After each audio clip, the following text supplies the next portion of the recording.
The story begins with Jo-eun, our protagonist, taking pictures of flowers. These pictures serve as records to aid his treatment, hinting at a mysterious illness. Meanwhile, outside the school, students are joyfully chatting and laughing. Jo-eun, recently transferred to Seoul, remarks to his mother that it feels no different from Busan. He captures a few more images, only to realize he has accidentally taken a picture of a girl. Upon seeing the angle of the photo, he blushes. Just as he stares at the picture, his mother calls him, stating that she must return to Busan after completing his transfer process. In class 2 to 3, the teacher silenced the class to introduce the new transfer student. As Jo-eun stands before them, he sweats nervously, prompting the teacher to reassure him. He stumbles through his introduction, stating that he is from Busan and looking forward to getting to know everyone. However, his voice is so low that no one hears him clearly. The students murmur among themselves, questioning his presence and even laughing at his name. Jo-eun, sensing their intimidating aura, realizes he must adapt quickly to avoid past mistakes from Busan. As he moves to his seat, he plans his next step, befriending his seatmate. But to his shock, his seatmate is none other than the girl he mistakenly photographed earlier. Observing her closely, he notices bandages on her face, wondering if she might be a bully. Just as he contemplates this, she looks at him with a pen against her lips. Jo-eun, captivated by her beauty, stares in awe. She suddenly glares at him and snaps, "What the hell are you looking at?" His attempt to befriend his seatmate fails miserably. Hoping for a friendlier classmate, Jo-eun is intimidated. He recalls a YouTube video explaining that bonding with the person you sit next to is crucial. Gathering his courage, he reintroduces himself, laughing at his name to lighten the mood. However, she remains unfazed. The moment turns silent until Jo-eun notices her focused on her studies. This leads him to reconsider. Maybe she isn't a bully after all. Two male students approach Jo-eun, introducing themselves. One comments that it must be tough sitting next to her, implying she isn't well liked. Jo-eun, confused, awkwardly shrugs it off. The two explain that she is always rude and that it's best to ignore her. Jo-eun wonders why they speak of her this way but follows them to the cafeteria, seeing an opportunity to make friends. One of them is surprised by Jo-eun's height, asking if he worked out in Busan. Jo-eun denies it, yet they continue praising his physique. While eating, they inquire about life in Busan and why he transferred. The unexpected question catches him off guard and he lies, saying it was due to his father's job. In truth, Jo-eun's transfer was because of a past incident. The scene shifts to a hospital, where Jo-eun wakes up, bandaged and confused. He asks his parents where he is, and they respond with concern, questioning if he remembers anything. Jo-eun, puzzled, asks his father how old he is, revealing his amnesia. Due to an accident, he lost all memories from kindergarten until now. Returning to the present, Jo-eun struggles academically, unable to grasp what is written in his textbooks. Despite his parents claiming he was once a brilliant student, it seems even his academic prowess has been erased. During PE, students engage in a soccer match. When Jo-eun gets the ball, he dashes forward with incredible speed, dribbles past everyone, and scores a goal. The entire class is mesmerized, bombarding him with questions about his athletic skills. Jo-eun himself is shocked. His parents claimed he was a bookworm, yet his body moves instinctively, like a seasoned athlete. With this newfound admiration, Jo-eun feels optimistic about achieving his goal of a smooth school life. However, a flashback reveals Jo-eun settling into his new home. His mother asks if he remembers anything, to which he replies, no. She appears relieved but assures him that memories will return over time. Her reaction suggests Jo-eun might have been a troublesome child. His mother then shows him his old room, stacked with books, claiming he used to love studying. She even presents awards from Korea's Mathematics Olympiad, proving he was once a top student. Jo-eun is shocked, questioning why he has no recollection of this life. When his mother starts crying, his father steps in, telling Jo-eun not to worry. Later, Jo-eun's father hesitates before revealing the truth. Jo-eun was a victim of severe bullying. On the day of the accident, he had been running from bullies, which led to the incident that erased his memories. Jo-eun is stunned, terrified by this revelation. His father assures him that he is now safe and that this new school offers a fresh start. Back in school, Jo-eun notices that his seatmate always sits alone, even during breaks. He wonders why she has no friends. Meanwhile, students continue praising him, and he enjoys the recognition. After PE, Jo-eun prepares to put a shirt in his locker when a blonde-haired student questions what he's doing. The student explains that their school has a rule. After PE, shirts must be dried on the rooftop. However, their class has a special shuttle service. To Jo-eun's horror, students begin tossing their shirts at his seatmate, who remains unfazed, absorbed in her book. The blonde-haired student urges Jo-eun to do the same, leaving him at a crossroads. One MC tells the blonde-haired guy that he wants to see the rooftop. He's never been there before, so he decides to fetch his clothes himself. He laughs slightly. The blonde-haired guy tells him there's nothing special about the rooftop. Still, MC asks for directions. The blonde-haired guy looks frustrated and tells MC to just let her dry his clothes. She starts collecting them, then notices a glance in MC's appearance as he heads toward the cafeteria. Inside the cafeteria, everyone is smiling and eating. MC looks for a seat when the blonde-haired guy calls him over. MC sits next to him and feels pleased. He already has someone to eat with. He is relieved, knowing that he won't be bullied while eating. As he scans the room, he searches for the girl from earlier, but doesn't see her. The blonde-haired guy notices and asks MC if he is searching for someone. MC denies it at first, but then admits he's looking for the girl who sat next to him in class. The blonde-haired guy asks if he's interested in CO Biome. The MC, flustered and blushing, denies it, thinking to himself, her name is CO Biome? Huh. The blonde-haired guy looks relieved. If MC had been interested in her, it would have meant trouble for him. After eating, MC tells him he is heading to the rooftop to get his PE shirt. The guy gets frustrated, telling MC that after everything he said, he still insists on going. He explains that the girl from earlier will bring their clothes, so MC doesn't need to go. But MC doesn't listen. He insists he'll be back in no time. On the rooftop, MC wonders how he could let his classmate do his work in the first place. He notices that clouds are forming. It will rain soon. He needs to hurry. Just then, he sees something unexpected. The girl from earlier is sitting alone eating a triangle kimbap. He wonders why she eats here instead of in the cafeteria. MC suddenly recalls something his friend told him. In this school, there is one person no one should mess with. King Hwang Daehan. He excels in both fighting and studying and belongs to a powerful family. He is the grandson of the school principal, which means even teachers don't dare to challenge him. Whatever he says becomes law. If he decides someone should be bullied, then even an ordinary student will instantly become a target. MC asks why the king made CO Biome a target. The blonde-haired guy responds that he doesn't know, but whatever the reason, she must have pissed him off somehow. While MC contemplates this, it suddenly starts raining. He glances at Seo Bayom and sees her collecting clothes. Watching her, MC wants to help, but he hesitates. He remembers what his father told him before he transferred here, that he was a victim of bullying in his previous school. His father advised him to start fresh, make new friends, and avoid trouble to ensure a smoother school life. Remembering this, MC retreats, going back downstairs. Seo Biom senses someone behind her and turns around, but there's no one. Back in the classroom, chaos erupts.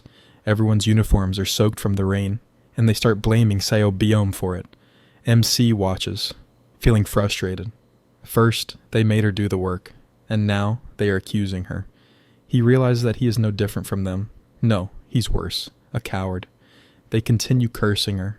However, Seo Biom remains unfazed, quietly reading her book while coughing. Seeing her cough, MC heads to the infirmary and asks for cough medicine. The nurse insists on checking his temperature first. He clarifies that it's not for him, but for a friend. She hands him the medicine. Now, he just has to figure out how to give it to her naturally. After class, MC notices a crowd gathered outside their classroom. The blonde-haired guy asks where he was, and MC replies that he was in the bathroom. The guy explains that no one should get involved with the Seo Bayom. Choosing the wrong side could make someone an outcast, an ordinary student, or even a victim of bullying. Inside, a thug-like student lifts Seo Bayom's book and sneers, curious about what she's reading. It's an English book. Seo Bayom calmly asks for her book back. The bully taunts her, asking why she studies English so hard.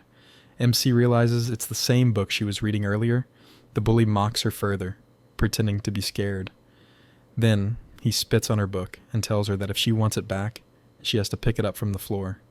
He steps toward her, asking why she isn't picking it up, Does she not want it anymore? He threatens to throw it in the trash. Suddenly, MC crouches down and picks up the book himself. He wipes it with his uniform and hands it back to Seo Beom. The bully glares at MC, demanding to know what he's doing. He warns MC that as a new student, he doesn't understand the situation, but he says he'll let it slide if MC gives the book back to him. MC remains silent. The bully grows angry. He calls MC a piece of trash, saying he must have gone crazy. Then he shouts at MC, asking if he is deaf, preparing to hit him. But before he can land a punch, MC instinctively throws one first, sending the bully flying across the classroom. Everyone is stunned. Even Seo Beom looks shocked. MC himself is in disbelief. He wonders, what did I just do? This is insane. How much strength does he have? Was he a gang leader in the past? The unconscious guy lies motionless on the ground while his friend tries to wake him up, believing he's just pretending. He shakes him, laughing nervously, telling him to stop joking around. It's not funny anymore. What he doesn't realize is that he actually got knocked out with a single punch.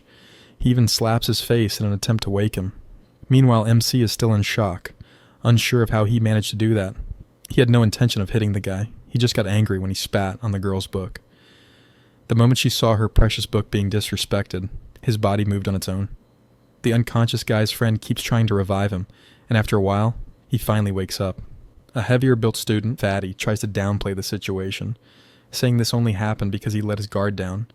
Otherwise, how could he possibly be hit by a nerd like MC?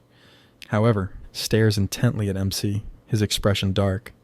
MC feels like his soul has left his body, convinced that he's dead meat now for angering him.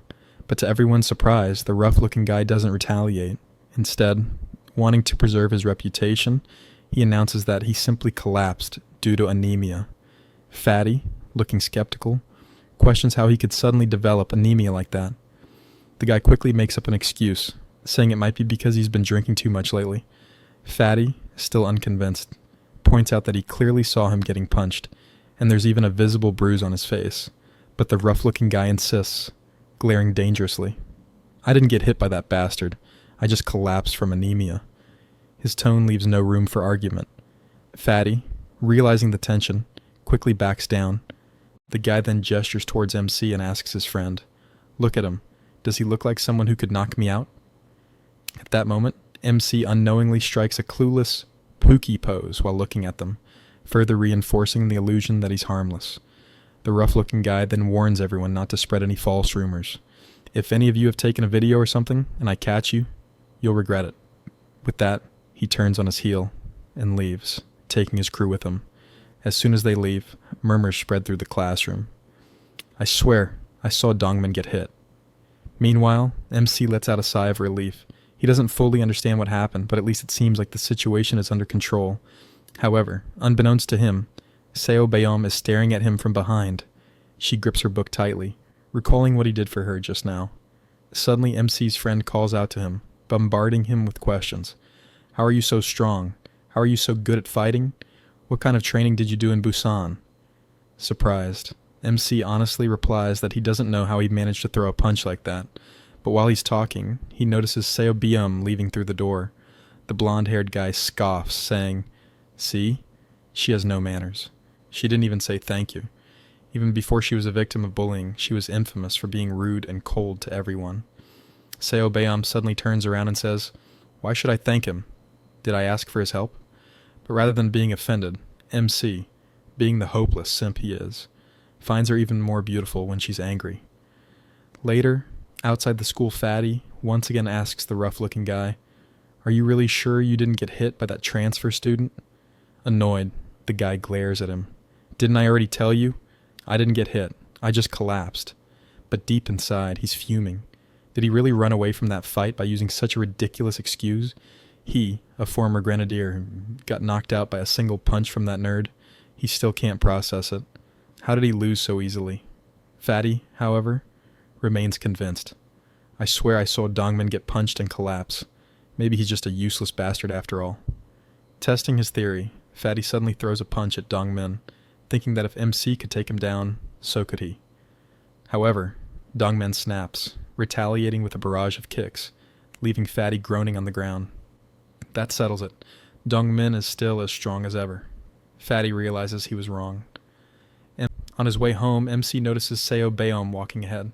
He wonders if she lives in the same direction as him, but immediately panics, worrying that she might think he's following her. He also feels relieved that she wasn't bullied after school. Suddenly, Seo Baeom stops. She removes her earphones and turns to face him. "Do you have something to say to me?" she asks.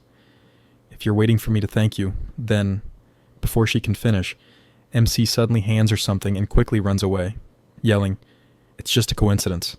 My house is this way too. See you tomorrow." Seo Baeom is left standing there, stunned. When she looks down at her hand, she realizes he gave her the cough medicine he got from the nurse.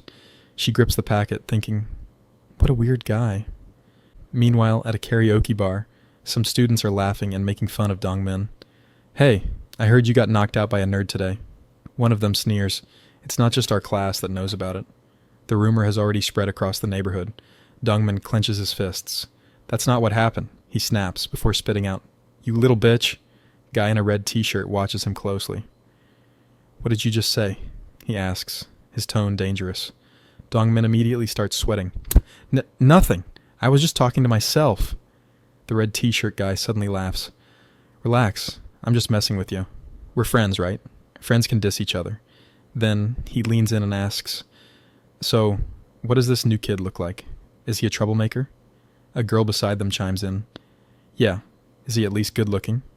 Dongmin hesitates before replying. "He's just a nerd. Except, he's kinda big." But deep down, he knows the truth. That nerd isn't just a nerd. The moment he was hit by MC's fist, he felt something terrifying. An overwhelming aura. Something that made him feel like he had been struck by a different kind of beast. The girl laughs mockingly. "So, you're saying you got beaten by a nerd?" Frustrated, Dongmin snaps. "I told you. I wasn't beaten." The red t-shirt guy smirks. "Then prove it." He leans closer and whispers, "You know what to do." Brother Daehan doesn't even consider nerds as people. If he finds out you got knocked out by one, what do you think will happen?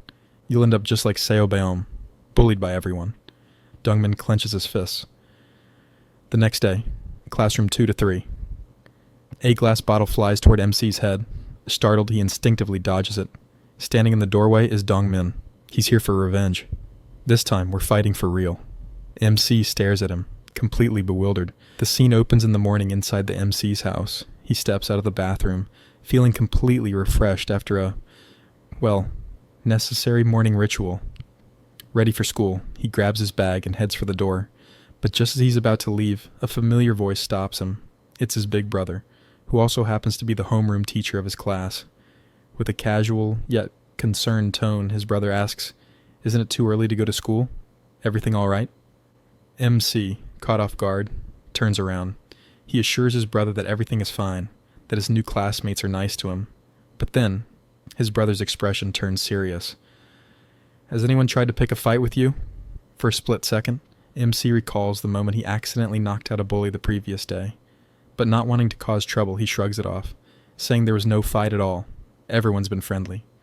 His brother watches him carefully before giving a small nod. "That's good. Just get along with everyone and focus on your studies. If you do well, you can enter a good university. You know how worried mom and dad are about you, so don't make them even more worried by getting into trouble." Then, with a slightly softer expression, he asks, "Any signs of your memory coming back?" MC laughs awkwardly. "Nope, nothing yet." His brother smiles reassuringly. "Don't rush it. It'll come back someday." Arriving at school. Outside the school, MC realizes he's way too early. He sighs, recalling how his mom told him that before his accident, he used to wake up at 5 a.m. every day to study. So, following his mother's advice, he forced himself to wake up early, and now he regrets it because he's exhausted. As he enters the classroom, he's surprised to see someone already there. Seo Baeom. MC greets her casually. "Did you come early too? What time did you leave your house?" She doesn't answer at first, just glancing at him before recalling the moment he had returned her book from the bullies. Her cheeks redden slightly. After a short pause, she finally responds, "Since we're here early, let's just study quietly." MC blinks in surprise. He wasn't expecting her to talk to him nicely for once. "Oh, yeah, sure, let's do that." For the first time, they study together. But within minutes, MC dozes off, only to wake up later, wiping his drool in embarrassment. Did she see me drooling? As he tries to focus, he picks up his Korean language book, but the words on the page feel completely foreign to him. He remembers nothing. Frustrated, he glances at Seo Bayom, who is writing in English. Taking the chance, he picks up his English book, thinking, forget Korean. Maybe I'll remember something if I study English. As he starts writing, something shocking happens. He's effortlessly solving difficult English problems. MC pauses, confused. Wait, why is this so easy? Seo Bayom, noticing his fluent writing, also looks genuinely surprised. How is this nerd solving such advanced questions so easily? Curious, she calls out to him. Hey! MC looks around confused. Did you just call me? Just as she's about to say something, his friends suddenly barge in, bombarding him with questions. Seo Bayom, realizing the moment is ruined, quickly packs up and leaves. The blonde-haired friend scoffs. Man, you must have felt so awkward sitting next to that rude girl. MC smirks. Nah, for the first time, she actually spoke to me normally. A little later, MC is enjoying a burger, a treat from his chubby friend, Fatty. The taste surprises him. What is this? It's amazing, Fatty laughs. It's called a burger. You seriously don't remember? MC shakes his head. Not at all. Despite the small distractions, he feels that today is his lucky day. As Seo Bayom spoke to him, he's enjoying good food, and everything seems peaceful. He even considers asking her to walk home together, since they live in the same direction. But just as he's lost in thought, a glass bottle comes flying straight at his head. MC instinctively dodges, eyes widening in shock. Standing in the doorway is Dongmin, looking furious. This time, we're fighting for real. In another part of the school, word of the upcoming fight spreads fast. In a dimly lit hallway, a red t-shirt wearing student picking his ear. Did Dongmin arrive yet? He asks lazily. A lackey shakes his head. Not sure. The red t-shirt guy clicks his tongue. Chich! I came to school early just to see this fight. The camera shifts. His friend, a nerdy boy, is nervously cleaning his ear with a cotton swab when red t-shirt suddenly slaps him. What, you trying to rip your eardrum out? He sneers before suddenly shoving his finger into the nerd's ear. The poor guy yelps in pain as red t-shirt cackles. Just then, a lackey rushes in. Boss, Dongmin already started fighting. Red t-shirt's smirk widens. Now this will be fun. Back in the classroom, the battle continues. MC stands confused. Why is he doing this? He needs to calm down first. Dongmin, filled with rage, swings wildly at MC. There's no reason. Just stand still and take your beating. MC dodges every punch effortlessly. His movements feel unnaturally fast. The audience watches in shock. Not a single hit lands. Red t-shirt, watching from the back, frowns. Dongmin isn't weak, but how is that nerd dodging everything so easily? Dongmin, exhausted and sweating, pants heavily. MC notices a weak spot, his jaw. Backed against the wall, MC braces himself as Dongmin throws one final punch. But this time, MC counters. A clean punch lands straight on Dongmin's jaw. Dongmin is sent flying across the room. The entire classroom falls silent. Even Red T-shirt, who had been mocking the fight earlier, stares in shock. So the rumors were true. That nerd actually knocked him out again. MC looks down at his fist, stunned. What did I just do? As Dongmin lies on the ground, the classroom watches in stunned silence. But in his mind, he isn't unconscious. He's just too humiliated to get up. He's been knocked out by a single punch, not once, but twice. The sheer embarrassment keeps him frozen. His mind races. How am I supposed to show my face at school now? And then it hits him. This feeling, it's exactly the same as before. He was wrong. Completely wrong. And now, he's more certain than ever. The so-called nerd standing before him reminds him of one person, the king of this school, Senior Juan Dehan. Before he can process it further, a new challenger appears.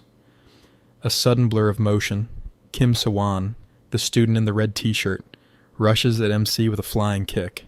MC instinctively dodges. Sawan grins, impressed.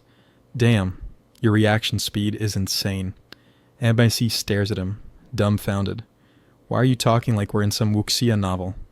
Ignoring him, Sawan asks, Your name's Jo Yoon, right? Sewon casually invites him outside for a smoke. As he lights a cigarette, he exhales and asks, "So, what the hell were you doing all this time if you don't even know how to smoke? Your life must be boring." He offers one to MC. MC refuses. "I don't smoke." Sewon chuckles. "Students are saying you're not from around here. Where are you from?" "Busan." Sewon hums. "Huh. Never been to Busan before." MC, watching the cigarette burn between his fingers, suddenly feels a strange craving. Why does this look delicious? He quickly shakes his head. "What the hell am I thinking?" Sewon laughs. "They say Busan girls are pretty. That true?" MC shrugs. "I wouldn't know. I don't remember much." Sewon smirks. "Well, there's Ju Honghi. She's a Busan girl and she's damn pretty." Just then, a group of girls approaches. "Hey, give us a cigarette." "Buy your own," Sewon scoffs. "You're so stingy. We'll pay you back later." One of them eyes MC. "Who's this?" Sewon pats MC's shoulder. This guy just knocked out Dongmin, so, naturally, he's taking Dongmin's place. MC freezes. "Wait, what?" Back in the classroom, MC's friends gather around, congratulating him. The blonde friend grins. "Dude, you just got promoted to a noble class." MC is confused. "A what?" His friend explains, "There are 4 major social classes in this school. First slave class, like Seo Bayom, basically the bottom. 2, commander class, us commoners. 3, noble class, the elite, including Senior Kim Zifor, the king, and everyone knows who that is." MC is dumbfounded. What is this? The Joseon dynasty? Why the hell are there social ranks in high school? His friends envy him. He climbed to noble status in just 2 days. But MC isn't happy. "I didn't ask for this. I just wanted a quiet, peaceful school life." Before he can think further, Sewon appears. "What are you doing here? Come eat with us." In the cafeteria, MC picks up a tray, but Sewon snatches it away. "What are you doing?" he asks. "You don't need to carry your own food. The kids will do it for you." MC watches as a younger student quickly takes his tray and sets it at the table. Sewon smirks. "See? Life's easier now that you're one of us." MC feels increasingly uncomfortable. This doesn't feel right. Meanwhile, in the classroom, a student begs his friend for a spare PE uniform. "Hell no! You'll make it stink like poop." The student groans. "I'll wash it and return it." Then, his eyes land on Seo Bayom. He smirks. "Never mind. I'll just take hers." As usual, Seo Bayom ignores him. Annoyed, he yanks her earphones out. "Hey! How dare you ignore me?" He sneers. "Did you forget what Senior Daehan said? You're a slave. Or are you ignoring his orders?" Before he can say another word, a shadow looms over him. MC stands behind him. "Move!" The bully turns, furious. "Who the hell do you think—" He stops. The height difference is insane. Why is he so huge? Nervous, he points a shaky finger. "You don't know who I am, do you? I was friends with Dongmin since middle school." Another student quickly grabs him. "Dude, shut the hell up. Let's go." The bully glares. "Why are you dragging me?" His friend hisses. "Do you know why Dongmin isn't here?" "He left the school." "What?" "Yeah, that guy beat him so bad he disappeared." MC watches them leave. Maybe being one of them isn't so bad. No one's messing with me. SEO Byum, still seated, glances at him. Later, MC's friends decide to celebrate. Fatty grins. "Let's hit the convenience store. I'll treat everyone." As they leave, Sewon stops MC. "Where are you going?" "Just to buy some snacks." Sewon smirks. "Cool. Grab some chocolate and milk for me." MC hesitates. He's forcing his friend to pay for all of this. Sewon suddenly leans in. "Oh, and don't forget. Meet us where we smoked earlier. We're going to karaoke." MC frowns.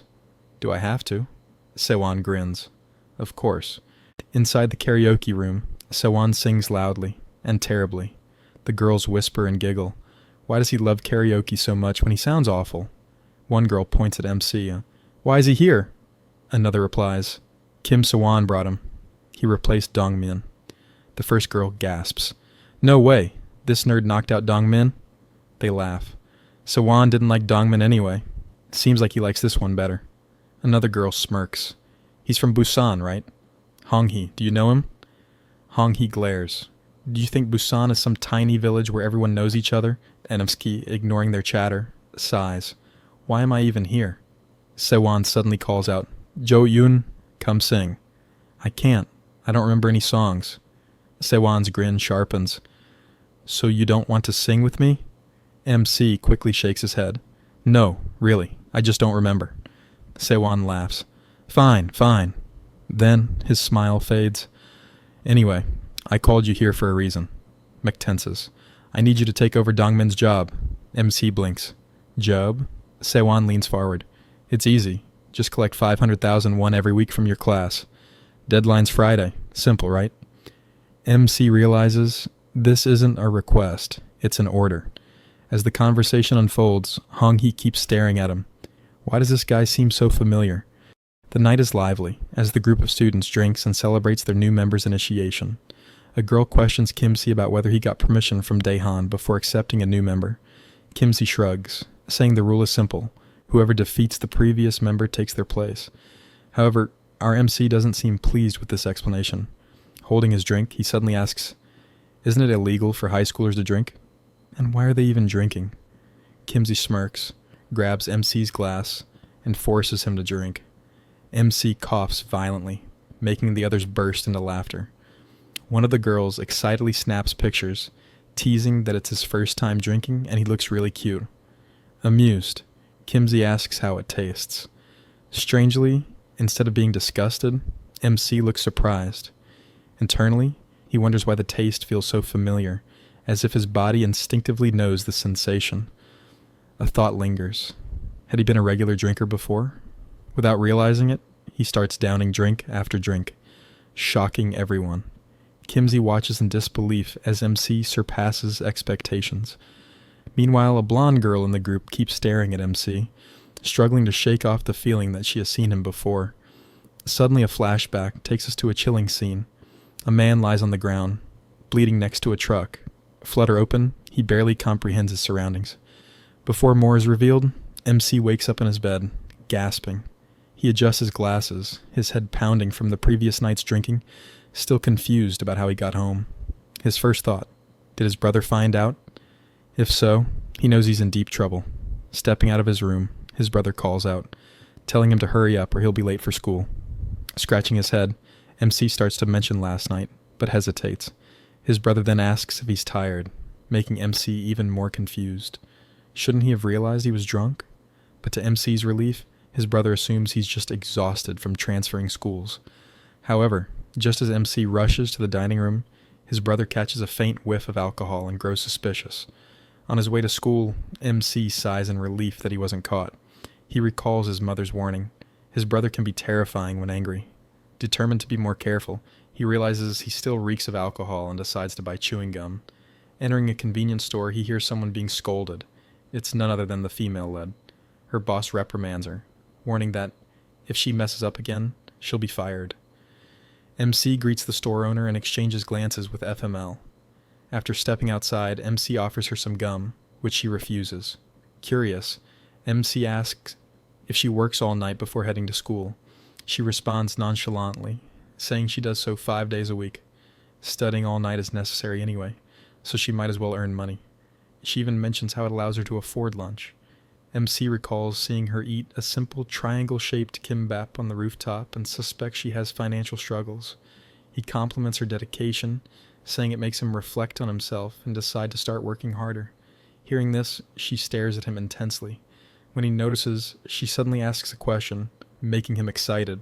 It's the first time she has shown interest in him, but his excitement fades when she asks, "How did you get so good at English?" Dumbfounded, MC expected something more personal. She explains that while he struggles with basic subjects, he solves complex English problems with ease. She presses him for a secret method, leaning in too close. Flustered, MC insists there's no secret, but she refuses to believe him. Frustrated, she storms off, assuming he's lying. In class, she remains cold toward him. To clear up the misunderstanding, MC writes her a note explaining that he has amnesia. She responds with another note, dismissing it as an excuse. Exasperated, MC wonders how he can prove the truth. After class, MC sees his friends heading to the store and asks to join them. They panic. telling him there's no need and that they'll buy whatever he wants. MC tells them not to buy anything for him. Before they can leave, a girl appears, demanding to see MC. His friends tells MC that Hong Hee is looking for him. Confused, MC wonders who she is. When they lock eyes, she excitedly calls out his name, grabs his arm, and asks if he got home safely. Hong Hee reminds MC that he was incredibly drunk last night. Hearing this, MC becomes anxious. He looks behind and takes her outside to talk in private. As they leave, Bam watches them silently from behind. Outside, he asked what exactly did he do last night. Laughing, she reveals that he drank straight from the bottle and even forced Kimsey to drink. Shocked, MC can't believe it until Hong Hee shows him pictures from last night. In the images, MC is holding Kimsey by the neck, chugging drinks like a madman. She then tells him that after drinking, he ran off making strange gestures, leaving everyone bewildered. Meanwhile, Hong Hee feels an eerie sense of familiarity, the way MC drinks, the way he talks. It all reminds her of someone she once knew in Busan. A flashback reveals Hong Hee in a bar, uncomfortable among rowdy drinkers. Amidst the chaos, a man confidently proclaims that no one will leave walking on two legs by the end of the night. Curious, Hong Hee asks her friend about the guy making such a scene. The response? If she doesn't know him, she's not really from Busan. Back in the present, Hong Hee starts to suspect that MC and the infamous guy from Busan might be the same person. But if that's true, why is he here? And why does he look so different? Before she can dig deeper, Kimsey's lackey spots them and points them out. Kimsey is shocked to see them standing so close. His friend smirks, suggesting that maybe MC doesn't know that Kimsey has feelings for Hong Hee. The scene shifts to a bustling shopping mall where a young woman walks alongside a group of guys. One of them questions why she is here instead of at school, to which she nonchalantly replies that school is boring. While talking, something catches her attention. A moochie purse. She picks it up, admiring it, and exclaims, "Isn't it cute?" Just like me. The store clerk, impressed by her taste, comments that she has a good eye. Smirking, she confidently replies, "This level of taste is nothing for me." Then, turning to one of the guys, she sweetly says, "Appa, I want this as my birthday present." The guy inquires about the price, and she casually responds, "Only 5 million won." He hesitates, remarking that it isn't much, but still questions if something like this is really necessary. Before he can finish his thought, he suddenly stops speaking. The store clerk asks if she should prepare the payment, but the guy leaves them hanging, walking away without responding. Then, turning to the girl, he asks, "Were you always like this?" Confused by his words, she looks at him for clarification. Instead, he abruptly turns left and says, "It was fun while it lasted. Live well." Meanwhile, the guy asks his friend about Seo Beom, the female lead, wondering how she is doing. His friend replies that her life is likely going as usual. After all, he has made her his slave. At school, the girl suddenly points at MC, asking if he remembers her. She believes she saw him in Seomyeon a year ago. Hearing this, MC's heartbeat races. He doesn't remember her at all, but he plays along, hesitantly asking, "Did we actually meet?" She isn't entirely sure either, which is why she wanted to confirm. When MC awkwardly admits his memory isn't great, he laughs in his mind, worried that if she truly recognizes him and discovers his past of being bullied, it might spread, and he could become a target again.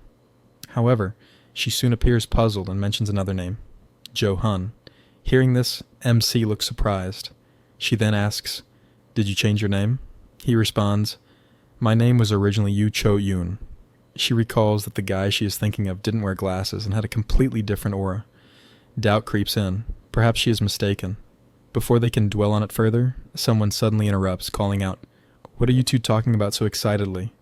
Enter Kimsey, a notorious troublemaker. He grins and teases MC, asking if they became close after the drinking party. Getting closer, he jokingly complains that he is jealous. Hong Hee always runs away when he talks to her, yet she seems so comfortable chatting with MC. Annoyed, she retorts, "When did I ever run away?"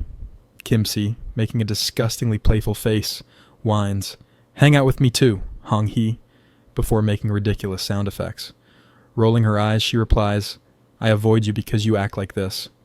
Snapping out of his childish behavior, Kimsey demands to know what they were talking about so eagerly.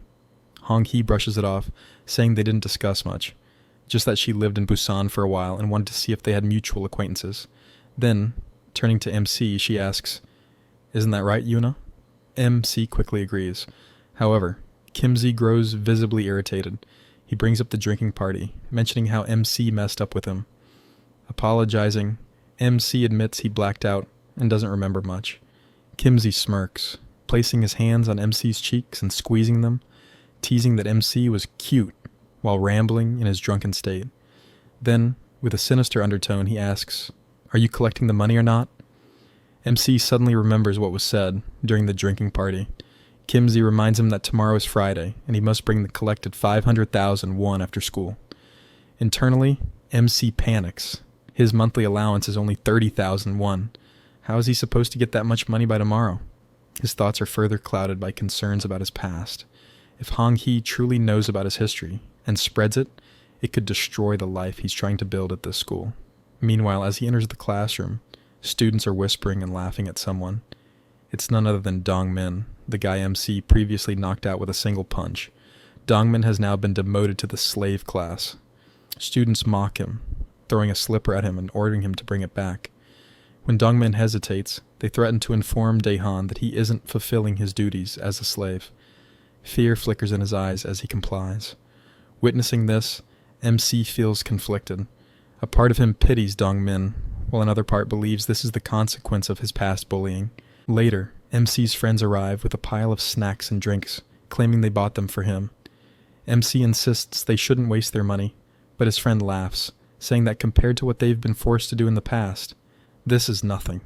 Glancing at Dongmin, MC realizes the cycle of dominance is still alive. Instead of keeping the snacks for himself, he shares them with his friends, instructing them not to buy such things again. Then, as MC turns around, he offers a chocolate bar to Seo Beom. His friends immediately stop him, warning him that talking to her could get him into serious trouble. Confused, she asks what kind of trouble they mean. A blonde-haired friend explains that the king of the school, Huang Daehan, has declared that anyone who gets close to Seo Beom will be punished, or worse. MC finally understands the power hierarchy in this school. Seo Beom then turns to MC and coldly says, "Did you hear that? So don't talk to me so carelessly unless you want to end up like me." Shortly after, the teacher dismisses the class but complains about a foul smell. He points to an overflowing trash bin and orders it to be cleaned. A girl, looking annoyed, kicks a desk and orders Seo Beom to do it, threatening to report her to the king if she refuses. MC watches as Seo Beom silently lifts the heavy garbage bags. Outside, she struggles under their weight. Suddenly, a hand grabs one of the bags. It's MC. Surprised, she asks, "What are you doing?" MC simply replies, "Let me take one. I want to help you." She stays silent for a moment. Then MC asks her a question that has been on his mind. "You don't seem like someone who would obediently follow orders, so why do you let others push you around? Is there another reason?" As he speaks, someone observes them from the shadows. It's one of the king's close friends. Smirks and mutters, "A new face? Who the hell is this iron guts bastard?" As the sun sets, the MC and Beom throw a garbage bag into the bin. MC glances at her, still thinking about what he had asked earlier, why she was doing all this. There had to be a reason. She stays silent for a moment before finally speaking. "Huang Daehan is holding my weakness," she confesses. Hearing this, MC wonders, what kind of weakness could she possibly have? The scene shifts. MC cracks open a cold drink and silently offers one to Beom. She takes it but remains quiet. Then, she suddenly asks, "Who exactly are you? Why are you being so nice to me?" MC looks at her and simply denies it. "I'm not."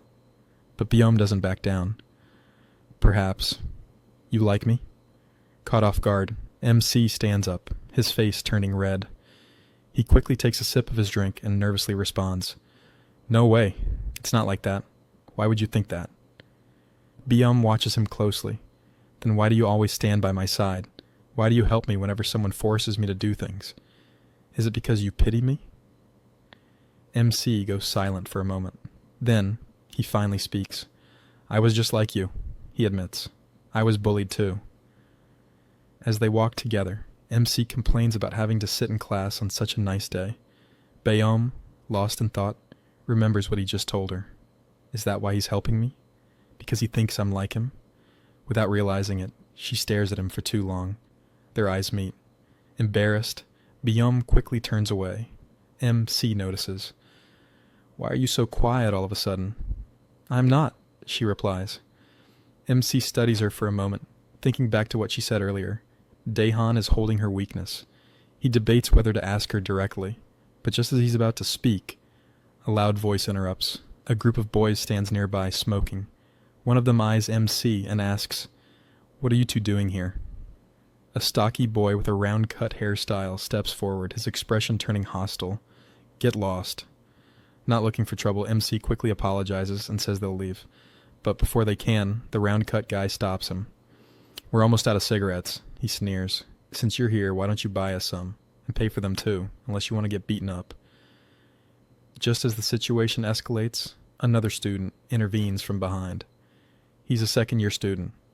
The round-cut guy freezes, his face twisting into a forced smile. "Oh? My bad, senior," he says mockingly. Then he steps closer. "Should I be more polite then?" He tries to intimidate MC, demanding money. But something is off. MC doesn't look scared at all. Instead, he's thinking about how easily he could take this guy down. His confidence surprises even himself. Before the round-cut guy can press further, the same student who spoke earlier stops him again. "Why should I?" Round-cut guy replied. The boy with a cold expression speaks firmly. "If I said stop, then stop." The round-cut guy hesitates, then shrugs. "Chill, man. Why are you so serious all of a sudden?" Then he glances at MC before turning his attention back to Bayom. "Wait, are you dating this nerd?" Bayom glares. "Watch your mouth unless you want to get beaten by this nerd." The guy scoffs. "Me? Beaten by him?" Bayom smirks. "The group you're trying so hard to join. MC is already a member of it." Shock flashes across the guy's face. "No way!" After an awkward pause, he turns and walks away with his crew. But just before he disappears, Bayom stops him. "You should come home sometime. Auntie is worried about you." He scoffed and said, "You don't need to care." MC watches, then asks, "You know him?" Bayom stays silent. Inside, she thinks about her weakness. Elsewhere, a bespectacled boy is massaging Kim Sewon's shoulders. Sewon scoffs. "Are you even trying? You're so weak." The boy apologizes, promising to try harder. His friend approaches. "I've completed this week's collection." Sewon smirks. "Good job. You deserve a massage too." Then his friend hesitates. "Will MC be able to collect money properly?" Sewon leans back. "He better. Otherwise he'll be demoted to the slave class immediately." His friend pauses. "I've been meaning to ask, why are you being nice to MC? You even recommended him, even though he looks like a nerd. Is it just because he beat Dongmin in front of everyone?" Sewon smirks and says, "I don't think I ever told you why I hate Dongmin." He then recalls the past. Back in elementary school, Sewon was smaller than the other kids, and Dongmin made sure he suffered for it. They would make him do their work, call him weak, humiliate him. Dongmin sneered at him. "You're so small. Is it because of your father? Is he short too?" The boys around him laughed. Furious, Sewon snapped, "Screw you." Dongmin's expression darkened. He stepped closer.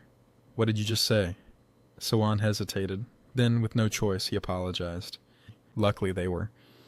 In different middle school, Sewon made friends, got stronger, and worked out. By the time high school came around, he had grown, taller, more muscular. And then he heard the news. Dongmin was in the same high school. Excited, he approached him.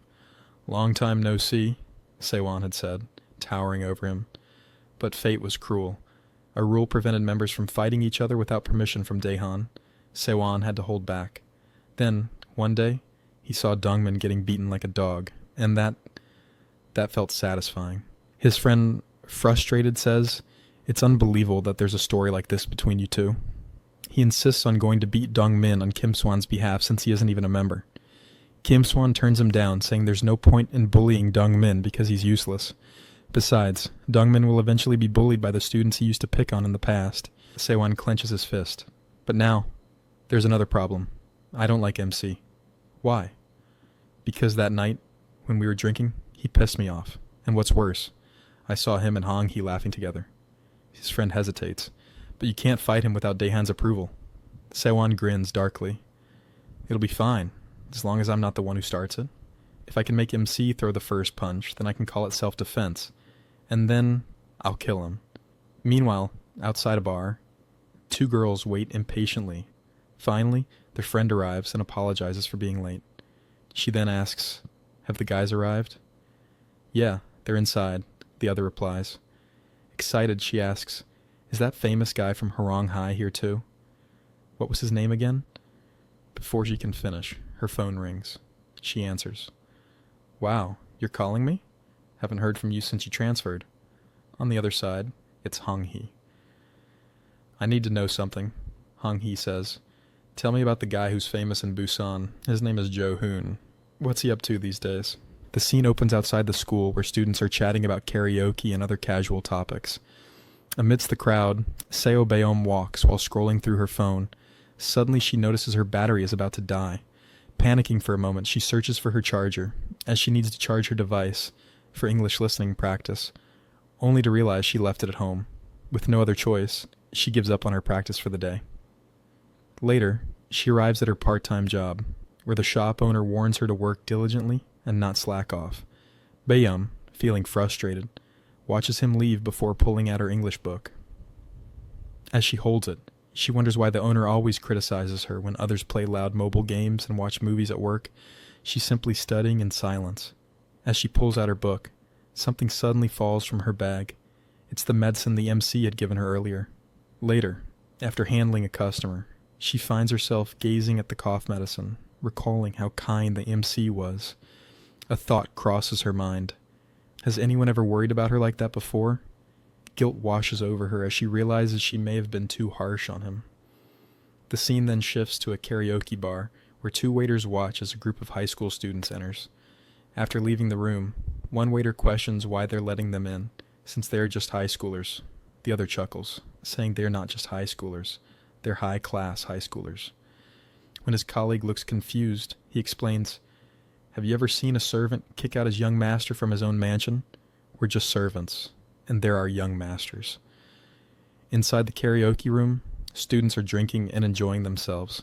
A girl sitting next to Daehan complains about the boring drinking game and suggests they go somewhere more exciting. But Daehan, uninterested, coldly responds, "Were you always this ugly?"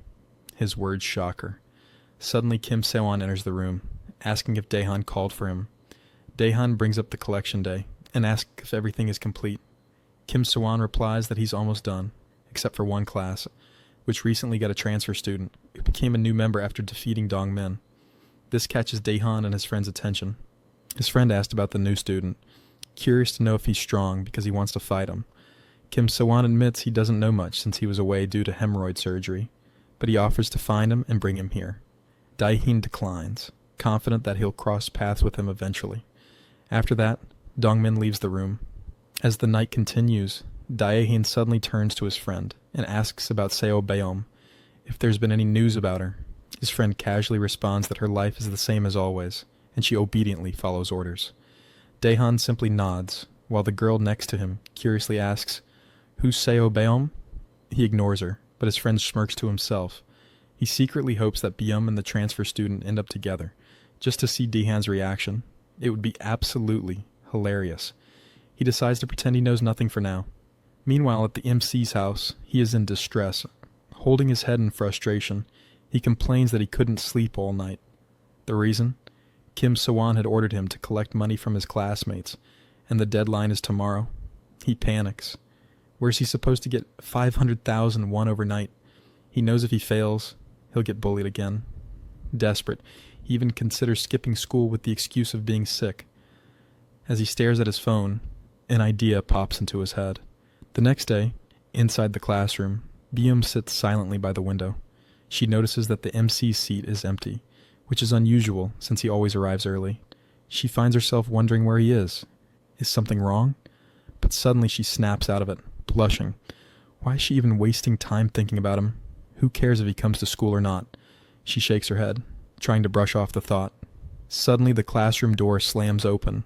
Kim Sewon and his lackeys storm in, demanding to know why the MC hasn't paid yet. One of the MC's friends tries to calm them down, explaining that the MC isn't at school yet, but Kim Sewon grows impatient. He slaps the friend and prepares to hit him again, until a voice interrupts him. The MC enters the classroom, announcing that he has the money. He hands over the cash, and Kim Sewon counts it. The amount is correct, but something feels off. He eyes the MC suspiciously and asks, "Did you really collect this from the students?" The MC hesitates for a moment before forcing a confident response. "Of course I did." Kim Swan asked, "Did you really collect it?" MC thinks to himself that this morning he'd called his mother for money, saying that his friend, his first friend since transferring to Seoul, had no money to eat lunch and would starve to death if he didn't get some help. That's how MC ended up getting the money. Kim Se-won doesn't buy it. He calls over Dong-min, who confirms that the MC never collected any money from the students. The room falls silent. Kim Se-won glares at the MC. "You said you collected it, but he says you didn't. What's going on?" Sweating nervously, the MC scratches his head and awkwardly laughs, saying, "Well, as long as I got the money, does it really matter how I got it?" Kim Se-won's expression darkens. He suddenly throws all the money on the floor and tells the MC he completely misunderstood the purpose of this collection. "Do you really think Daehan's family needs petty cash?" He then calls Dong-min forward. Grabbing Dong-min by the neck, he mercilessly beats him in front of everyone. "Do you understand now?" he asks the MC. "This isn't about money. This is about teaching kids their place in society." As the MC watches in horror, Kim Se-won starts scanning the classroom, looking for his next victim. Then, his eyes land on someone. He smirks and says, "Oh, I see a familiar face over there." The MC's heart pounds in fear as he realizes that Kim Se-won is pointing at Byum. Then, with a smirk, Kim Se-won orders the MC to do the same thing to Byum that he just did to Dong-min. The scene opens in a classroom where a student, Dong-min, has been summoned by Kim-se. As he steps in, Kim-se looks at him and laughs mockingly. "Why do you look so scared, Dong-min? Are you afraid I'm going to beat you up, now that you're not a member anymore? Just like you used to bully me when we were kids?" Kim-se chuckles again, then reassures him, "Relax, I called you here for something else." Dong-min, still on edge, listens as Kim-se questions him about the day he was beaten up by the MC. He wants every detail. Dong-min hesitates, but then recounts the events. That day, nothing unusual happened at first. He had been running his usual scheme, extorting money from students. Each student had to pay 10,000 won, and those labeled as slaves had to cough up 30,000 won. Anyone who refused or resisted would face a beating. His lackey had been going around collecting money, and when they approached Seo Bayom, they demanded the fee. "Didn't you hear what we said earlier? 10,000 won per person, 30,000 for slaves." But Seo Bayom simply responded, "I don't have any money, and if I did, I'd rather buy books than hand it over to you." Her defiance angered Dong-min and his friend. As usual, he grabbed her English book to mess with her. It was nothing out of the ordinary, but then MC appeared. Back in the present, Kim-se listens carefully, then asks, "That's it?" Dong-min nods. "Yeah, that's all that happened." Kim-se narrows his eyes, deep in thought. What could have triggered MC? It wasn't even a big deal. Then suddenly it clicks. Was it her? A smirk spreads across Kim's face. She's pretty. No wonder that bastard MC fell for her. With that realization, the scene shifts. Kimsey is now ruthlessly beating both Dongmin and MC's friend. As he lands blow after blow, he thinks to himself, just as I expected. Even if I beat his friends to a pulp, MC won't react. He won't step in. But that's fine, because there's another way. His gaze shifts towards Seo Bayom. Kimsey smirks and then glares at MC. What are you doing? Do what I just showed you. MC stands frozen. Kimsey laughs to himself. Perfect. Everything is going just as I planned. He steps closer. What's wrong? If you don't want to do it, I'll show you one more time. For the last time. He raises his hand, preparing to slap Seo Bayom. But before his hand can come down, MC suddenly steps in, grabbing his wrist with a deadly glare. Stop it. The room falls silent. Kimsey smirks again. In another classroom, students hear the commotion. Among them is Hong Hee, distractedly looking at her phone. She recalls a conversation from last night. She had asked a friend from Busan about MC. Before she can think more about it, someone shouts that a fight has broken out. A fight? Who? It's between Kimsey and the transfer student. Hearing that, Hong Hee's expression changes, and she quickly rushes toward the scene. Back in class 2 to 3, Kimsey glares at MC, who is still holding his wrist tightly. Let go! But MC's grip tightens. Kimsey, now wincing in pain, taunts him. Come on, hit me. If you don't like what I'm doing, then hit me. MC doesn't respond. Kimsey presses harder. Hit me! I'm saying... Before he can finish, MC suddenly squeezes his arm, making Kimsey scream in pain. Let go! You're gonna break my arm. MC's eyes are cold. I'll let go, if you stop. Kimsey, struggling, tries to punch MC with his free hand, but MC effortlessly grabs his shoulder, swings him around, and locks his arm in place. Kimsey cries out, completely overpowered. You don't get to decide when this ends, MC says, his grip unyielding. If you don't stop, can you handle the consequences? For the first time, Kimsey looks shaken. Then suddenly, MC lets go. Kimsey stumbles back, clutching his arm, breathing heavily. He glares at MC and then smirks. Hey, do you like Seobiome? MC, caught off guard, blushes slightly and stays silent. Kimsey grins. Thought so. The so-called hero sat still when his friend and all those other kids were getting beaten up. But the moment it was her, he overreacted. Isn't it obvious? His tone darkens. You've got some serious nerve. Liking the girl that Daehan personally marked as a slave? Well, fuck this Daehan guy. Kimsey steps forward. Do you even understand what that means?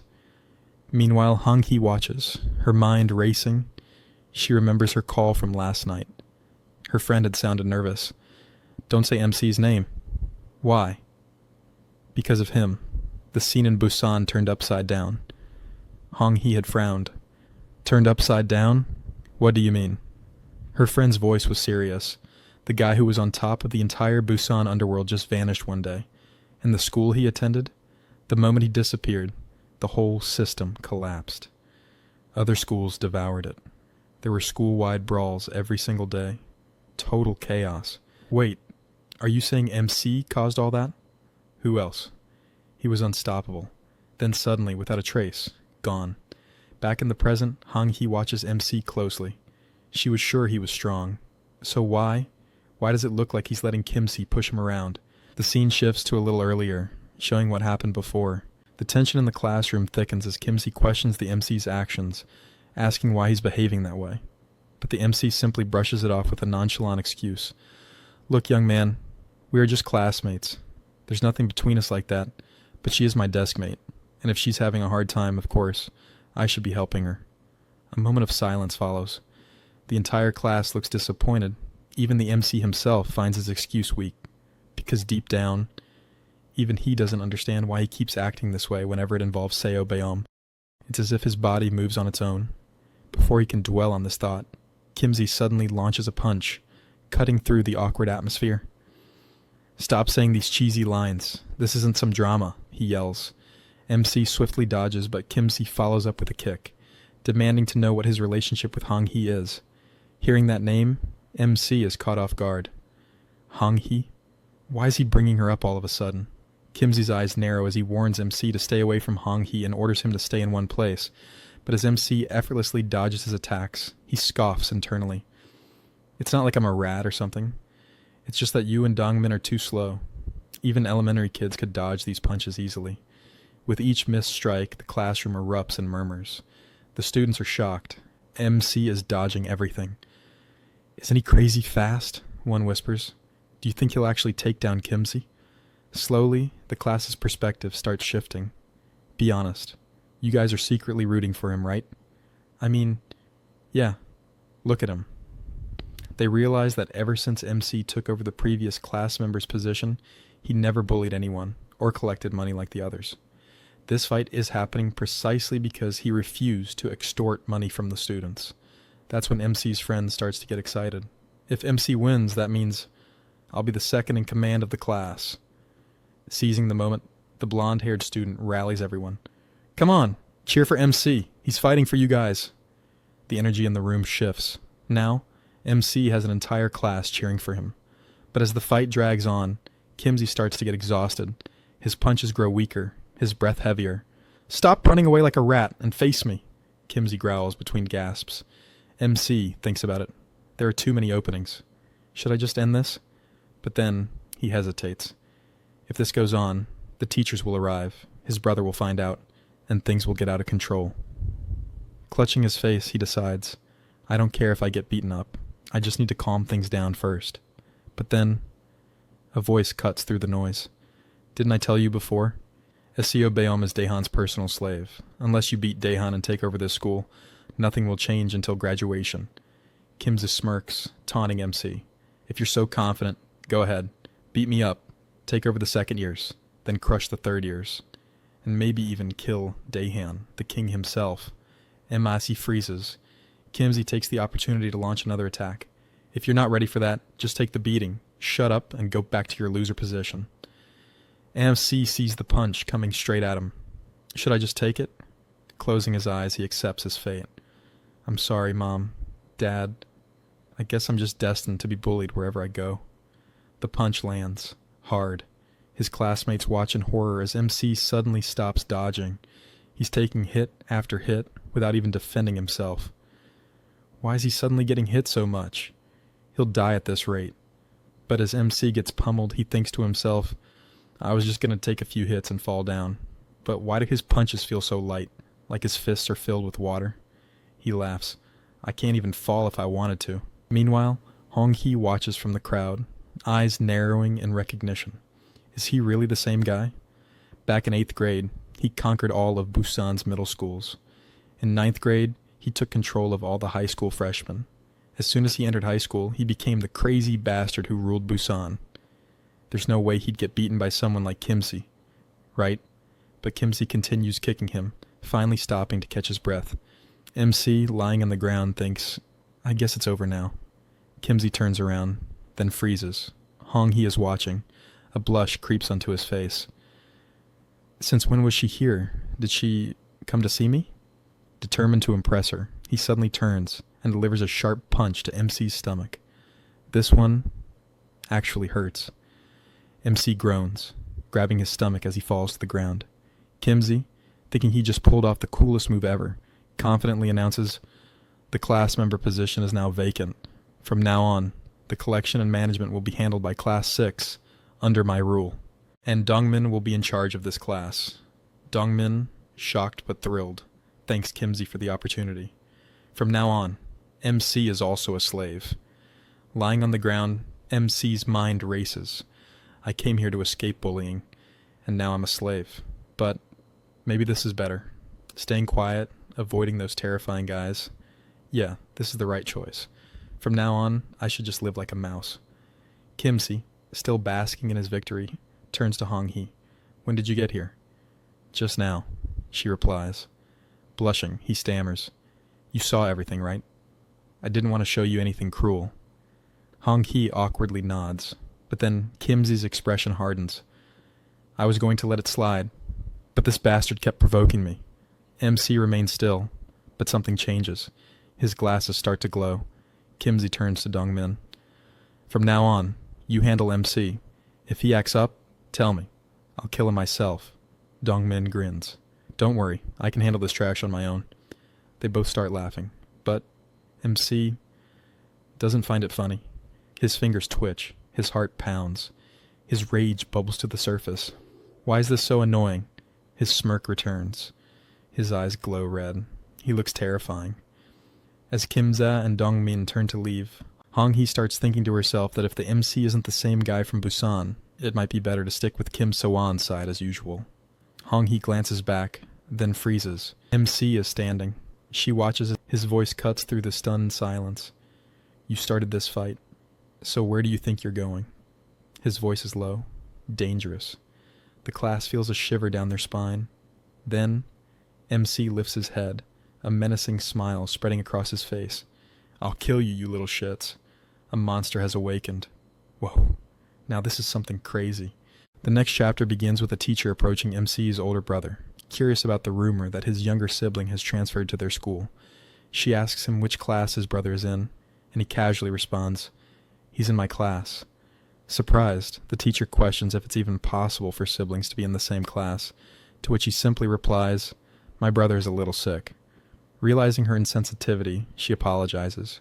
She then comments on the noticeable age gap between them, jokingly asking if his younger brother is scared of him. MC's brother smirks and replies, Do you really think so? Before preparing to leave for class. However, as he turns to go, a group of students rush past him, shouting that Kimsey is fighting the transfer student. This immediately catches his attention, and concern flashes across his face. Could the transfer student be his brother? At this moment, the scene shifts to a flashback, revealing the pressure that MC's brother carries. He recalls their prestigious family background, a lineage filled with educators. Their grandfather was the superintendent of education in Busan, their father a professor and deputy department head at a national university, and their mother the principal of a prestigious girls' high school. Their eldest brother graduated from the renowned S University. In this family of intellectuals, there was only one flaw tarnishing their perfect reputation: MC himself. In this memory, MC's brother is seen studying diligently while his friends try to persuade him to go out and have fun. He refuses, stating that it's only natural for students to study. His friends sigh at his strict mentality. One of them suddenly points out MC in the distance, amazed at how tall he is despite still being in elementary school. Unlike his academically driven brother, MC was lively and always surrounded by friends. MC's brother recalls how their home was filled with studious and serious people, but MC was the only one who stood out, like a mutant. However, despite their differences, back then, he was still just a brat who listened to him, and was, in his own way, a cute younger brother. That was until he entered middle school. Years later, while MC's brother is still immersed in his studies, his old friends reunite with him, joking that he hasn't changed, still carrying books around, still cold and distant. They ask if he is preparing for an exam, and he nonchalantly replies that he is studying for an employment exam. Shocked, his friends question why someone who graduated from the elite S University would need to take such a test. He simply states that among the many choices available to him, this is what interests him the most. Just then, his friend points out MC, who has grown up significantly, but what truly shocks them is the sight of MC smoking. Concerned, his friends urge MC's brother to say something. After all, his little brother is still in middle school. However, as they discuss him, MC suddenly turns to look at them. Without a word, MC's brother turns away and tells his friends, "Let's go. It's getting late." He then reflects on how everything changed when MC entered middle school. He was no longer the cute younger brother he once knew. Instead, he became the leader of all middle school delinquents in Busan. He started hanging around gangsters, drinking, smoking, and fighting. One day, an older delinquent from another school confronts MC, asking if he knows Jean Daewung, a feared upperclassman. The guy warns MC that if he's caught drinking in this area again, Daewung will personally discipline him. However, before he can finish, MC launches a brutal punch, followed by a flurry of devastating kicks, completely overpowering him. MC scoffs. "Who's that?" I don't even remember the names of second years because I knocked them all out before they could introduce themselves. Because of MC's actions, his family suffered greatly. His violent reputation spread like wildfire. Every day, new incidents of brutal beatings involving MC made headlines, bringing disgrace to their once respected family name. In one scene, a man discusses MC's father's potential candidacy for superintendent of education. However, he coldly states that despite prior support, MC's father has been excluded from consideration due to the risks associated with his youngest son. The family name has been tarnished too severely. Another scene shows MC's mother receiving a humiliating phone call where an enraged parent questions how she can be a principal when she failed to discipline her own child. Insults and criticisms rain down on her, leaving her speechless. One night, MC returns home, covered in blood with a dead-eyed expression. His father, furious, scolds him for staying out so late. MC nonchalantly responds, "I was just hanging out with my friends." MC's brother, now narrating, admits that by then, it was already too late to fix things. MC had become like a cancer, a problem too deeply rooted to be treated. Their family could do nothing but helplessly watch. But then, everything changed. MC was involved in a mysterious accident that erased his memories.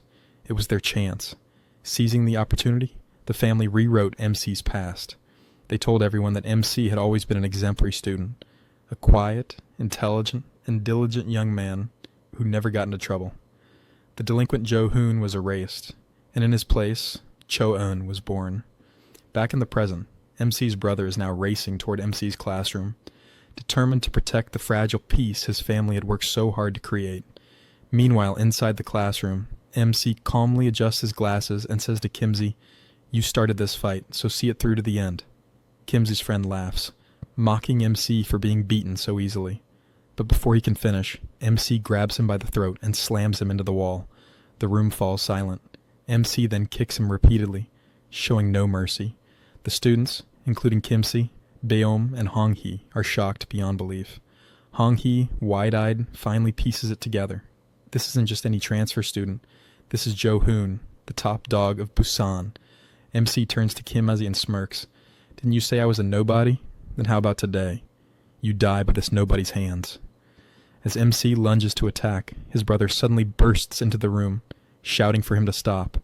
But MC, lost in his fury, ignores him and continues his assault.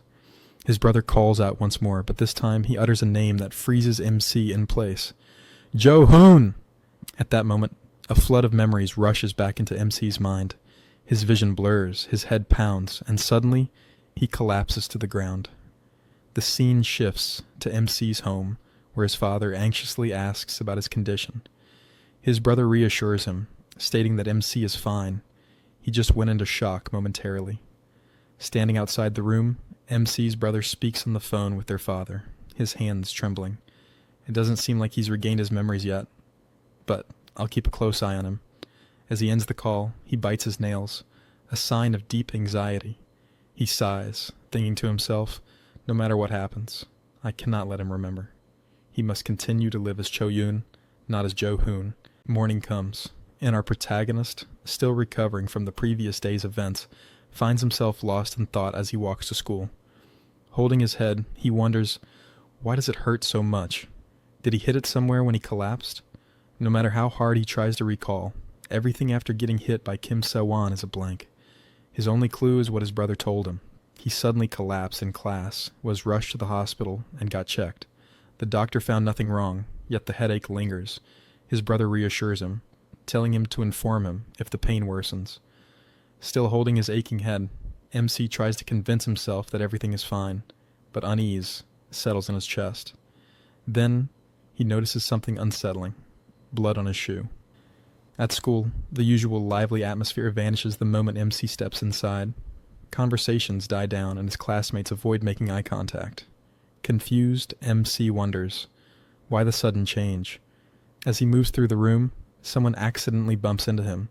The student immediately panics, apologizing profusely, as if terrified. That's when MC realizes, it's not just his imagination. Everyone is avoiding him. Spotting Beom, he approaches her with a greeting, but she ignores him. Sensing something is wrong, he turns to his friends, but they too seem reluctant. When he finally grabs their attention, he demands to know what exactly happened yesterday.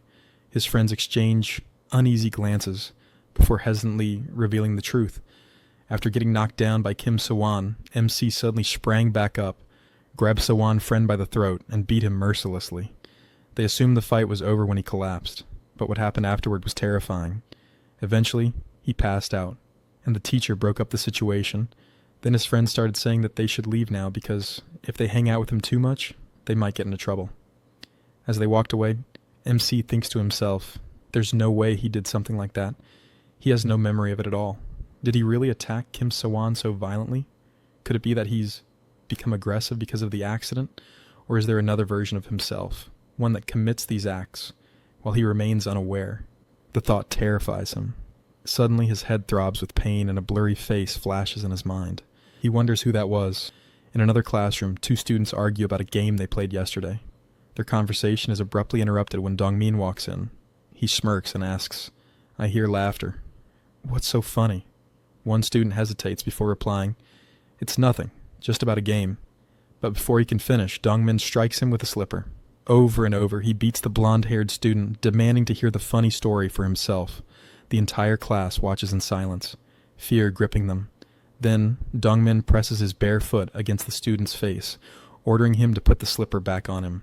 "Do you have a problem with that?" he taunts. He then reminds the student of his past servitude, forcing him to smile the way he did before. As the beating continues, students begin whispering among themselves. Dongmin is back to his old ways. From now on, he'll be collecting money again. They quietly admit that things were better when MC was around. He never bullied them, never forced them to pay up. Bayam listens to all of this in silence. Then another whisper spreads. Why did MC collapse so suddenly after fighting so well? Bayam recalls the two sides of MC, the one she sees every day, and the one from the fight. Which one is the real him? Shaking the thought away, she tells herself, why do I even care? This has nothing to do with me. She resolves to ignore it and just focus on her studies. Meanwhile, Dongmin finishes his outburst. Feeling his throat dry from all the yelling, he looks around for someone to buy him a drink. As his gaze lands on Byum, his expression changes. He stares at her, his words trailing off. At the same moment, MC is clutching his head in pain. Another fragmented memory surfaces. The face from his vision looks strangely familiar, nostalgic even. As he looks up, he notices Dongmin staring at him intensely. Why are you looking at me like that? MC asks. Dongmin glares at Bayom, then suddenly leaves the room, muttering that he needs fresh air. MC, still struggling with his headache, considers going to the nurse's office for medicine, but then he remembers. His brother already gave him some this morning. As he looks around, he spots Byom studying. Then a realization hits him. The face from his memory. It looks just like Seo Byom. He stares at her, confusion growing. Why would he remember her face? What connection does she have to his forgotten memories? Lost in thought, MC keeps wondering who the girl in his mind was. She looked like Byom, but if she wasn't her, then who was she? MC feels his head throbbing harder. The confusion is driving him crazy. Just then, Hong Hee appears. She leans toward him, concerned. Are you okay? She asks. You scared me yesterday. You suddenly collapsed, and I was really worried. Well, it's a completely fake act. What do you think, guys? MC thanks her, but she suddenly reaches out and wipes the wound on his face. She mutters, you should take care of yourself, and then pokes his cheek. MC, embarrassed, wonders, why is she acting like this all of a sudden? Then, she suddenly grabs his arm. I'll buy you food from the store, she insists. As your hometown friend, I need to take care of you properly. MC hesitates. Is there even anything healthy at the store? Don't worry about the money, Hong Hee reassures him. Just pick whatever you want. MC tries to politely refuse, but she insists. From a distance, Byum watches them silently. At the store, Hong Hee tells MC to choose anything he wants. Then, she suddenly makes an odd remark. You probably never had to come to a store much when you lived in Busan, she says. I bet all the kids there bought everything for you. MC pauses, uncertain. Maybe, he replies. I don't know. I think I probably bought my own stuff myself. As he picks out something to buy, Hong Hee stares at him intensely from behind. Something feels off. MC finally decides on a zero cola. Meanwhile, in an isolated part of the school, a group of students is brutally beating a kid. One of them calls out, Ikhwan, Kim Sawan is here. Ikhwan turns, his expression cold. Do you want to die? He sneers at Kim Sawan. Why are you so late? Sawan lowers his head, apologizing. Something came up. What came up? Ikhwan snaps. Your friend got beaten to a pulp by a transfer student, and you did nothing? He then looks at Dongmin and says, Did you at least bring a good sandbag? Dongmin shrugs. I'm just here to smoke. Ikhwan ignores him and glares back at Sewan. Did you handle the situation properly? Sewan hesitates before replying. I was about to, but the teacher showed up. The moment the words leave his mouth, Ikhwan kicks him hard in the leg. Looking down at him, he sneers. So, you just let him go? Then, he calls out to his lackeys. Bring him to me later. Turning to Dongmin and Sewan, he scoffs. One got shamefully beaten by the transfer student. The other just stood there like an idiot while his friend got wrecked. He shakes his head. You guys are disgracing our group. Sewan, now nervous, tries to defend himself. That transfer student, he's tougher than I thought. Ikhwan narrows his eyes. Shut up and stay put. I'll handle him myself. The storm is coming, and MC still has no idea what he's up against. Hong Hee asks the protagonist why he transferred to this school. He replies that it was because of his parents' work. Hong Hee nods, saying, Same for me. She then asks, Which school did you go to in Busan? The question catches him off guard. He hesitates, struggling to recall the name. Noticing his hesitation, Hong Hee questions, How can you not remember your own school's name? Finally he responds, Horyung High. Then, as if recalling something, she says, "Oh, I know someone from Horyang High. His name is Jide-ho." The moment she mentions the name, a blurry face flashes in the protagonist's mind. A sharp headache strikes him, his vision blurs, and dizziness overwhelms him. Before he can react, his body gives out. He collapses, losing grip of his cold drink. The can slips from his hand, and the liquid splashes onto someone's shoes and pants. Hong Hee's expression stiffens, clearly nervous as she recognizes him. The surrounding students begin murmuring in low voices, convinced that the protagonist is in deep trouble for spilling coke on Daehan. They say he's doomed now. Daehan, standing there with a deadly glare, locks eyes with the protagonist. At that moment, he recognizes the face. Hwang Daehan, the infamous senior. Fear grips him, and his mind immediately jumps to thoughts of begging his mother for another school transfer. As Daehan extends his hand toward him, the protagonist flinches, expecting to be hit. Panic takes over, and he immediately apologizes, promising to leave the school and begging for forgiveness. But to his surprise, Daehan doesn't react with violence. Instead, he calmly asks if he's okay and offers his hand to help him up. The protagonist hesitates, staring at the hand before finally accepting it. The moment he grabs Daehan's hand, something unexpected happens. Daehan pauses, as if sensing something. He examines the protagonist's stance, as if evaluating him, before asking, "I haven't seen you before. Who are you?" The protagonist responds, saying that he is a transfer student. Daehan asks, "Where did you transfer from?" "Busan," the protagonist replies. Daehan narrows his eyes. "It's my first time seeing someone from Busan." Without saying much else, Daehan turns around to leave. The protagonist quickly asks about his shoes, but Daehan dismisses it. "They're cheap. Don't worry about it." The surrounding students watch the scene unfold. Among them, a few girls whisper, impressed by Daehan's generosity. "Senior's really cool," one of them murmurs. Meanwhile, one of Daehan's lackeys signals another to prepare a fresh pair of shoes and pants for him. Daehan's friend studies the protagonist, recognizing him. "Isn't he the guy who was with Byum?" He smirks before waving at him. "So, today you're with Hong Hee? You're getting quite popular." Hong Hee, still concerned, turns to the protagonist. "Are you okay? What happened back there? Why did you suddenly collapse?" The protagonist apologizes for causing a scene. Hong Hee sighs. "Of all people, it had to be Daehan.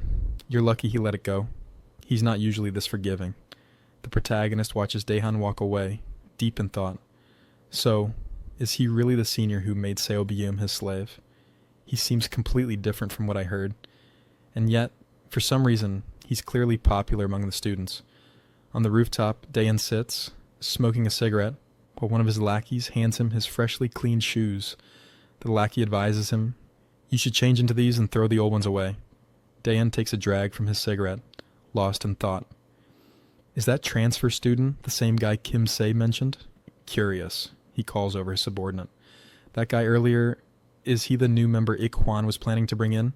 The muscular lackey hesitates before replying, "I'm not sure. Should I ask Ik Hwan?" Daehan exhales a cloud of smoke and shakes his head. "Number I'll find out myself when we collect tribute." His friend, watching him closely, smirks. "Did you like that transfer student?" Daehan gives him a sharp look. His friend continues, "Because if you didn't, why did you let him go without doing anything?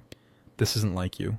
There have been plenty of times when students got on your bad side, and you beat them until they were drenched in blood."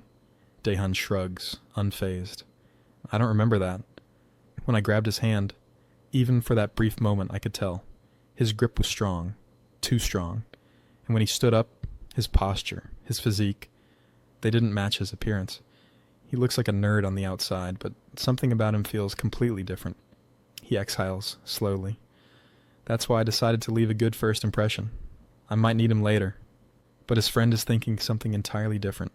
Daehan likes the transfer student. The thought excites him. He chuckles to himself, eager to see Daehan's reaction when he eventually finds out about the protagonist's connection to Seo Byum. Just then, the muscular subordinate speaks up. "By the way, I heard Woo Jung-hak is getting out of suspension soon." Daehan flicks away a cigarette, his expression darkening. "That so?" The scene shifts to the MC, who is apologizing to Hong Hee for spilling the cola she had just bought for him. She tells him not to worry, saying, "It's just cola." Then, she informs him that she's leaving. As the MC walks away, Hong-hee watches him, deep in thought. She wonders why the other side of the MC hasn't shown up, even though she deliberately mentioned the name of his best friend from Busan. She questions whether the MC knows that she is trying to uncover his true identity. But if that's the case, why hasn't he reacted? Could it be that he is planning to take over Seoul and preparing for an attack? Even Daehan would struggle against him. She decides that she must treat the MC as well as possible, because the spot of being his best friend belongs to her. She then enters her classroom, where Kim So-won is waiting for her. He offers her some food, saying that she's the only one who can use him as her personal bread errand boy. He thought to himself that he's so thoughtful and cool. However, Hong-hee refuses, explaining that she already spent her money at the snack store. Kim So-won asks why she went alone, to which she replies that she wasn't alone. The MC was with her. Upon hearing this, Kim So-won clenches the food packet in anger. He sighs and warns her, telling her she better not hang out with the MC anymore because Ikhwan has decided to catch him today, and this time, he'll be beaten to death. Meanwhile, the MC is walking while holding his head, wondering if he ever got a proper checkup at the hospital. He keeps fainting, and he doesn't understand why. As he thinks about it, he recalls the name that Hong-hee mentioned earlier. It sounds familiar, like someone he knew in the past. While lost in thought, two boys approach him and ask, "Are you Jo-yoon?" The MC responds, "Yeah, I am." "Who are you guys?" Instead of answering, they tell him to follow them quietly because Ikhwan wants to see him. In another part of the school, Ikhwan is in the middle of beating up another student, when one of his friends informs him that they've brought the transfer student. Ikhwan grins and says, "Perfect timing. I need a new punching bag." The scene opens with a guy smoking alone, contemplating how he ended up back at the same school he should have dropped out of earlier. As he's lost in regretful thoughts, he hears a disturbance nearby. Investigating, he sees Ikhwan and his gang using a boy as a punching bag, interrogating him about being the rumored transfer student. The smoker turns away, thinking nothing has changed at this school. Our protagonist, the actual transfer student, arrives at the scene. Ikhwan questions if they've brought the right person, since he looks like a nerd. How could this guy have scared Kim Se and Jongmin? He wonder. Ikhwan directly asks MC if he was responsible for putting Park Jae-hoon in critical condition. The transfer student remembers Park Jae-hoon as the person he had beaten up on a day when he was overcome with anger. He realizes they've brought him here for revenge, related to Kim Se. The MC concludes there's only one approach that might help him escape the situation. The Ikhwan gang prepares for an attack, thinking MC might try something unexpected during their conversation. Instead, MC bows deeply and apologizes, claiming he didn't act purposefully and can't remember anything from that day. He begs to be let go, promising to be more careful in the future. The smoking student returns after hearing the commotion and is confused by what's happening with MC. Ikhwan questions MC about his background. MC replies he transferred from Busan and recently moved with his parents. When asked if he had fun in Busan, MC appears confused by the question. Ikhwan thinks to himself that MC doesn't seem to be playing games, but remembers Kim Se warning him not to take MC lightly. After glaring at MC, Ikhwan surprisingly apologizes for the mistake and tells MC he can leave. His friends are confused by this decision. As the relieved MC turns to leave, Ikhwan launches a surprise punch from behind. However, MC senses the attack, turns around, and effortlessly dodges the blow. MC asks why Ikhwan is suddenly attacking him. The smoking student watches in amazement. Ikhwan's friends are equally surprised that MC dodged the punch, especially since Ikhwan is a trained boxer who placed 7th in high school competitions and was Seoul's secondary school runner-up. His specialty is straight punches and surprise counter punches, yet MC avoided them with minimal effort. Ikhwan continues throwing punches, but MC dodges them all, until Ikhwan is completely out of breath. Ikhwan's friends suggest it must be coincidence or luck. The observing student thinks differently. MC is dodging with precision, making minimal movements, just slightly twisting his body at the right angles.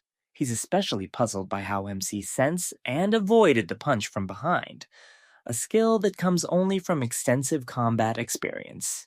He concludes that MC isn't part of Daehan's group, but is certainly an interesting character. Exhausted, Ijuan confronts MC about his deception, accusing him of seeing through his plan to let his guard down before attacking from behind. MC is internally frustrated, first dealing with Kim Sie and now this confrontation. He just wants to live normally and doesn't understand why this is happening.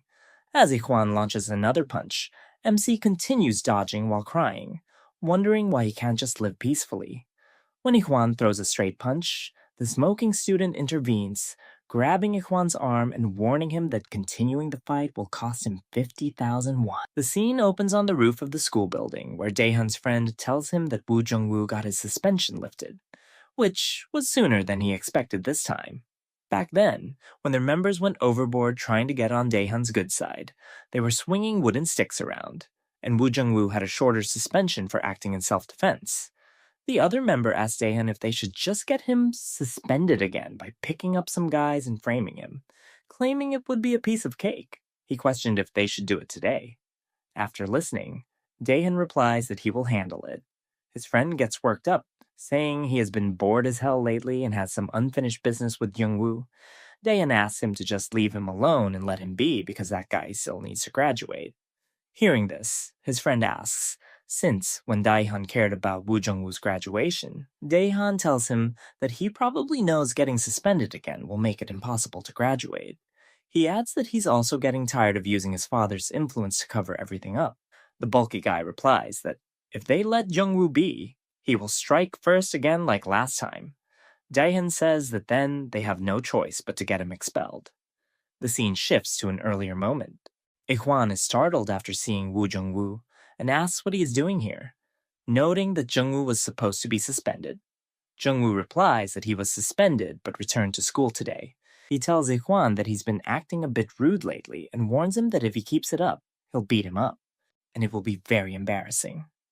The MC observes the scene, thinking about who this guy is, noting his long hair and wondering how he's allowed to grow it like that. The MC initially thinks Jung-woo must be a good guy since he seemed to help him. However, guys from behind start talking, calling Jung-woo a mad dog, and questioning how he lifted his suspension so quickly. They claim he's dangerous, able to move wherever he wants, and attack if something annoys him. They reference a previous fight where he allegedly cut off his opponent's ear. The MC becomes scared as the guys continue warning him not to get involved with Jung-woo. Ijuan tells Jung-woo that since his suspension is over, he should behave and attend school quietly, asking why he's meddling in other people's business. Jung-woo replies he explains he's interfering because seeing Ijuan's face pisses him off, suggesting Ijuan should have been a little less ugly. Ijuan laughs and repeats Jung-woo's earlier warning about getting bitten. Jung-woo warns that if Ijuan keeps talking rudely, he'll knock him out. The MC thinks they don't care about him anymore and decides to leave while they continue arguing. Jung-woo said he should be grateful to him. If he had kept fighting, he would have just gotten beaten even worse and embarrassed further. While pointing at the MC, then he asked Ijuan if he felt it too, that he couldn't win against the MC if he fought to the end. Hearing that, Ijuan snapped and shouted that Jung-woo was done talking shit, then launched a punch at him. Jung-woo smirks, saying he warned Ijuan about talking rudely. He punches Ijuan, making him scream and fall. Jung-woo chokes Ijuan with his leg, saying he should have maintained his dignity. Ijuan's friends start calling out, and Jung-woo finds their rush to show friendship amusing. He tells Ijuan he's become too cocky because of Daehan, and that he'll put him in his place, using him as a sandbag while choking his neck. The MC looks on confused. Ijuan's friends demand Jung-woo let him go, or he'll die. They ask the MC to try and stop Jung-woo, but the MC says he can't stop someone like him. Suddenly, someone calls out that they're in big trouble because Furry will probably be here soon. Hearing this name startles Jung-woo, who realizes he'll be expelled if caught. He orders the two guys to take Ijuan and run away, threatening them to keep quiet about what happened. As he leaves, he tells the MC he'll speak to him later. The MC remains confused as Jung-woo runs out. Back in the classroom, the teacher takes attendance. When calling the MC's name, there's no response. The teacher looks around and asks Baeom if she knows where he is, but she says no. Dongmin smirks, thinking the MC is getting beaten up by Ijuan. However, The MC suddenly enters, claiming he drank bad milk and has a stomachache. Dongmin is surprised to see the MC looks completely fine. The MC takes a seat while Beom stays silent, her thoughts drifting back to 30 minutes ago. She had been studying when she suddenly noticed the MC with two guys. She remembered hearing he was supposed to go to the store with that girl. Alarmed, she rushed to the faculty office. There, she told the teacher that while taking out some clothes to throw away, she saw some kids smoking. When the teacher asked who and where, she said it was in the storage room by the tennis court. Now, sitting in class, she watches the MC, thinking that since she doesn't see any injuries on him, she must not have been too late. A small smirk crosses her face. What a relief. Chapter opens up outside the school where MC and the other kids are playing football. While looking at MC, Dongmin looks really frustrated. His friend tells him that MC is coming closer, and they should get ready. But Dongmin thinks that it doesn't make any sense. MC was supposed to be a ball boy, so why is he wearing a jersey and playing on the ground? His friend tells him that he should go talk to MC. As MC approaches, Dongmin looks at him but can't think of anything. MC quickly passes through him, and Dongmin couldn't even block him. MC then kicks the ball, making it a goal. Girls from behind started talking about MC, saying he scored again and he is really awesome at soccer. Bayom is watching silently from behind as the girls kept shouting MC's name. She then pulls out one side of her earphone. The girls continue talking about MC, saying he is really cute. When they look at him from behind, his back is really wide. They note that MC is not like other boys who pretend to be tough. Those guys are annoying like kindergarten students. Dongmin scratches his ear, thinking why his ears are suddenly so itchy. The girls keep talking, with one mentioning that she saw MC reading English fluently. His pronunciation is apparently very good. Another girl teases her, suggesting she's already in love with him. Beom watches their interaction silently. The next scene shows everyone praising MC. His friend tells him they are going to play against Class 4, and MC must come. MC agrees he will. Suddenly, the girls from earlier interrupt, giving MC a cold drink which he takes, saying he was really thirsty. When his friend asks about the drink, the girl replies that he should buy it himself. From a distance, Dongmin and his friend are pissed at MC. His friend asks if MC is supposed to be a slave, but he's not getting the treatment of slaves. He wonders if the class system has been revamped since MC came. Dongmin thinks about how he can fix the situation again, and needs to find a way. He remembers Ikhwan telling him that he would take care of MC himself, but nothing happened. MC came back normal, and Ikhwan isn't the type to let anyone off without doing something. Dongmin thinks there's no way MC could have taken down Ikhwan, but then he considers, if it's MC, maybe he's capable of taking down second-year students. Dongmin's friend asks him to do something about MC, but Dongmin says it's crazy and tells him to go away. The scene shifts to the men's toilet. MC's friend is saying he's feeling uncomfortable because he's sweating and can't even wash up. He complains that many schools have showrooms, and their schools should have one too. His friend replies sarcastically that if he's so curious, why doesn't he discuss it with the chairman? Hearing this, MC's friend gets scared, asking if his friend doesn't know who the chairman's grandchild is. His friend laughs and tells him to shut his mouth. As they are leaving, his friend tells MC to throw his gym clothes. Everyone is throwing their gym clothes on Bayom's table. Bayom thinks about why the boys aren't taking off their gym shirts, and those who didn't take off their clothes are on their own. As she's leaving, MC suddenly appears in front of her, asking if she took the girls' gym clothes and suggesting they go together. As they walk, MC asks her to hand over the clothes. She replies that she's fine and repeats that being with her will only cause him more troubles. Hearing this, MC stops and smirks. He says he's not coming to help her and tells her she has a princess complex that embarrasses her. He mentions that someone told him he's a slave now, so he thought he should act accordingly. He laughs, saying it's very childish, and he doesn't understand these class systems. But he acknowledges he has no power to change things, so he must follow along. MC then greets the teacher. The teacher, looking at Bayom, says he was grateful she reported the smokers. But when he went to the storage room by the tennis court, they had already run away. He advises her to look closely and report the specific students next time. While she was hanging the clothes, the MC said, "It's not a big deal to hang your own clothes, but doing all of them must be tough." Then he asked, "Don't your hands hurt?" How do you manage to do all this by yourself? She stays silent. MC thanks her, catching her off guard. He explains that during the previous incident with the scary kids, things could have been dangerous, and it's thanks to her that he's okay. His flirtatious approach makes her blush. She turns around, insisting she didn't mean to help. MC continues to thank her, promising to buy her a snack next time.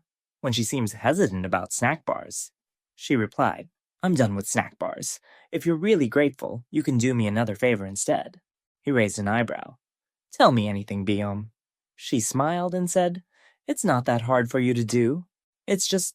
The scene shifts to MC's house. His brother asks why Biom is there. She explains she heard he's their class teacher and promises not to tell her classmates. MC interrupts, saying he's decided to study with Biom. A flashback reveals Biom asking MC to teach her English. She admits that while she's fine in other subjects, no matter how hard she tries, her English scores never improve. The MC suggests taking online lectures instead of learning from him, since he's never taught anyone before, but she explains she can't afford them. He quietly agrees, realizing her situation. Then she offers to teach him other subjects in return, since he's only good at English, something that stings his pride a little. Proposing they study together for 2 hours after school. MC's brother gives them fruits and offers help if needed. As his brother was leaving, he quietly took a photo of the MC studying. Tears welled up in his eyes as he whispered that he couldn't believe what he was seeing, MC studying so seriously. He had to show it to their parents. Later, MC handed Beom his Korean language workbook. She was stunned to see that out of all the questions, he had only gotten one right. The rest were wrong, even though they were just basic problems. Pointing at the page, she said, "Look, the answer's right there in the sentence. If you just read carefully." As she leaned in to explain, MC suddenly felt his heart pounding. Overwhelmed, he grabbed the workbook back and muttered that he'd do it again. Later, the scene shifts to them walking, and MC asks if she's heading to her part-time job at the convenience store. Beom replies that the timing works out. She can finish her shift and still attend school in the morning. MC, surprised, asks if she's not tired from jumping straight into work after studying. She scoffs and says it's only been 2 hours of studying, but MC thinks to himself that his head already feels like it's going to explode. Before they part, Beom tells him not to sleep right away and to make sure he finishes his homework by tomorrow. "You don't even have a basic foundation," she says. "You need to build one first." MC nods and promises to do it. Then Beom hesitantly asks him something that had been bothering her. "You're great at English, but with other subjects, you don't even know the basics. Is there a reason for that?" MC is taken aback. She quickly adds, "I'm just curious. If you don't want to talk about it, that's fine." After a moment, he replies, "I don't know. I told you before. I lost my memories." The scene shifts again to Beom at the convenience store.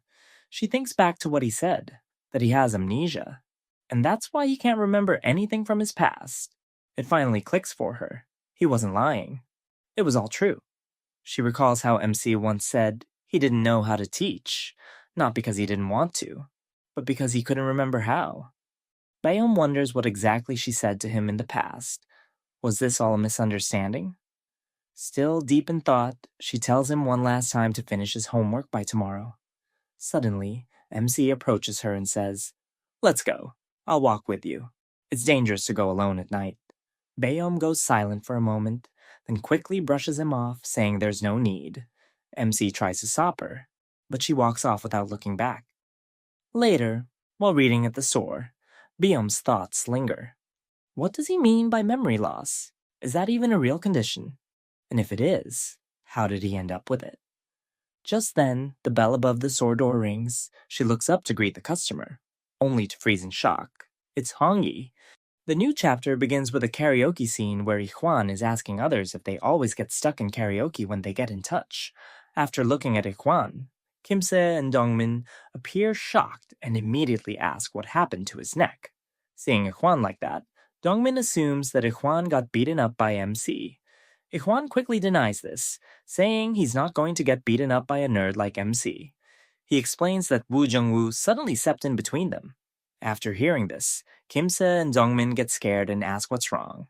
Ijuan sits next to Hong-hee, who looks disgusted by his presence.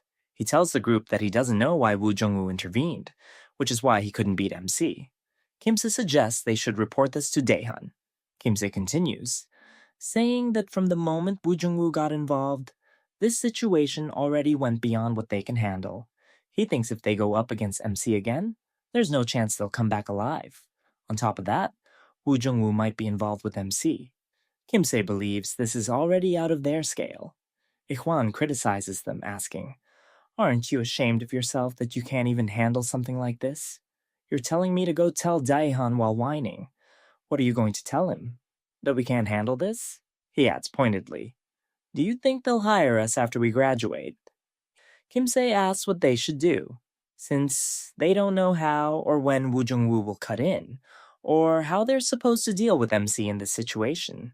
Ikhwan admits he doesn't know, then looks at Hong Hae and asks if she's from Busan. He wonders if she knows anything about MC. After hearing this, she stays silent before replying that he really thinks she knows someone like MC. Ikhwan then asks Kimse about the day he fought with MC, questioning how he made MC hit first. Kimse replies that he just pressed MC's seizure button. When Ikhwan asks what kind of seizure, the scene shifts. Ikhwan is laughing after hearing Kimse's explanation, saying, "Really? That's what happened? It's awesome." Kimse and Dongmin look very confused by his reaction. The scene shifts to the convenience store where our female protagonist is reading a book. Suddenly, Hong Hae enters the store. The scene flashes back to Ikhwan telling Hong Hae that now is their time to make a move. Hearing this, she wonders what they should do. Ikhwan explains that she needs to mess with Baeom. That's the only way they can prevent Woo Jung-woo from getting involved. He doesn't know what kind of relationship MC has with Woo Jung-woo, but it's certain that Woo Jung-woo is taking MC's side. He tells her that if male members touch Baeom, Woo Jung-woo will notice and realize they're trying to provoke MC on purpose. Hearing this, Kimse and Dongmin start laughing, saying that messing with Baeom is their daily routine, because she's a slave. Ikhwan responds that's why Daehan treats them like losers. Ikhwan mentions he heard that MC and Baeom are like a pair. He continues, "If we all rush over and openly bother Yo-eun right next to her, wouldn't that look suspicious? Besides, Woo Jung-woo already knows that we're trying to get MC. You really think that sharp bastard Woo Jung-woo wouldn't notice? You dumbasses. He already hates our crew's guts, so he'll probably jump at the chance to butt in." He explains it's different when girls make the first move. He doesn't know the reason, but they've known for a long time that Woo Jung-woo doesn't get involved with girls' stuff. The scene shifts back to the convenience store where the girls are asking Baeom if she's from their school. They greet her and ask about her work. One girl asks Baeom to give her a bottle of alcohol and a packet of cigarettes, telling Baeom to pay with her own salary. Baeom doesn't respond, prompting the girl to say, "Are you deaf or something? I said to give me a carton of Marlboro, and you're just standing there staring." As this argument unfolds, Hong Hee looks at Baeom with surprise, thinking, why is Baeom MC's trigger point? Why does MC like her, even though Daehan marked her as his personal slave? She wonders if MC really wants to go head-to-head with Daehan, and if that's why he's getting closer to Baeom, whom Daehan marked as his personal slave. She thinks this might be part of MC's big plan to take down Daehan. Hong Hee decides she should stay out of this as much as possible. Baeom refuses to sell alcohol, explaining it's illegal to sell alcohol and cigarettes to minors. She says they can only purchase some snacks from among the items they want. She packs their snacks and asks them to pay. The girl in the pink hoodie sighs, then grabs a bottle of alcohol and slams it on the table, breaking it. She threatens Baeom, saying that every time Baeom answers back, she'll break another bottle. She demands Baeom bring her a pack of cigarettes while pointing the broken bottle at her, saying, "It's not a card, but I can put it in your mouth." Baeom flinches at the sight of the broken bottle and starts sweating. She points at the CCTV camera, stating that if the girl wants to break more bottles, she can, but it's all being recorded. The girl says she doesn't care and will show the footage to the police and the store owner. Baeom identifies them. You're Kim Ya-hyun in Class 1, the other girl is Lee Ji-young in Class 2, and the girl in the back is Hong Hee from Class 4.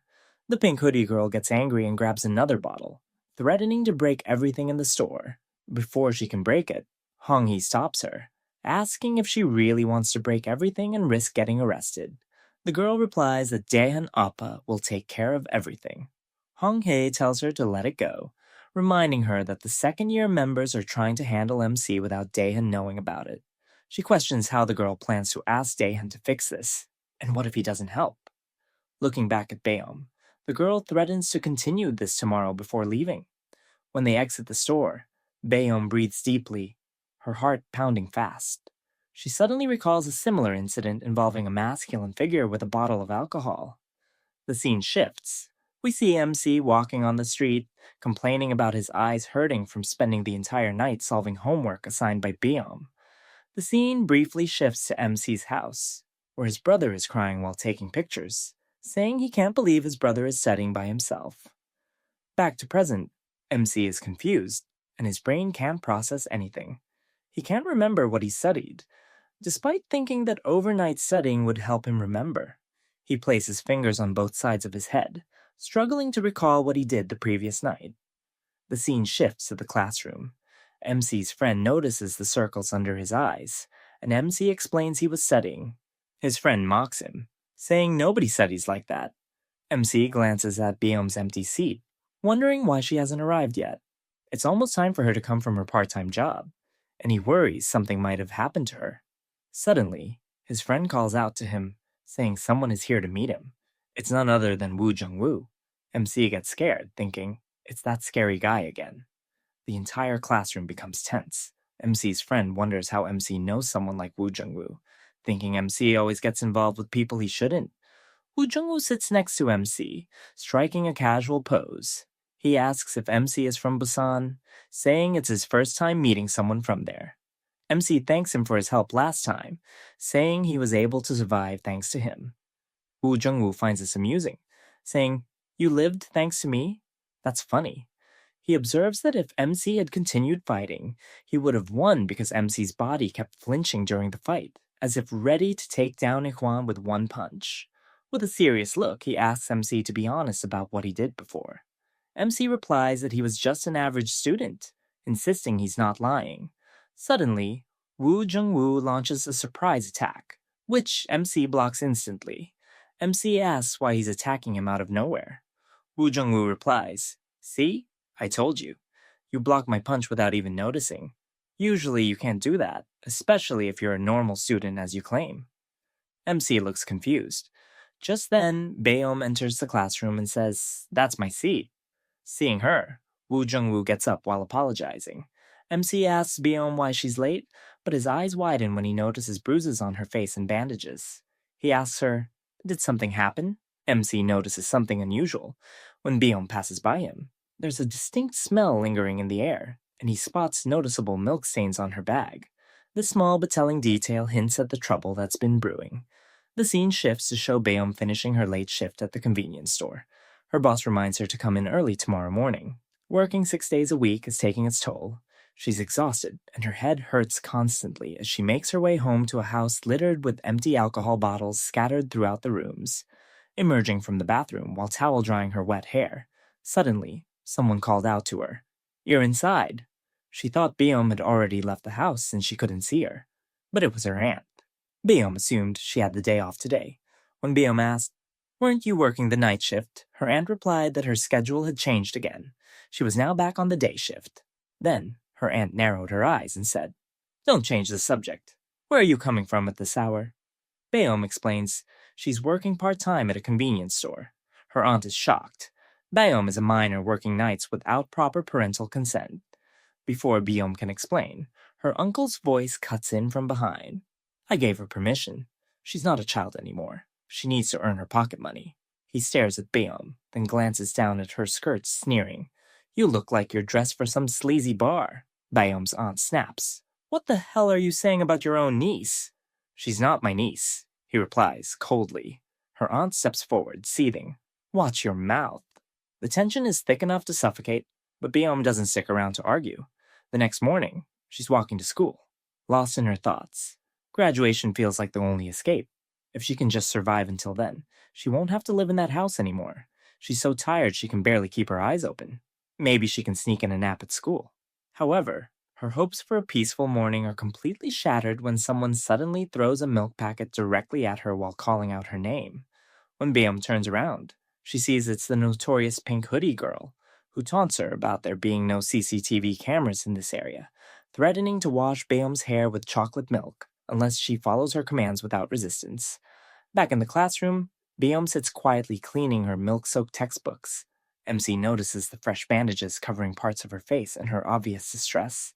Concerned for her well-being, he offers to accompany her to the nurse's office to get some proper medicine for her injuries.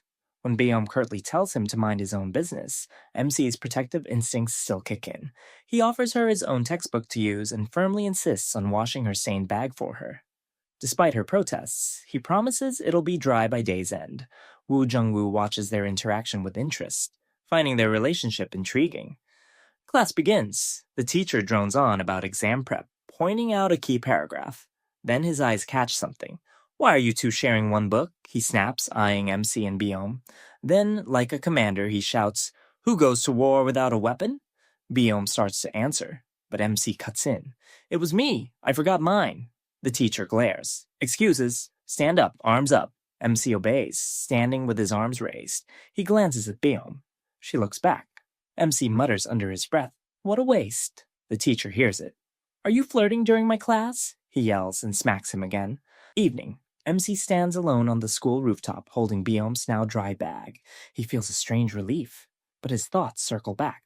Why does someone like her have to suffer this much? He remembers the first time he saw her. Bandages, bruises. He wonders how much longer he has to endure all this until graduation. And the painful truth is, there's still a long way to go. His thoughts are interrupted by a shout. "Why are you bothering me?" He rushes to the edge and looks down. Looking down, he's horrified to see Biom surrounded by girls, with the pink hoodie girl gripping her hair. The bully declares she wants to see Biom beg for mercy today. Inside the school, MC's brother is warning the class to stay seated. No one goes out. Not to the academy. Not home. If the teacher catches you, you'll regret it. He notices something. 2 empty seats. Biom's and MC's. He frowns. Where the hell are they? Back outside, the situation worsens. One of the girls grabs Biom by the collar. "No fear in your eyes. Let's fix that." Another girl mutters, "You didn't hit her hard enough earlier. That's why she's still got fight." The pink hoodie girl growls, telling them to shut up. The girl next to Hong Hee asked, "Why haven't you laid a finger on Biom yet? Are you trying to switch places with the pink hoodie girl or what?" She replied, "I don't think I can. My shoulder's messed up. Didn't get any sleep last night." Then she asked curiously, "What did you even say to her to make her follow you without putting up a fight?" She reveals crucial information. While drinking with Daehan Oppa, she heard he'd give her a magic spell to make Biom obedient. Biom asks if this is what Daehan told her to do. The girl denies it, then makes a chilling revelation. Biom is a slave, and she was enslaved before Biom ever was. Looking at Biom with hatred, she can't stand that pitiful look. Just as she prepares to strike, someone grabs her hand. MC Stan appears. Other girls gasp as MC tells her to stop, asking Biom how she got there while returning her forgotten bag. As MC hands over the bag, someone strikes him from behind with a wooden stick. Biom screams as MC staggers, blood flowing from his head. The attacker is Kim Se-won with 2 thugs. Ihwan declares that with no distractions today, they'll properly take care of MC.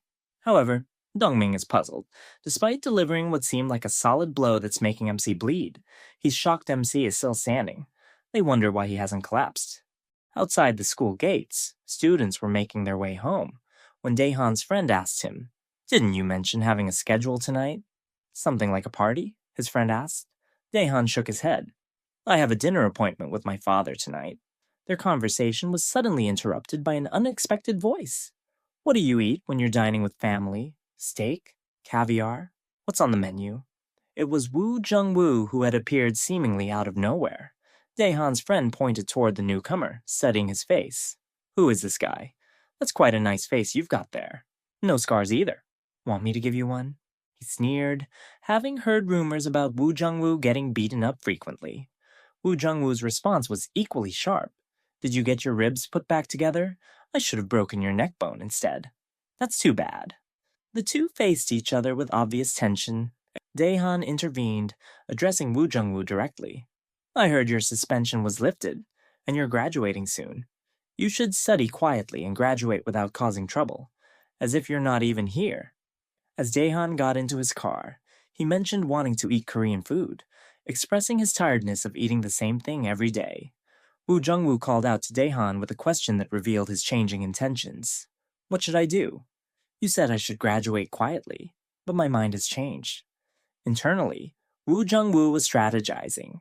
He thought about the unidentified person he had encountered today, believing he could use him effectively to his advantage. The school environment, which Daehan had influenced, presented opportunities. However, he knew he couldn't stand out too much yet, as these people wouldn't even notice his presence. Meanwhile, at another location, MC had been struck with a wooden stick. The attackers were shocked to see that MC was still standing, despite the severe blow to his head.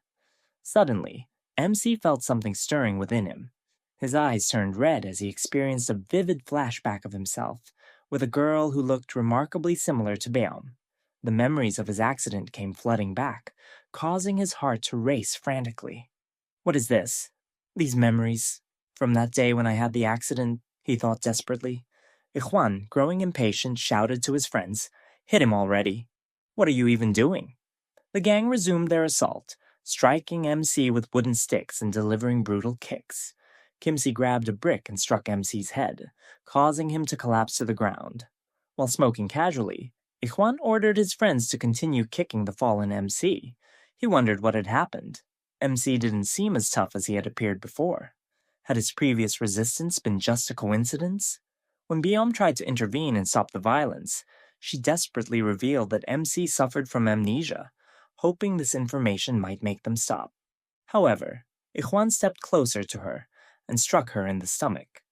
As MC noticed Beom being hurt, he experienced another flashback of the girl who resembled her. This triggered something deep within him. Suddenly, MC regained consciousness and stood up. The girl in pink was asking Ikhwan if she could hit Beom, to which he responded, "Do whatever you want." At that moment, Ikhwan found MC standing directly in front of him, fists raised and ready to strike. MC's punch connected with Ikhwan's face, causing him to bleed. Ikhwan's friends panicked, and the girls were equally surprised by the sudden turn of events. MC turned to the girl in pink with a threatening tone. "Leave Beom alone. I don't want to hurt you, but I will break your legs if necessary." The intimidated girl fell backward after looking into MC's eyes. Beom recognized those eyes immediately. They were the same as before, and she could feel the atmosphere around MC had completely changed. MC checked on Beom, asking where they were and if they could leave. He also inquired about Daeho, wondering why he hadn't come with them. Looking around frantically, he searched for his friend.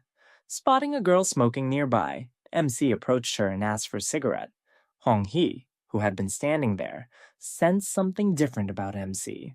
His entire atmosphere had shifted, just like before. While smoking, MC felt dizzy and disoriented. He called to Beom, telling her he would take her home safely. Ikhwan, struggling to maintain his composure, demanded to know where MC thought he was going. He angrily questioned Kimse and Dongmin about why they were sitting idle instead of fighting. Ikhwan then asked MC what he had been doing in Busan, but suddenly lost his balance and fell to his knees. MC looked down at him with cold indifference. "Just sit down.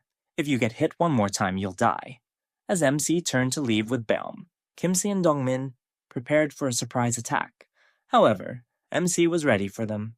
He struck and elbowed Kimse while dodging Dongmin's attack, then delivered a powerful punch to Dongmin's throat, causing him to collapse. MC picked up a brick, raising it as if to strike, but ultimately chose not to use it. "I told you I was just going to leave," MC said with controlled anger. "You guys were the ones who escalated this." Kimse called the MC cheap. Before he could finish his thought, the MC landed a swift kick to his face. He retorted coldly, saying that sneaking up from behind with a brick was far cheaper. The onlookers froze in shock. Among them, Hong-hee wondered, was the MC finally revealing his true identity? Meanwhile, Ikhwan stared at the MC, puzzled. He had assumed this guy was just some transfer student sent to Class D to ride Daehan's coattails. But now, he wasn't so sure. Narrowing his eyes, he asked the MC if he'd shown up to take over the school with Woo Jung-woo. The MC blinked, genuinely confused. "Who's that?"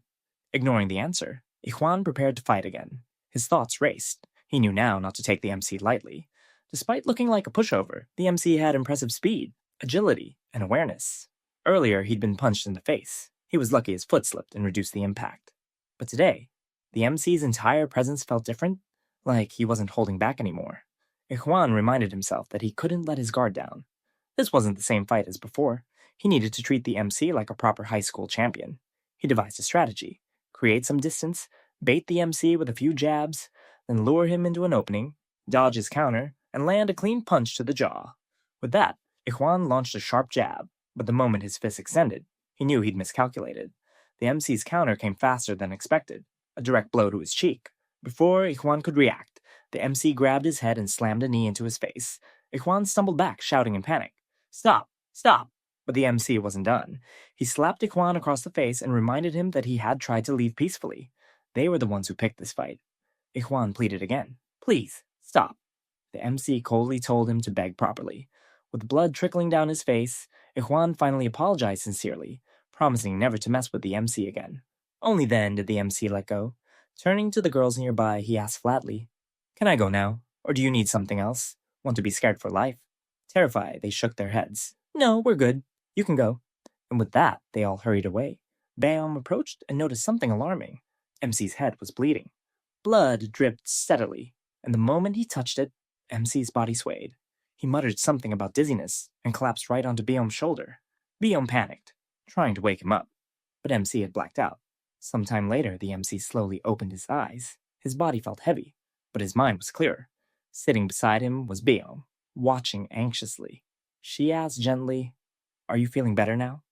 The MC blinked, looking around the unfamiliar white walls. "Where am I?" "You're in the hospital," she said. "Don't you remember what happened?" Rubbing his temples, he muttered that everything after getting hit with a wooden stick was a blur. His memories were fuzzy, fragmented.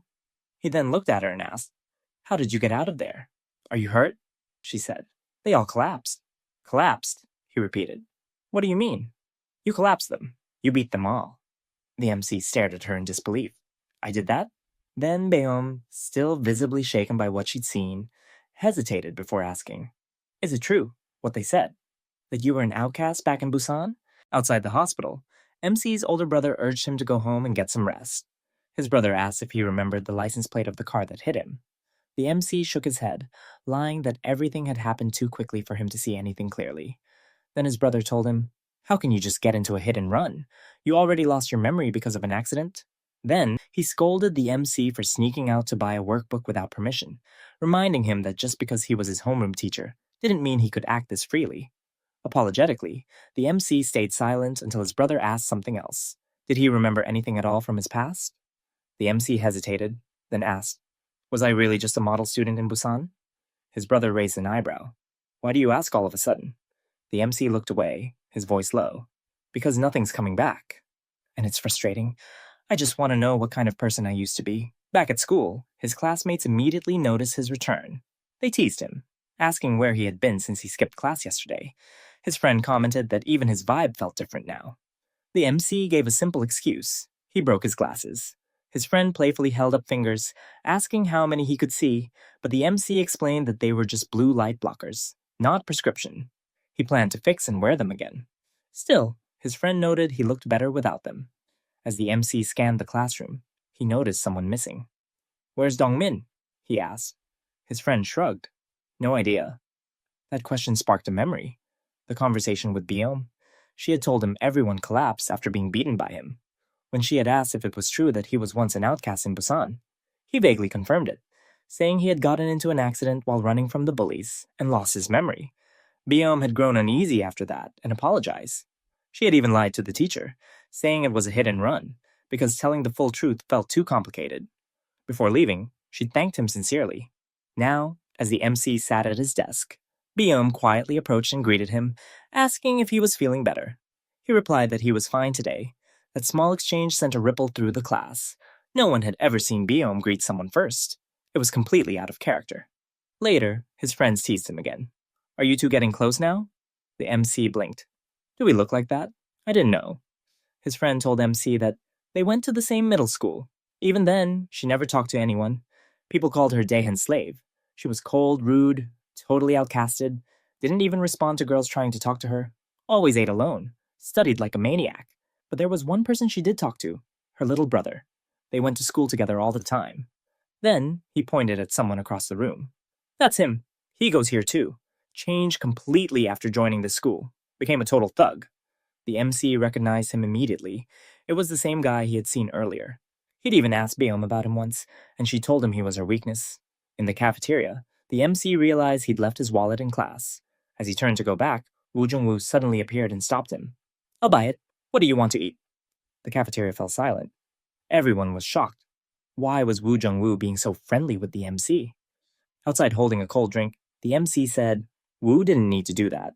But Woo smiled and said he could at least buy his brother a meal from his part-time job. If you're ever hungry, just tell me. Then, eyeing the bruise on MC's face, he asked, What happened to you? Fight? The MC shook his head. Car accident. Woo sighed. Man, I wish something interesting would happen already. Just then, they spotted Beom's brother being dragged away. Woo's expression darkened. That bastard again? He explained that the upperclassman with him was a second year from Daehan's group. He was known for targeting first years just to mess with them, probably trying to prove something after losing to Ikhwan. Watching MC's concerned face, Woo nudged further. First years really have it rough. They get beat for no reason. I wish I could help, but I'd get expelled. I wonder if someone else will step up. The second year began yelling, accusing the first years of acting like they were Daehan's crew. Then he insulted Ikhwan, calling him useless and unqualified. Turning to Beom's brother, he asked sarcastically if what he said was true. The boy mumbled something unclear, and the second year punched him in the throat. He beat another kid too, and ordered them all to bow. That's when MC stepped forward. They've been hit once. I'm sure they understand now, he said calmly. The second year turned to him. Who the hell are you? MC replied evenly. Just a normal student.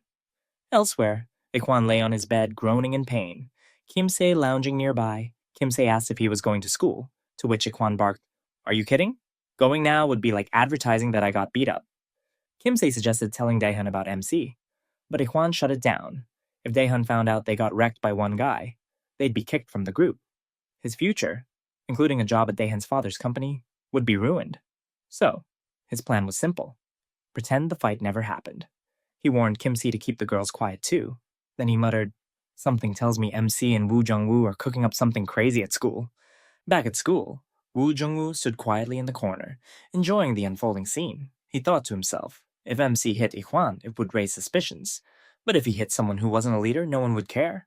Woo was curious to see MC's real strength. Meanwhile, Beom's younger brother glanced at MC, confused.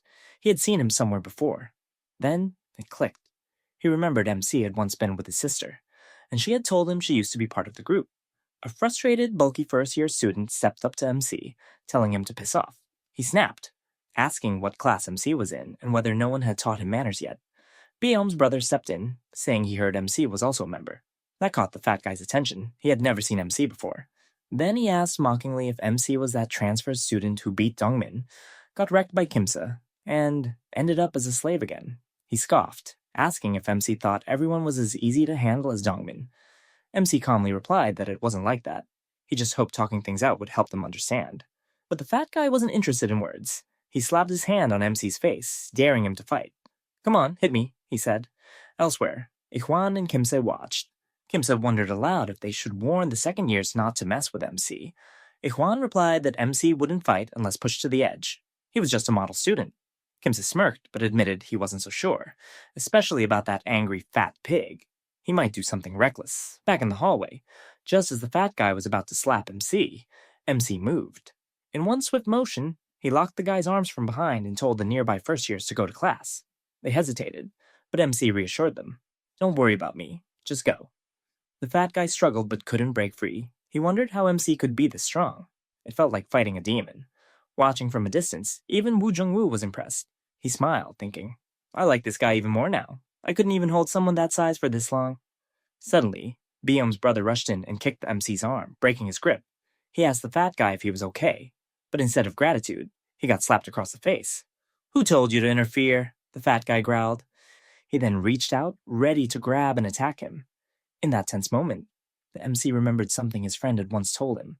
The Beom really cared about his little brother, but something had changed after he came to the school. Before things escalated, the MC stepped in and told the fat guy to stop.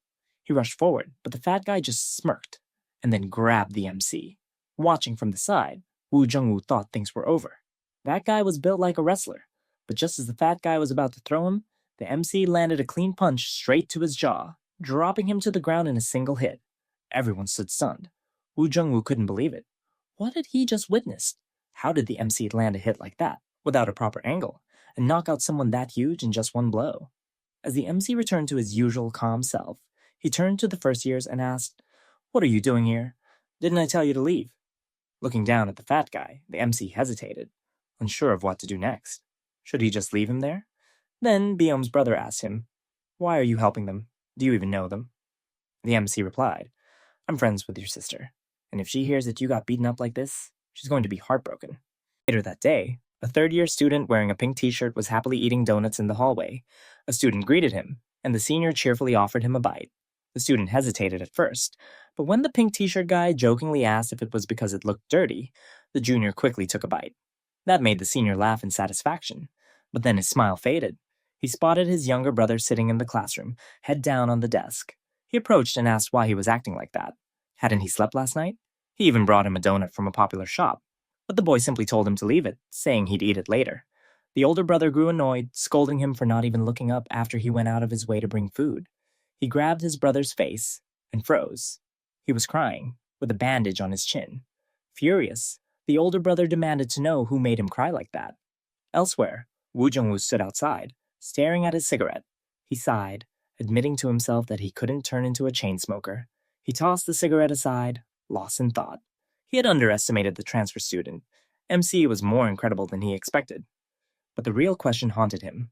Why did MC transfer here of all places and start living like this? What exactly was he planning? MC, meanwhile, wondering why he continued getting involved in fights. Why he always messed things up. Then, his vision blurred. He felt like something inside him was trying to emerge, like there was someone else sharing his body. And strangely, there was always one thing in common whenever he felt this way. Biom. Back in class, Biom's younger brother was talking to a friend. The friend asked who the guy was that helped them earlier. He seemed to know Biom personally. Then he teased Biom's brother, asking if Biom had a secret boyfriend she never told him about. Biom's brother grumbled, but their conversation was cut short when the two fat upperclassmen, the brothers, entered their class asking about MC. Meanwhile, MC and Biom were cleaning a bathroom together. MC couldn't help but wonder what kind of school made a girl clean the boys' bathroom. As they worked, he casually asked if she'd still be coming over to his house to study. She raised an eyebrow, replying that of course she would. Why was he even asking something so obvious? Didn't he want to? MC admitted he was just worried about her after what happened yesterday. But Biom shot back, asking if he studied based on his condition too. Then, glancing at him, she asked why he wasn't wearing his glasses today. MC replied that they were broken and sent for repair, then asked if he looked weird without them. She replied softly, saying he looked better without them. MC blushed at the compliment. He awkwardly rushed to throw away the trash, his heart racing. Outside, he pulled out his phone and opened the camera, wondering to himself if he really looked that cool without glasses. Maybe he wasn't that bad looking after all. As he was on his phone, a student walked up and called out to him. The MC looked at him and asked, "Weren't you the guy who was with Biom's brother? And what happened to your face?" Back in the classroom, the day was ending, and students packed up to go home. Biom reminded MC that today he was supposed to tutor her in English, just like she helped him with Korean before, but MC told her he couldn't study today. Biom was surprised and asked why. She warned him not to make excuses. Consistency was key to improving, but MC just told her he'd go ahead first and see her tomorrow. She stared after him, frustrated. Why was he suddenly acting like this? Outside, Biom's brother was trying to explain to the fat upperclassman that he didn't really know the guy who helped him earlier. The fat guy wasn't buying it. He grabbed Biom's brother by the throat and said that if it weren't for Daehan's specific order not to lay a hand on him, he'd have already beaten him senseless. Just then, MC walked up. The fat guy immediately pointed him out to his bigger brother, saying he was the one who broke his cute little brother's jaw. Meanwhile, Biom was still thinking about MC. She couldn't understand why he had suddenly left like that, and why he was acting so distant when people clearly cared about him. Just then, someone called out to her. She turned and froze. It was Daehan. He looked at her with a smirk and said, "It's been a while." At the convenience store, the owner reminded Biom to collect goods later, and told her to pull herself together and work properly. While working, Biom recalled her earlier encounter with Daehan. Back then, she had walked away without saying anything, but Daehan had asked if she was doing well in her studies. Biom replied sarcastically, asking if he came just to mock her and whether he really thought things were going well for her. Daehan laughed and told her something strange. Whenever his group gathered, he often saw her brother. He said she shouldn't worry too much, because he was going easy on her brother. For her sake.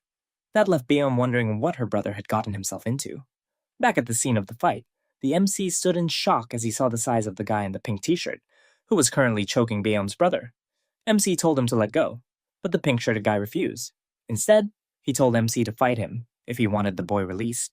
Tightening his grip, he warned that if MC didn't come over now, he'd snap the boy's neck. MC rushed forward, but the guy hurled Beom's brother at him. As MC caught the body, the guy punched him hard in the face, knocking him down. He then sat on top of MC, pinning him down and preparing to hit him 10 times. As the first few punches landed, Beom's brother watched in disbelief. He couldn't understand why MC kept interfering and wondered if he should use the chance to run away. But MC, still under attack, told him to run while he held the guy off. Beom's brother was confused. Why would MC do this for him? The green t-shirted guy nearby warned Beom's brother not to move unless he wanted to get beaten up too. As MC continued getting hit, Beom's brother realized that at this rate, MC might actually die. As the pink-shirted guy raised his fist for the final punch, MC suddenly blocked it with his hand and asked calmly, "Do you even know who you're sitting on?" The thug was shocked. He couldn't pull his hand back. MC tightened his grip until the guy screamed in pain. He warned that if he didn't get off now, he'd become left-handed for life. The onlookers were startled. MC grabbed the thug by the neck and headbutted him, knocking him off. Then he stood up and asked coldly, "Who are you guys? And where is he?" Beom's brother stared in shock. Something about MC had changed. His aura felt different.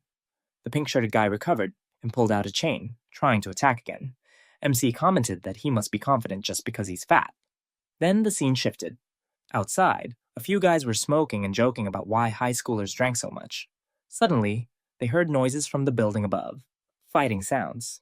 Soon, they noticed someone coming down the stairs. It was MC. They stopped him and asked who he was. Meanwhile, Woo Jung-woo was running toward the area, clearly worried.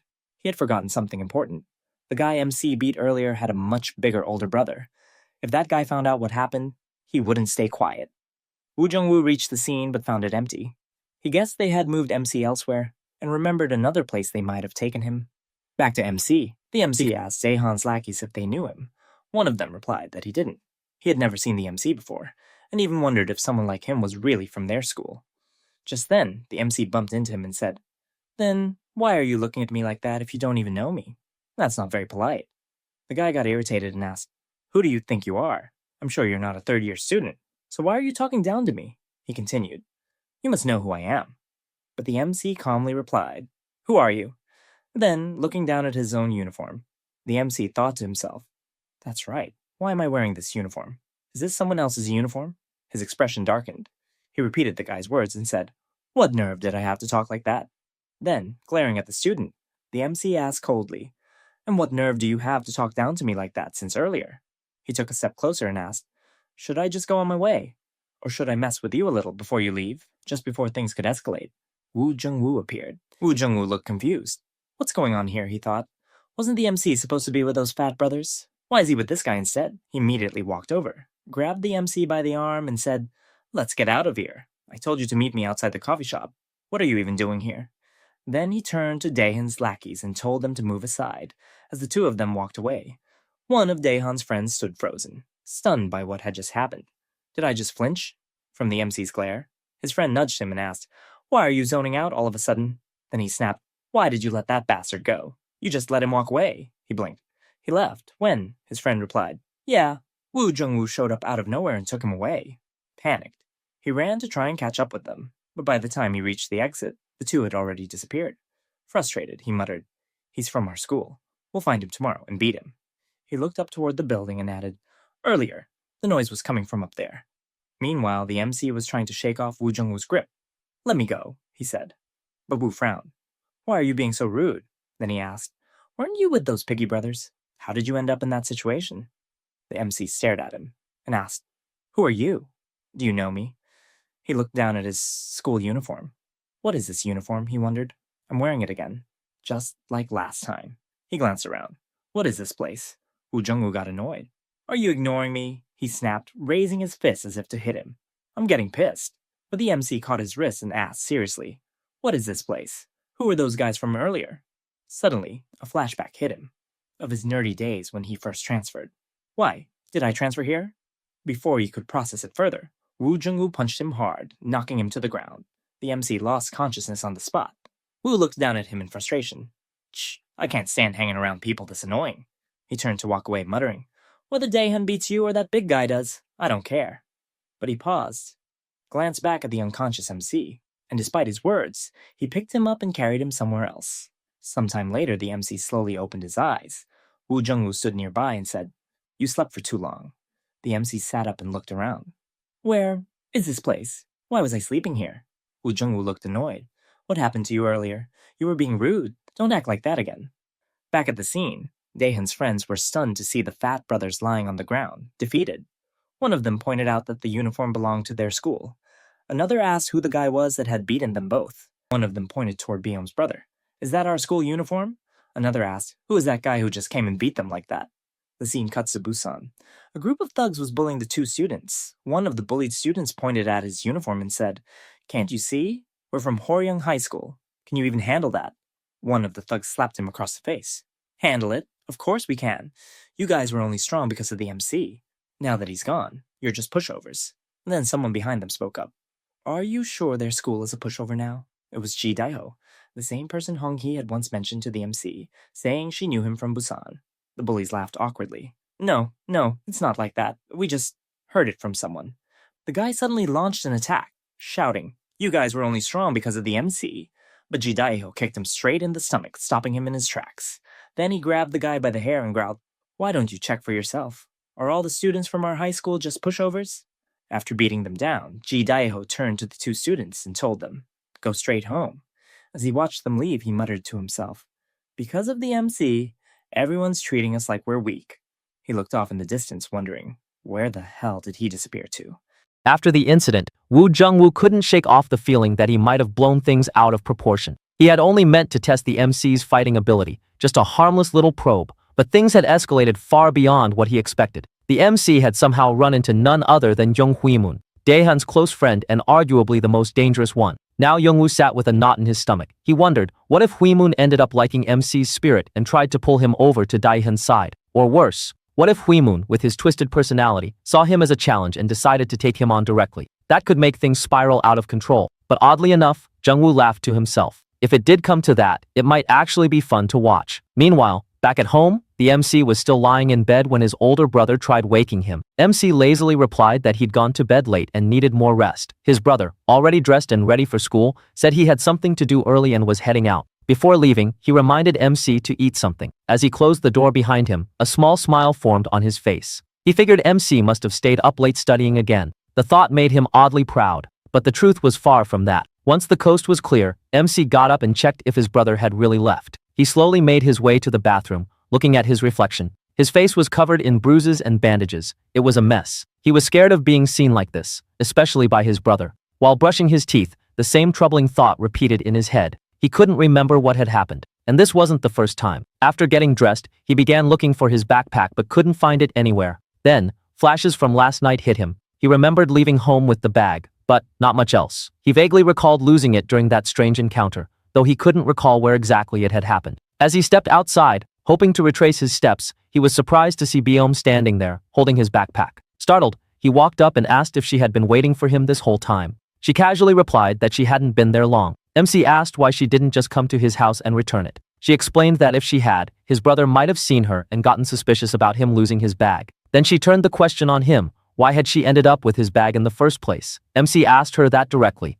and Beom went quiet for a moment before asking him something unexpected. Do you know my brother? MC paused, confused. She explained that it was her brother who had found the bag and handed it over to her. And then she asked, was that connected to why MC had left so suddenly the day before? MC was caught off guard. He quickly asked what else her brother had said. Beom told him that he didn't say much, just gave her the bag and walked off. That brought MC some relief. His brother didn't talk about the fight, and at least for now, it seemed like he was safe. To explain things away, MC casually said it was nothing serious. There had been a soccer match, and her brother had just happened to be around. Maybe he forgot the bag there. But Beom wasn't letting it go that easily. She pointed at the scratches and bruises on his face and asked if he got hit by a ball or something. MC awkwardly laughed and claimed he took a hit while heading the ball. Stuff like this happened in soccer, he said. Beom didn't seem convinced. That moment triggered a memory for her. Last night at the convenience store, her brother had suddenly shown up, carrying a familiar backpack. She'd asked what he was doing there, and he replied that a friend of hers had forgotten something. She'd looked at the bag and instantly recognized it as MC's.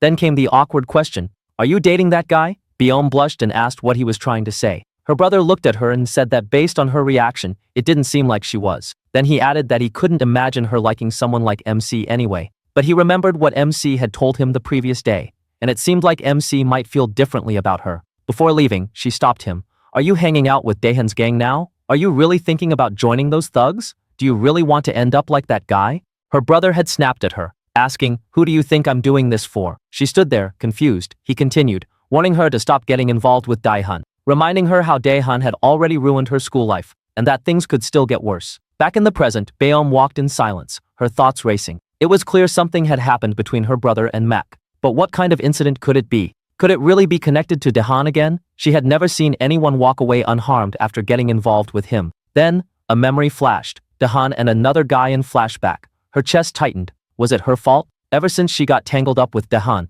the people around her had only gotten hurt. Lost in thought, she found herself staring at the MC for too long, then suddenly jolted back to her senses and hurried away, wondering why she was even worrying about him. The MC watched her walk off, puzzled by her sudden change in behavior. Meanwhile, over at school, a tense scene unfolded. A boy was suddenly punched in the face. It was Huimun. He grabbed the boy by the head and growled, "Say it. Why have you been talking down to me?" The boy was trembling as Huimun growled at him, demanding he repeat a specific sentence. When the boy hesitated, he smacked him hard. Huimun muttered that it wasn't him either. He was growing frustrated. Since last night, he hadn't been able to sleep. All because of one moment, a single flinch, and he hated how much it had affected him. He was now hunting down anyone who matched the voice or vibe of the person from last night. Every bowl-cut student was a suspect. Then, he heard a familiar tone. He turned and spotted MC. Something about him triggered a memory. Wasn't he the guy who spilled a drink on Daehan? And hadn't Daehan once said that MC felt like two completely different people? As the MC told his friend he was heading to the bathroom,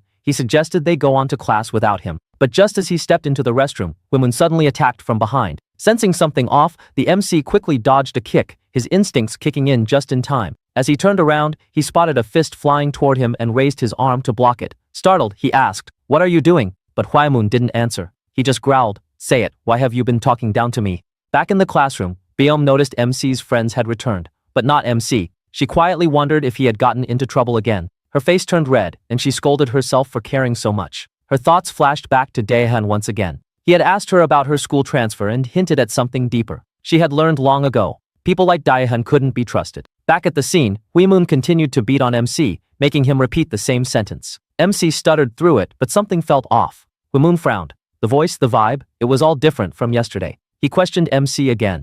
"Where were you last night?" MC paused. Then he calmly replied, "At home, studying." "Really? Then what about those scratches on your face?" MC stuck to his lie.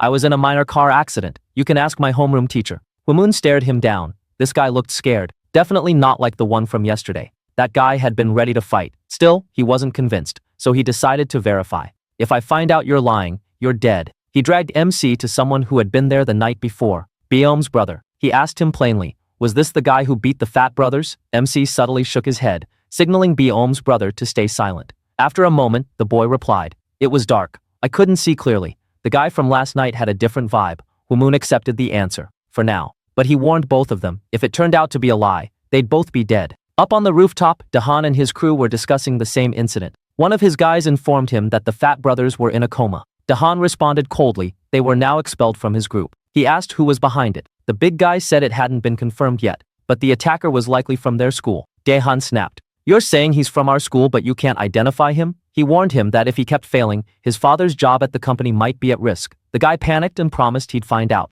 Then Huimun stepped in. He said he had a suspect, someone Daehan already knew, the one who had spilled a drink on Daehan's foot. Daehan raised an eyebrow. The big guy asked why Huimun didn't just go beat him up if he was so sure. But Huimun warned him, "Don't touch that guy, he was his. If anyone else laid a finger on him, it would ruin his appetite." Daehan chuckled. "Fine, he's your prey, but handle it properly. If you screw this up, you know what'll happen." Huimun nodded. If he failed, Daehan could beat him or expel him, whatever he wished. Meanwhile, MC let out a sigh of relief. Baeom's brother had covered for him, but something still gnawed at him. He recalled the moment he woke up yesterday. No memories, only reactions. Both Woo Jungwoo and Huimun had noticed something off about him. It was frustrating. Every time he lost his memory, A different version of himself seemed to take over, one he didn't understand or control, and that scared him. Back in the classroom, his friends teased him about being gone for so long. Just as he tried to explain, Hong Hee approached and asked if he had heard they were going on a school trip soon. Byom watched silently from the back. Hong Hee then asked him if he had any plans on Saturday. When he said he'd probably study, she interrupted. He could sacrifice one day for shopping, right? Later, MC stood outside, awkwardly surrounded by unfamiliar people. He wondered if coming here was a mistake. Then Hong Hee arrived, apologizing for being late. She seemed nervous. This was their first time meeting outside school. She smiled, then grabbed his arm. What do you want to do first, or should we eat? For some reason, ever since that day, she couldn't stop seeing MC differently. Nearby, a group of delinquents were smoking and casually talking about girls. One of them, wearing a pink jersey, turned to the guy in the green cap and said there was a girl at his school he liked. He even suggested calling her over for some fun. The guy in the green cap suddenly spotted someone. There she is, he said, pointing across the road. Walking with a guy? That's her. The guy in the pink jersey turned around to look. His expression changed as he squinted at the two. Who's that loser next to her? He asked, clearly irritated. The story shifted back to the night before, where the main character stood in his room, staring at his closet in confusion. He wondered what he usually wore. Was it always just tracksuits? Looking around, he realized there wasn't a single decent outfit to be found. From behind, his older brother watched quietly, remembering how their mother had thrown out all of MC's delinquent-style clothes in the past. The MC sighed, questioning himself. Maybe he didn't know much about fashion, but even he could tell these clothes were terrible for a school trip. He wanted to look different this time. His mind wandered back to an earlier conversation with Byom,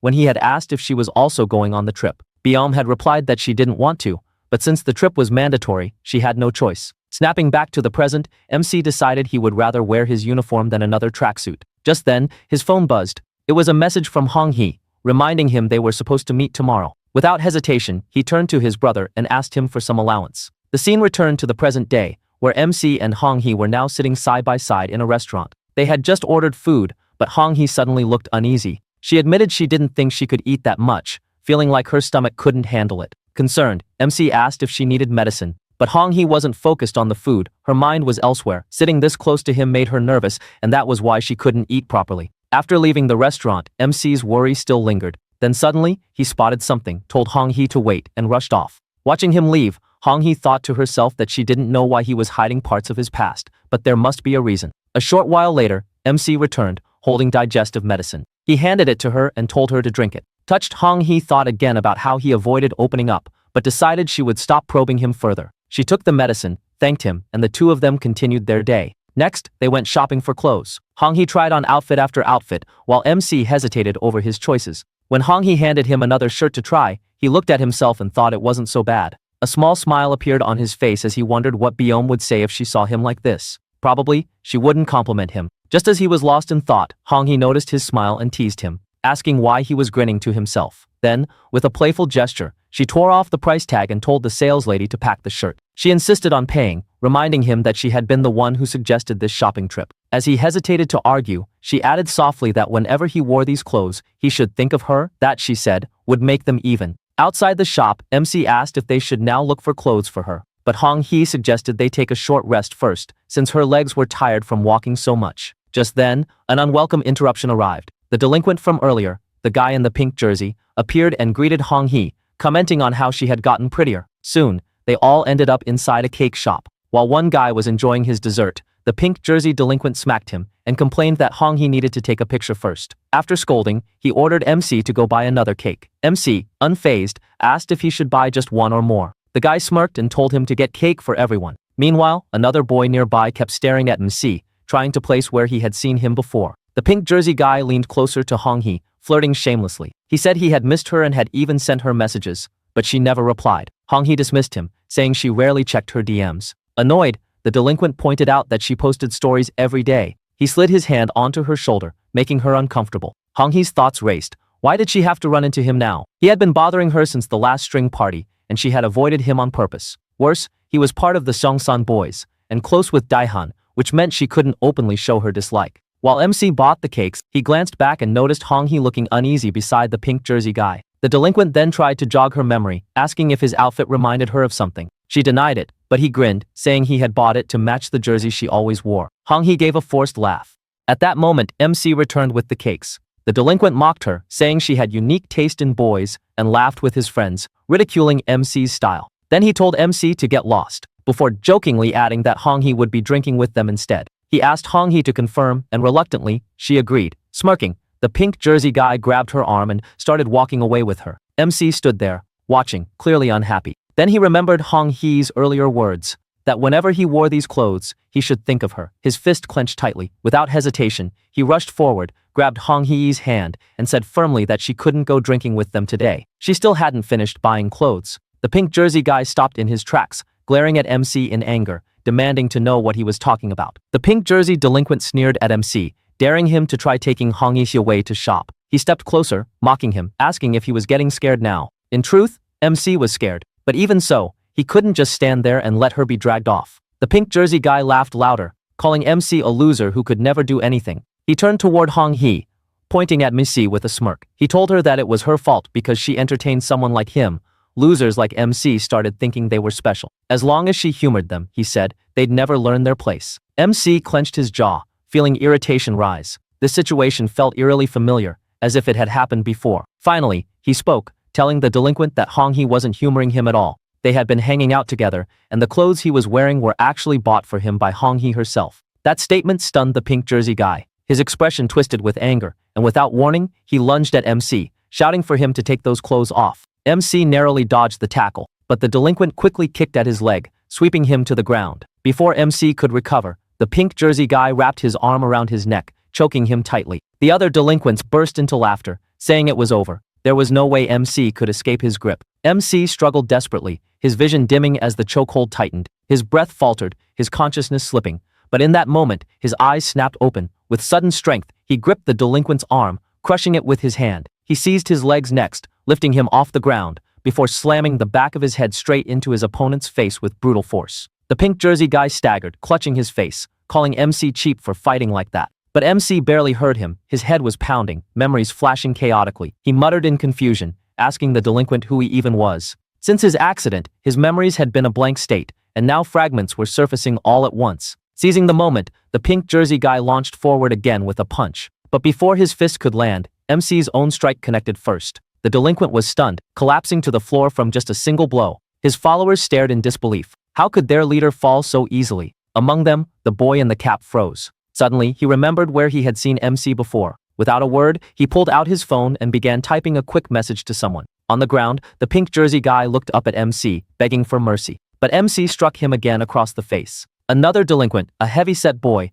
tried to lunge at MC, but he was instantly dropped with a sharp kick to the face. Glancing at the boy in the cap, MC asked coldly if he wanted to be beaten as well. The cap-wearing boy shook his head quickly, insisting he had no intention of fighting. Meanwhile, Hong-hee rushed forward, asking MC if he was all right. But to her shock, MC looked at her with distant eyes and asked if she even knew him. Then he said something that shook her completely. His name wasn't Jo-eun, it was Jo-hoon. The moment he said it, the air around them changed. His expression, his aura, it was completely different, just like that time before. He swayed slightly, feeling dizzy, and asked Hong-hee if she knew him. He said he had countless questions for her. Still disoriented, he asked who those delinquents were and why he was even here. Hong-hee stood frozen, unable to answer. MC finally said they should leave and talk somewhere else. But before they could go, the cap-wearing boy stepped forward, stopping them. He warned that MC couldn't leave yet, because someone had been desperately searching for him. And then, from the distance, a figure appeared. Waimon charged straight at MC at full speed. He leapt into the air, aiming a vicious kick,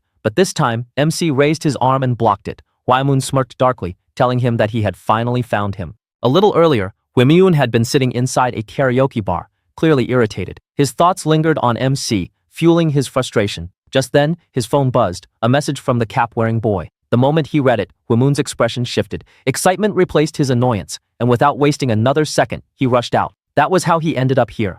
Now, standing in front of MC, Wamon grinned sharply. He told him that he had been searching everywhere for him, but MC only tilted his head in confusion and asked the same question he had asked others before. Who are you? Do you somehow know me? Wamon laughed and said, I'll make sure you never forget me again. He swung his fists, but the MC blocked the strikes. Then Huimun launched a straight punch that landed on the MC's face, yet the MC remained completely unfazed. MC let out a laugh of his own. He told Huimun that he had allowed him that one hit, just to see how strong he really was. But judging from the result, MC said it looked like Huimun was about to forget his own face instead. Mocking his strength, he added that his punches felt no heavier than a baby's tap. But even as he said this, a sharp headache suddenly pulsed through MC's head, throwing him off balance. Hwaemun noticed immediately and began laughing, asking if MC was finally feeling it now. Then he unleashed another flurry, fists and kicks raining down, but each one was blocked with ease. And then, in the middle of the clash, MC's mind drifted. A sudden flashback struck him, memories of his past, where he saw his old friends standing together with a girl who looked strikingly similar to Biome. The sight left him shaken. Why were they together? Lost in thought, MC's guard dropped for just a moment. Hwaemun seized the chance and landed a punch squarely on his face. The blow snapped MC out of his trance. Fueled by anger, MC retaliated instantly. His fist crashed into Hwaemun's face, sending him reeling. Grabbing him by the collar, MC rained down more punches, his strength overwhelming. Meanwhile, back at the karaoke bar, another scene unfolded. One of Daehan's close allies entered, asking about Hwaemun.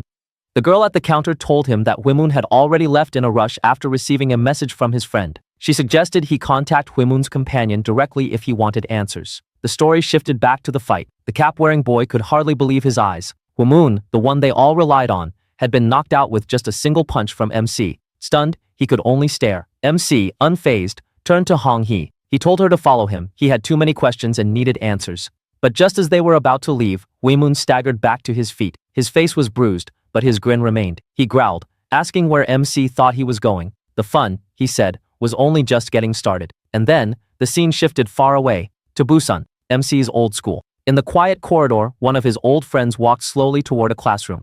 As he entered the classroom, he called out to a girl, telling her to come outside and have a smoke. Her name was Young Seon Hwa, and she looked strikingly similar to Biom. On the rooftop of their old school in Busan, Ji Daeho and Jung Seon Hwa stood side by side, smoking. The silence lingered until Daeho finally asked what she had been thinking about earlier in the classroom, wondering if she was thinking about MC again. Seonhwa laughed, reminding him that he used to call MC his best friend. Yet now, he acted as if being best friends didn't mean anything. Daeho sighed, saying of course he remembered MC, but no matter how much he thought about it, there was no way to find him. So what was the point? Still, Seonhwa pressed further. She asked if he had heard any recent news about MC. Daeho shook his head. The only thing anyone knew was that MC's parents had once said they were taking him to America for treatment. But even now, if they went to his old house, they couldn't find his parents anymore. Seonhwa muttered that MC always hated America, so why would he ever agree to go? The story then shifted into a flashback, revealing how Hwaemun first joined Daehan's group. Even back in elementary school, Hwaemun's strength was legendary. His fighting skills were so terrifying that even nearby high schoolers avoided crossing him. That was when Daehan discovered him and brought him into the fold. Hwaemun's bond with the cap-wearing boy stretched back to middle school, and because of that friendship, the boy always believed he had nothing to fear. But now, watching his powerful friend lying broken and motionless, he experienced something he had never felt before: fear. For the first time, Hwaemun was being cornered. The cap boy's phone buzzed again with a call from an unknown number. Meanwhile, on the ground, Hwaemun groaned in pain, clutching his side. He muttered that MC's fists felt like hammers, nearly collapsing him with just a single blow. MC told him that if he was really hurting, then he should stay down, because MEC had something urgent to do. But Hwaemun only laughed bitterly and forced himself back to his feet. He accused MC of pretending to be an innocent transfer student while hiding his true nature. MC noticed an opening and went in for a punch, but Hwaemun caught his fist midair. Hwaemun smirked and said he had left the opening on purpose. "Now it's my turn," he sneered, grabbing MC's head and driving a knee strike toward his face. But MC blocked it with ease. In retaliation, MC drove his fist straight into Hwaemun's knee, the impact shattering the bone. Hwaemun screamed as MC grabbed his face and slammed him to the ground. Then, without pause, MC unleashed a relentless barrage of punches. Hong Hee and the cap boy froze in shock, unable to process what they were seeing. Even after taking so many blows, Hwaemun endured. MC grudgingly admitted that his durability was impressive, but his own arms were starting to hurt. He muttered that he needed to end this quickly. Raising his foot, he prepared to crush Hwaemun's face with a finishing kick. But before he could strike, a voice shouted, "Wait!" It was the cap boy, holding Hong Hee in the air by her neck. He threatened to kill her if MC didn't stop. MC glanced at him coldly and replied that he could go ahead and kill her. But if MC couldn't ask her the questions he needed to, then the cap boy would end up just like his friend, lying broken on the ground. Fear flickered across the boy's face. He stammered and told MC not to come closer. But before he could act further, a fist suddenly smashed into his face. It wasn't MC, it was Hwaemun. The cap boy stared at him in disbelief, asking why Hwaemun had attacked him when he was trying to help. Hwaemun wiped blood from his mouth and growled that he hated when anyone interfered in his fights. He turned back toward MC, saying he was ready for another round, but MC only asked calmly if he was sure he was even all right.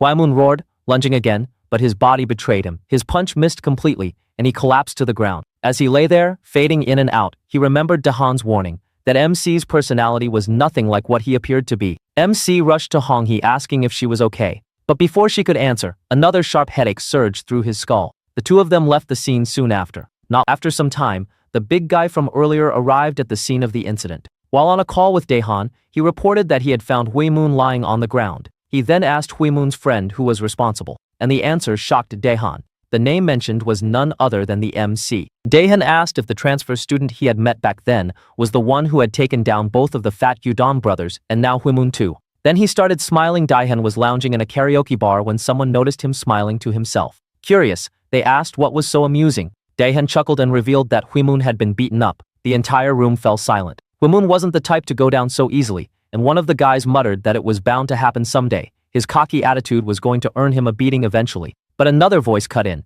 questioning Dahan's expression. If Huimun really got taken out, why was he grinning? Dahan leaned forward and explained that nothing exciting had happened in a while. Then, with a sly smirk, he added that he heard Huimun wasn't the only one unconscious. His friend, the guy in the pink jersey, was lying next to him as well. The moment he said this, irritation flared in one of the men. His name was Jang Jung Baisik, and the pink jersey guy happened to be his friend. He snapped, demanding what kind of nonsense Daehan was spouting. There was no reason his friend would be there. Meanwhile, the MC was elsewhere, still searching for answers about himself. In a conversation with Hong-hee, he was stunned to hear that in Seoul, people knew him by a different name, Jo-eun. Confused, he wondered why he would change his name after transferring here. He pressed Hong-hee, asking how he had seemed when he first arrived. From her perspective, he had been perfectly normal, someone who made friends easily and blended in without issue. But to the MC, something felt wrong. It didn't feel like his first time fighting in this place. He distinctly remembered throwing punches here before. Hong-hee admitted that while he did get into fights, most of them were started by the other side, not him. She then frowned and asked why he was suddenly obsessing over this and acting so strangely. Inside his head, the MC began piecing things together. A transfer to a new school in a new region, a name change, and a self that didn't feel like his own. It finally clicked. This all must have happened after his accident. Perhaps he had lost his memories, and along with them, parts of who he truly was. The realization hit him hard. His thoughts spiraled. If it involved his own family, then it all made sense. Overwhelmed, his vision blurred and he collapsed to the ground, unconscious. Later, Hong-hee stood outside the hospital, speaking to MC's older brother. She explained what had happened after school and how he had fainted so suddenly. His brother told her not to worry and urged her to head home. Just as he was about to leave, Hong-hee stopped him, explaining that earlier the MC had been acting strangely. After that, a car screeched to a stop nearby. It was their father. The moment he stepped out, both the doctor and the older brother greeted him solemnly. Inside, the doctor shared his assessment. He explained that while MC had previously been diagnosed with amnesia, there were now signs of something more serious. Based on his sudden changes in personality, he suspected dissociative identity disorder, commonly known as multiple personality disorder. The father was shaken. Wasn't it just amnesia? The brother admitted that he, too, had noticed changes. A student who had carried MC earlier described how his entire demeanor suddenly shifted. His speech, his behavior, even his violence mirrored the old self he thought he had lost. His father grew uneasy. After hearing this, his father grew frightened. The older brother explained that whenever the MC slipped into his other personality, he couldn't remember anything he had done in that state. He reminded his father that during the fight at school a few days ago, the MC had collapsed and later woken up with no memory of fighting at all. This terrified their father even more. If the MC regained his memories, his old personality might return, and that would cause serious trouble. But the doctor had other intentions. With a chilling smile, he assured them that he would make certain the MC never regained those memories. As a doctor, I'll do everything I can, he said darkly, but the family must also do their part. When MC finally opened his eyes, his father was standing at his bedside. His father spoke softly, saying he had rushed over after hearing about the collapse. But the sight of his father triggered fragmented flashbacks that made MC's chest tighten with fear. He panicked, trembling as his father tried to calm him down. Eventually, his father had to raise his voice to steady him before patting his head gently, commenting that his health seemed worse than ever. In truth, his father remembered the doctor's instructions. The doctor had prescribed him harmless capsules disguised as vitamins, telling the family that MC would believe they were meant to restore his memory. Of course, the pills were useless for his condition. His father worried, what if, despite this, MC still managed to regain his memories? But the doctor's words echoed in his mind. The family must do their part to ensure that didn't happen. When MC asked where he was, his father explained that his recurring trauma from being bullied made it difficult for him to recover in Korea. He suggested that MC should study abroad in America, away from these triggers. The very mention of it sparked painful flashbacks that left MC clutching his head in agony. Still, his father pressed on, saying he and his older brother would take care of the arrangements so he didn't have to worry. But MC firmly shook his head. He refused to run away again. Yes, he admitted, he often lost his memory and collapsed because of the trauma. But he believed those struggles were an unavoidable part of rediscovering himself. He had already fled once, from Busan to Seoul, but he couldn't keep running forever. And here in Seoul, things felt different. For the first time in a long while, he was beginning to make friends. The next chapter opened with MC preparing to go to school. As he was about to leave the house, his brother stopped him. He asked if MC was feeling better and whether he shouldn't be taking more rest. MC responded that he was good now. His brother told him not to push himself too hard and asked if he had taken his medicine. MC said that he had and that he was feeling really lightheaded. As his brother was about to leave, MC stopped him and asked if he had ever studied abroad when he was young. A memory from his childhood flashed when his father told him that they would send him to America to study. His brother thought for a moment and responded that it seemed MC's memory was coming back little by little, and that he indeed had studied abroad for a few years when he was in elementary school. MC responded that this was why he was familiar with English and felt excited thinking that his memories were returning. At school, MC was surprised to see Biome early in the morning. He showed her his notebook, saying that he had solved all the questions, but Biome marked all of them wrong, saying that they were incorrect. She then asked him, thinking he wouldn't have been able to do his homework over the weekend, how it had gone.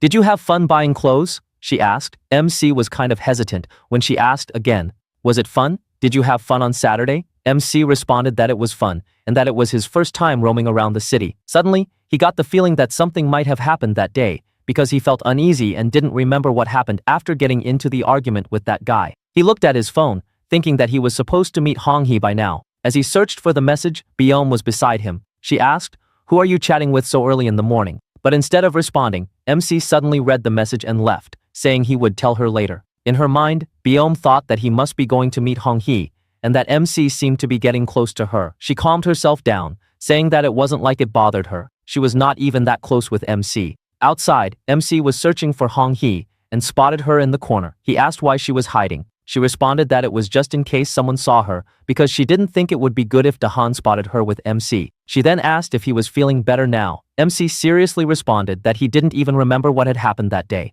which shocked her. MC asked if by any chance he had caused any accident again. Just then, his head started to hurt again, and he suddenly had a flashback of yesterday's fighting. Hong-hee had told him that maybe he should have stayed in the hospital longer because, honestly, MC had seemed a little strange yesterday too. She didn't know what had happened that day, and she didn't even know his name or why he had shifted here.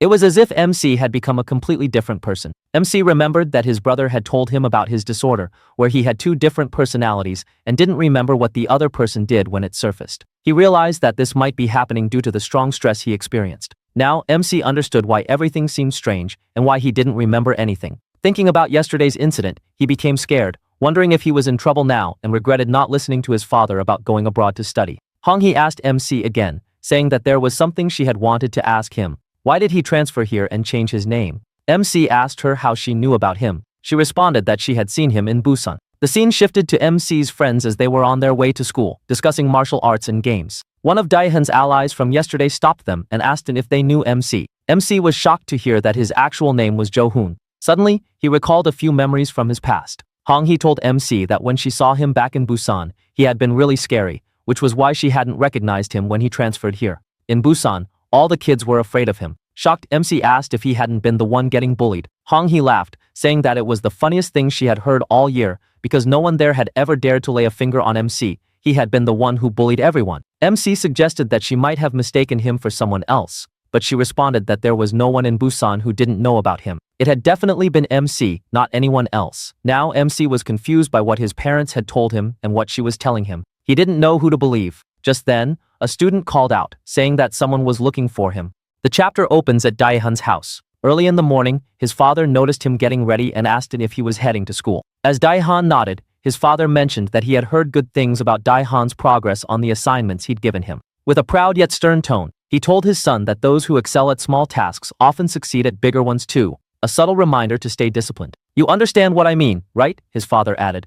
Later that day, Daehan was seen standing before a group of his allies, the very ones who had recently been defeated by the MC. They nervously warned him to be cautious, admitting that they didn't know why MC had come to this school in the first place. But their words only angered Daehan. Grabbing one of them by the collar, he lifted him off the ground and glared into his eyes.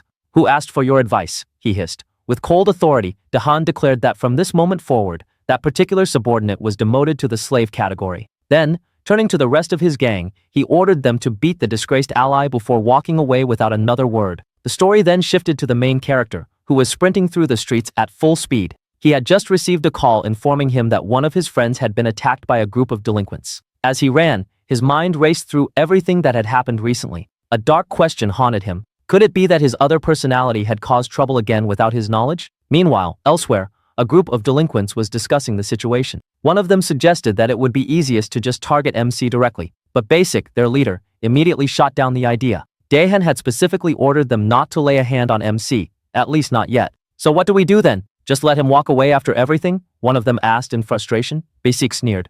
What do you mean, let it go? He beat you, and you're just going to leave it like that. I'll deal with Daehan myself later. Just then, the MC arrived on the scene, breathing heavily from the sprint. But instead of thanking him, his injured friend shouted at him, asking why he had come. Basic stepped forward, smirking as he spoke. This is annoying, isn't it? You messed with my friend, so now I'm messing with you. He squared up, ready to fight, but MC did something unexpected. He bowed his head and sincerely apologized, asking them to release his friend. Basic stared at him in disbelief and turned to his gang. Is he serious right now? He asked. Moments later, Basic grabbed MC by the collar and prepared to punch him. But just as his fist was about to swing, he suddenly froze. His eyes widened in shock as he stared at MC's face. And then, without explanation, he backed away, visibly shaken. His men asked what was wrong, confused by his sudden hesitation. Basic didn't answer. Instead, he simply looked at MC with a fear he couldn't explain. The narrative then shifted into a flashback, one that revealed the source of Basic's fear. A year earlier, Basic and his crew had been hanging around with a few girls, trying to show off. They wanted to take the girls out and have fun, but none of them had any money. That was when Basic pointed toward a boy nearby, the same MC standing before him now. That guy's our wallet? Let's get money from him, he said arrogantly. One of his friends immediately tried to warn him. Don't mess with that guy, he whispered, but Basic didn't listen. He approached MC with a smirk, demanding money. I don't have enough for what I want to do. So, are you going to hand it over, or do you want to get beaten? He threatened. In response, MC calmly pulled out his wallet. Then instead of handing it over, he deliberately dropped it on the ground and stared coldly at Basic. I dropped it, he said. Pick it up. The memory was enough to send a chill down Basic's spine. He had never forgotten that look in MC's eyes. Basic stared at MC in disbelief, before suddenly bursting into laughter. Are you guys serious? He mocked. MC calmly asked why he was laughing. Didn't he need money? MC reminded him that his wallet was right there on the ground. If you're embarrassed, you can always pick it up when no one's watching, he added, turning to leave. As they walked away, MC's friend whispered to Basic that MC was rich. His wallet was always stuffed with cash, and there was plenty of money to be taken. Hearing that, Basic's expression changed. Without warning, he launched a punch straight at MEC's friend. But the friend dodged every blow with surprising agility. Basic was impressed despite himself, and commented on his speed, especially for someone his size. MC, watching from the side, laughed and asked if that was really considered fast. Basic shot back that it was fast for a fat pig like him. The situation quickly escalated, drawing the attention of nearby students and bystanders. Basic's friends laughed, confident that MC's group was in serious trouble now. Basic's punches were known to be heavy. Fueled by anger, Basic rushed toward MC again. MC turned to his friend and said he had something to take care of and didn't want to ruin his school uniform. He told him to handle it instead, but his friend replied that even if he wanted to fight, his hand was already injured and hurting. Before anyone could react, MC dropped his bag, dashed forward, and landed a powerful punch directly on Basic's face. Without pausing, he grabbed Basic by the collar and punched him several more times. The onlookers gasped. The sight was far more intense than they had expected. Humiliated by being beaten in front of so many people, Basic grew desperate to salvage his pride. He tried to grab MC and slam him to the ground, but to his shock, he couldn't even move him. In a swift counter, MC drove his knee into Basic's face, knocking him to the ground. Then towering over him, MC continued to hit him again and again. Why don't you just take the wallet I offered earlier? He taunted between strikes. You should have picked it up. Basic's friends panicked. One of them shouted that MC was dead for what he'd done. But before he could act, he was kicked away by MC's friend, who followed up with a few more blows until the boy fainted. Back in the present, the memory of that humiliating fight came rushing back to Basic's mind as he stared at MC's face. It terrified him. He couldn't understand how he had forgotten it until now. As MC approached, Basic's body stiffened with fear. He nervously asked when MC had transferred to this school, which confused MC. Do you know me? He asked. Basic stared at him and asked if he really didn't remember. MC shook his head and said he didn't. That answer crushed Basic. After everything that had happened, MC didn't even remember him. The humiliation that had haunted Basic for so long. The nightmares, the fear, even wetting himself from the trauma, meant nothing to MC. One of Basic's friends stepped in, warning MC not to talk to him like that unless he wanted to get knocked out. But Basic, growing more panicked with every second, silently begged him to stop talking. The last thing he wanted was to experience that humiliation again. Trying to de-escalate the situation, Basic spoke up. "Let's call it even," he said. "He hit my friend, and I hit his. That's enough." With that, he quickly signaled his group to leave, and they walked away. Once they were gone, MC turned to his friend and asked if he was all right. His friend started laughing, saying that real combat was much harder than he had expected. He revealed that he had been learning martial arts recently, which surprised MC. Then, with a sheepish smile, he apologized for being such a weak friend. The two of them walked away together after that. The scene then shifted to Busan, where a guy is on his phone talking to Basic, making fun of him about peeing himself. He asked Basic why he had called, to which Basic responded, "Do you remember MC?" He replied that MC had suddenly disappeared out of nowhere. Basic told him that MC is in Seoul. After leaving the scene, one of Basic's friends asked him why he had suddenly started acting so strange and ran off like he was scared. Wasn't he supposed to take revenge on the MC for what happened back then? But Basic, still shaken, replied that if that really was the same MC he remembered, then his friend should consider himself lucky that it ended with just humiliation. Usually, MC wasn't the type to stop until he completely crushed his opponent, often to the point they would wet themselves. As they continued walking, Basic found himself lost in thought. Why had MC suddenly transferred here? He speculated that maybe MC's main target was Seoul now, and if that was the case, his transfer made perfect sense. A worrying thought crossed his mind. Did Daeon even know that behind the kingdom they had built here, a monster like MC was now lurking? The scene then shifted back to the classroom, where MC's friend was being scolded by their teacher for getting into a fight. Trying to lighten the mood, the blonde-haired student joked that he had been practicing martial arts lately. The teacher wasn't amused and smacked him lightly, telling them they should be focusing on their studies instead of wasting time fighting. MC sat silently at his desk, watching the exchange, lost in his own thoughts. Biome noticed his distant expression and wondered if it was because of the message he had received earlier, or perhaps something that happened between them. But MC's mind was elsewhere. He was thinking about what his mother had told him about his memory loss and how his personality used to be. According to her, he had been a model student, someone who studied all the time, stayed home, and never got into trouble. They claimed he had never been bullied, but the things he had heard from Hong-hee painted a completely different picture. According to her, MC had once been the most feared figure in Busan, the exact opposite of the quiet person he was now. And considering how Basic had reacted earlier, that story didn't seem like a lie either. The more he thought about it, the more unsettling it became. Even though he had no memories of the past, his natural instincts didn't align with the version of himself his family described. He wasn't particularly good at studying, but he felt more alive when moving his body. Even something as simple as playing soccer felt natural. That thought led him to a disturbing question. What if his family had lied to him? And if so, why? Biome's voice snapped him out of his thoughts. She asked gently if everything was okay. MC stammered slightly before replying that he was fine. A moment later, the two of them went out to throw the trash. MC offered to carry the garbage bag if it was too heavy, but Biome refused, telling him it was none of his business. After they tossed the bag, MC tried to make small talk about the weather, but Biome interrupted him. She told him he didn't need to pretend to be cheerful. If something was bothering him, he could talk to her. She even said she was good at keeping secrets, mostly because she didn't have any friends to share them with. MC stayed silent, and Biome started to worry that she might have gone too far. She then explained that she was simply trying to repay the help he had given her before. As she turned to leave, MC quietly thanked her. He admitted that he did have some worries, but he needed more time to sort them out. And if he ever decided to open up to someone, she would be the first person he would talk to. Later that day, as MC was heading home, he thought about talking to his brother regarding everything that was bothering him. Before he could leave, his friends approached and suggested they all walk home together. MC tried to refuse, saying he had to study. One of his friends teased him, pointing out that despite all that studying, he still performed worse than them in the Korean language test. Eventually, they convinced him to come along. Just then, a familiar face appeared in front of them. It was Daehan. He invited MC to have dinner with him if he wasn't busy. Hearing this, MC's friends quickly made an excuse and left. Daehan then led MC to his car, and together they went to a shopping mall. Inside, Daehan told MC to pick anything he wanted. No need to refuse. Confused, MC asked why he was buying things for him. Daehan simply replied that MC didn't need to think too much about it. Everything here was his, and he could even have women if he wanted. The only thing Daehan wanted in return was him. MC froze for a moment, unsure how to react. A single thought ran through his mind. Was Daehan gay? The next morning, the atmosphere around the school gate felt slightly different. Students were streaming in as usual, chatting and laughing as they passed through. Among them was Woo Jung-woo, MC's friend, who was still thinking about the fight that had broken out the previous day between MC and Daehan's group.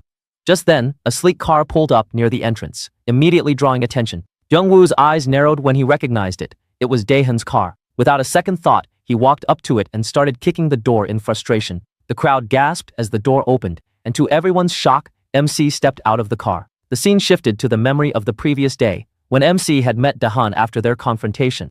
Daehan had told him he'd heard everything that happened between MC and his men, the part where MC had knocked down several of his allies. Instead of being angry, Daehan praised him. He told MC that being strong was never a crime, but being weak was. After that, Daehan had taken him to one of his family's restaurants. As they entered, he ordered the staff to prepare food and told MC not to hold back and eat as much as he wanted. One of the female workers personally served him, and Daehan encouraged him again, saying that anything he desired, he could have. During their meal, the woman struck up a conversation with MC and asked if he had ever heard of the Daehan group. MC paused. The name sounded familiar, but he couldn't recall where he had heard it. The woman was surprised. "Are you even Korean?" she asked. She explained that the Daehan group was responsible for building the apartment complex across from their school, as well as many other major constructions, bridges, and landmarks. It was Korea's leading construction company, and Daehan was the youngest son of that powerful family. MC was stunned. Someone with such wealth and influence, someone who had everything anyone could ever want. Why would a person like that go out of his way to bully Beom?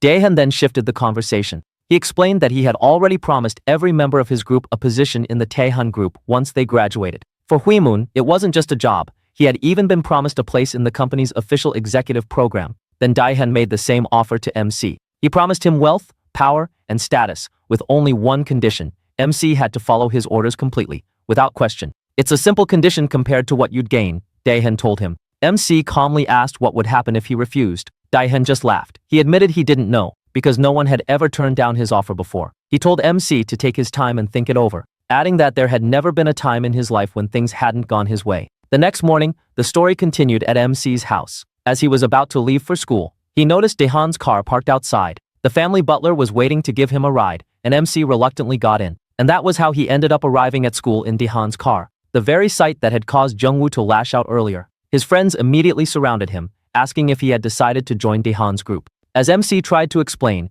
Beom walked by. Their eyes met briefly, but she quickly turned away and kept walking without a word. Before MC could respond to his friends, the situation escalated. Out of nowhere, Huimun lunged at him, tackling him aggressively. MC was caught completely off guard, wondering why he was being attacked so suddenly. Huimun shouted at him furiously, demanding to know why he had stepped out of Daehan's car.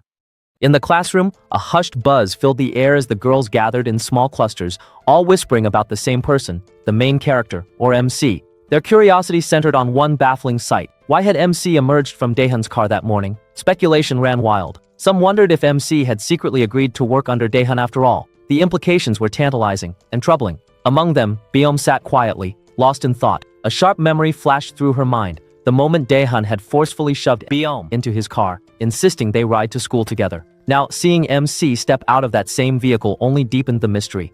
Why would he get out of Daehan's car, she wondered, her expression clouded with concern. Meanwhile, MC himself was reeling from a sudden, violent confrontation. Out of nowhere, Woo Jungwoo had lunged at him, fists flying, demanding an explanation. Confused and on the defensive, MC blocked each strike, insisting it was all a misunderstanding. Just as the tension peaked, a familiar voice cut through the chaos, someone greeting a teacher nearby. The sound jolted MC back to reality. Panic flickered in his eyes as he remembered his brother.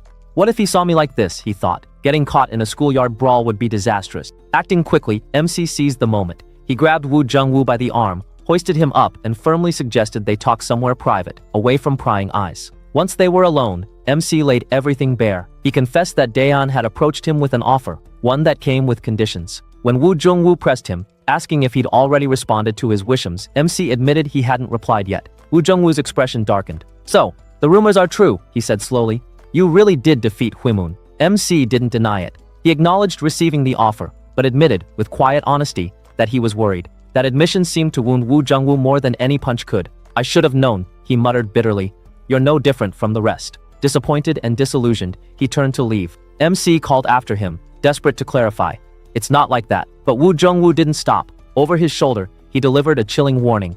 "They might be praising you now, saying they'll protect your liver, your bladder, your whole body for you. But the moment Daehan decides you're useless, he'll throw you away without a second thought." That's the kind of person he is. He abandons even his closest friends without mercy. To drive the point home, a flashback unfolded. Years earlier, a group of students loitered near the school gates, smoking. Among them stood Daihan, cool, aloof, already exuding an air of dominance. One of his cronies, a burly boy with a sneer, spotted a bespectacled student walking by. "Hey, Four Eyes," he barked. "Come here." The boy hesitated. "Are you talking to me?" "Yeah, you. Go buy us 3 colas and some noodles." The student, tired of being pushed around, snapped back. "If you want to eat, buy it yourselves." Enraged, the bully charged, only to be intercepted mid-lunge by a swift, powerful arm. It was Wu Jungwoo. With practiced ease, he dismantled the group, protecting the smaller boy. As the two walked away together, Daehan watched from the shadows, intrigued. He turned to one of the defeated bullies and asked, "Who's that?" "Wu Jungwoo," came the reply. "He's been known for fighting since elementary school, hates bullies, and popular guys like you." The boy beside him, the one with glasses, was his best friend. Moments later, Daehan appeared behind them, smiling. "I like that," he said. Then with a flourish, he pulled out a sleek black card. "Let's be friends. We can have real fun with this." The bespectacled boy's eyes lit up. "Can I buy gaming stuff with it?" "Anything you want," Daehan assured him. Even Wu Jungwoo, initially skeptical, softened, until Daehan added with a smirk, "And yeah, you can even get beer." That was how their unlikely friendship began. Back in the present, MC listened, stunned. "But, if you two were so close," he asked, "why are you enemies now?" Wu Jungwoo's gaze grew distant. "It's not that I changed," he said quietly.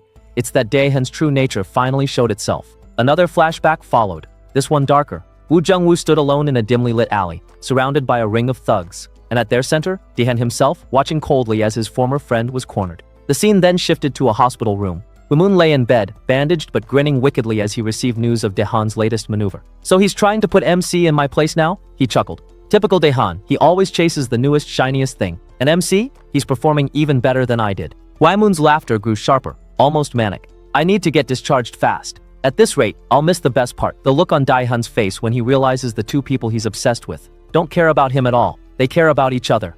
The narrative zoomed out to Busan, where a group of local guys were chatting idly. One mentioned hearing from a friend that MC had been spotted in Seoul just the other day. Unbeknownst to them, standing nearby, MC's friend overheard every word. In the next chapter, we see that Wu Jungwoo and his friend Udon are having fun at Daehan's house. Then Daehan asks Jungwoo how he became friends with Udon. Jungwoo responds that Udon's father and his father are friends, and they were always together since childhood. That's how they became friends. One of the reasons is that his father asked him to take care of Udon so he wouldn't get beaten up so often. After that day, naturally, the three of them became friends who hang out together and have fun. But one day, Jungwoo found out that Daehan wasn't how they thought he was. As you can see, he is beating a boy. When Wu Jungwoo asks him, "What are you doing?" he responds, "He was loitering in front of the classroom, which bothered me." And after that, he told them they should go and have some fun outside. That's when Wu Jungwoo realized there was something strange about him. But that unusual moment wasn't directed at them until they went to high school. In high school, Wu Jungwoo and his friend Udon are walking together to the school store. On their way, they spot Daehan, and Wu Jungwoo asks him if he wants to go along with them. But Daehan just turns around, telling them to go by themselves. He changed after entering high school. There are lots of people around him, and they were all thugs. He created ranks in the school. He reigned like a king. Even the teachers and seniors were afraid of him. Now, we see the fat boy. He is one of the fat brothers, and he was hungry and looking for the class slave. A student responds, saying that the class slave is hospitalized after he beat him. Then the fat boy says they can make a new one. He points at Wu Jungwoo's friend Udon and tells him, "From now on, you are the new slave," and orders him to buy snacks. But Udon responds, "Are you a child or something? Playing slave and king?" He gets slapped on his face. After that, the scene shifts. Wu Jungwoo is in front of Daehan. He asks him, "Why are you ganging up on him? What are you trying to achieve?" Daehan tells his thugs to move aside. And after that, Wu Jungwoo sees his friend Udon lying on the ground, beaten up. Daehan tells Wu Jungwoo, "You have 2 choices to make. Either you work under me, or you become a slave like your friend for 3 years. This confuses Wu Jungwoo. He asks Daehan, "How can you say something like that about your friend?" Daehan responds, "It's funny, but I never thought of you like that. I just wanted you to become my worker. Your friend who is lying on the ground was just a way to get closer to you." This annoys Wu Jungwoo, and he lunges at him to attack. One of Daehan's men gets in front of him, blocking the attack. After that, they all go all out on him. Daehan tells the fat guy to step on Wu Jungwoo's friend, who is lying down, and give him some massage. Wu Jungwoo tries to stop him, but he is attacked by a bunch of people again, and he tells Daehan, "Why are you doing this all of a sudden, you damn bastard? I will never forgive you." Now back to the present, MC asks him, "What happened to your friend?" Wu Jungwoo says, he is dead now. That day, when he was getting beaten up by Daehan's lackeys and while trying to escape, he was hit by a truck. Then Wu Jungwoo tells MC, If you decide to side with Daehan, I will not stop you. But then, you will become my enemy too. The next chapter opens with an airplane. MC is with his friends, and they are on a school trip. When MC tries to look for his seat, he spots Biome. Just then, one of the girls from MC's class shouts, saying that she got the seat next to Biome, and she doesn't want to sit with her. She shouts if somebody wants to exchange seats with her. Just then, MC's friend asks MC why he is standing there. Their seat is in the back, but he sits next to Biome anyway. MC tries to joke around, but she ignores him. Then MC thinks that ever since she saw him coming out of that car, they have never talked like they used to. He wonders what exactly Daehan and Biome's relationship is, and how Daehan went so far as to personally make her a slave and outcast her. As they reach their destination, they go to a hotel and have their meal. MC again spots Biome sitting alone and eating. As they go to the beach, everyone is enjoying except Biome. MC is wondering, school trips are supposed to make people stand out even more. But he's thinking of a way to approach her without getting embarrassed again. Just then, Hong Hee approaches from behind, telling him that he wore the clothes they bought together. Then she takes MC, saying they should dip their feet in the ocean. Just then, Biome spots MC with her and puts on her earphones. The scene shifts somewhere else. A few boys are out for the school trip. It's a different school, and these boys are annoyed after thinking, what type of school goes to see the damn sea? Then these boys spot MC's friend enjoying himself, and they are annoyed. Just then, one of them bumps into MC's friend. MC's friend apologizes to him, and as they are leaving, the delinquent boy grabs him by the head and tells him to apologize properly. The blonde-haired boy tries to defend himself, saying that he already said sorry, but all three delinquents start laughing, saying that his way of speaking is so cheesy. The blonde-haired boy responds to him, saying that bumpkin-type boys don't teach how to speak standard Korean, which pisses them off. As they are about to hit him, they are stopped. Our heroes Kim Sewon and Ikwon step in. Now they both have them as slaves, but they can't stand their school being disrespected. As MC is also having fun with Hong Hee, he hears the commotion. As he turns around, he spots his friend over there. Ikwon is having an argument with the delinquent boys. The delinquent boy turns toward MC's friend to attack him, but suddenly MC grabs his hand. MC asks his friend if he's all right. Then MC apologizes to the delinquent, but the delinquent boy refuses, saying, I won't accept your apology because his friend has pissed me off. And if you want to apologize, you should properly do it on your knees. But just then, when he looks again at MC's face, he gets scared and starts stuttering. After that, the scene shifts to the doppelganger of Biome. She is smoking and is approached by MC's old friend, Jidaeho. He asks her if she isn't scared of teachers. Then he asks her, there are many good Star brand cafes. We should go there, but she refuses. Jidaeho asks her why. In the past, she used to go there a lot with MC. Just then, she recalls a few memories of her with MC. But as he is about to say more, they are interrupted by the earlier delinquent boy, who is now huffing heavily. He tells them that he saw MC just right there. He explained that he had seen someone who looked exactly like Jo-hoon. The moment Jidaeho heard that, he ran toward the location the man mentioned. When he arrived, he questioned two boys who had been there earlier. They told him the person, who looked unmistakably like the MC, had just boarded a bus. They added that the group seemed to be from Seoul and were likely visiting the area on a school trip. The story shifted to a resort, where the MC and his friends were walking inside. One friend glanced back at him and asked if he was okay, noticing that he had been looking pale since earlier. The MC said his head just hurt a bit, but he couldn't shake off what had happened. The delinquents from other schools had panicked when they saw him, running away and apologizing like they recognized him. That reaction didn't match anything his family had ever told him about his past. He remembered Hong Hee once saying that back in Busan, everyone around him had been terrified of him. With that thought weighing on him, he suddenly ran off without saying anything. At the girls' dorm, a group of girls complained in annoyance when they saw Biome passing by, mocking her under their breath. Hong Hee happened to see her and thought she recognized her as the girl who often hung around the MC, someone the MC had saved more than once. Hong Hee wondered whether Biome might actually be close to him, even though she didn't look like the type to form close relationships. At that moment, the MC appeared behind Hong Hee. She teased him, asking if he had missed her and if that was why he came. But he told her he was actually there because he needed to ask something important. From inside the dorm, Biome heard the MC's voice. When she looked toward the door, she saw him standing next to Hong Hee. She wondered whether the MC often spent time with that delinquent girl and assumed he must have grown close to Daehan's group. She tried to brush it off, telling herself it wasn't her concern. Yet the memories she had shared with the MC resurfaced against her will. Clutching her book, she wondered why such thoughts were resurfacing now of all times. Meanwhile, Jidaeho was confirming with his men whether they had truly seen the MC. They insisted they had, and one explained how he recognized the MC's face. Back when the MC was in middle school, he and his group used to dominate Busan, taking down every school in the area. The man remembered watching from the crowd as the MC destroyed one of the delinquents. That moment had inspired him to join the MC's school and follow him ever since. Because of that, he said he could never forget the MC's face. Jidaiho went silent, confused. The MC's parents had told everyone they moved to America. But with everything he was hearing now, he started to wonder whether any of it had been true. The story shifted to the past, where a group of boys from the MC's old school were drinking together. One boy sobbed loudly, asking where their MC had gone. Jidaiho grew annoyed and stepped outside, thinking he should probably stop drinking since that one guy always caused trouble when emotional. As he walked out, he overheard another group talking about the MC. One boy claimed that his friend had called him after spotting the MC in Seoul. They started laughing, making jokes about the MC being a yakuza in Japan and carrying around a bunny-shaped bottle. Jidaiho slammed a bottle onto the table, shattering it, then held the broken glass to one boy's stomach. He warned that if he ever heard them talking trash about the MC again, he wouldn't hesitate to stab them. The scene returned to the present.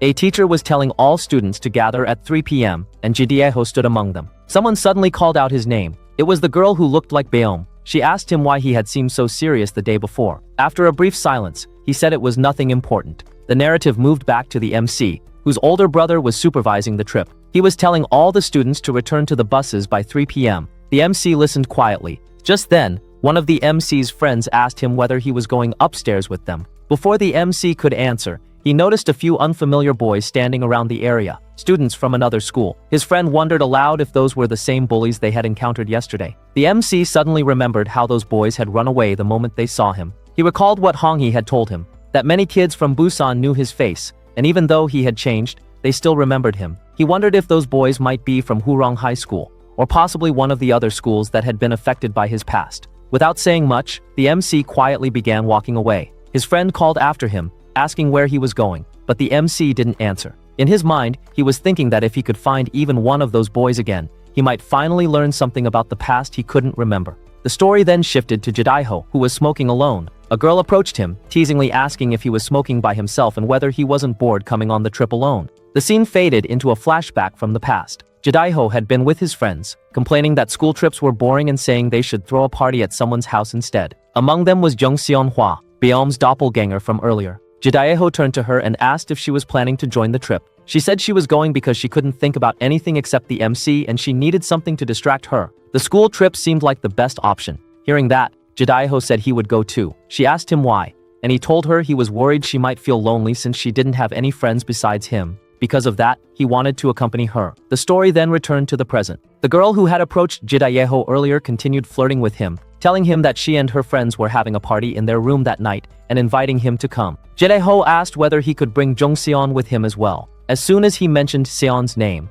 the girl's expression changed. She quickly made excuses, saying there would be lots of people who didn't know Seon, and it might be awkward, so it was better if he didn't bring her. Right then, Jidaiho spotted Jongseon walking by. He immediately called out to her and asked where she was heading. Watching the two walk off together, the girl who had tried to flirt with him became furious. One of her friends started mocking Jongseon, saying she acted like she didn't care about popular people, but always ended up dating the popular guys. The girl grew even more irritated. While drinking with Seon, Jidaiho casually asked her why she always drank that cola, and why she seemed to be drinking it so often lately. Seon froze for a second as a memory flashed in her mind, MC offering her the same drink some time ago. She told Jidaiho she just happened to be craving it. At that moment, Jidaiho suddenly spotted the same bus from the previous day. He immediately stood up and said he would be back in a moment. Seon asked where he was going, but he ignored the question and walked off quickly.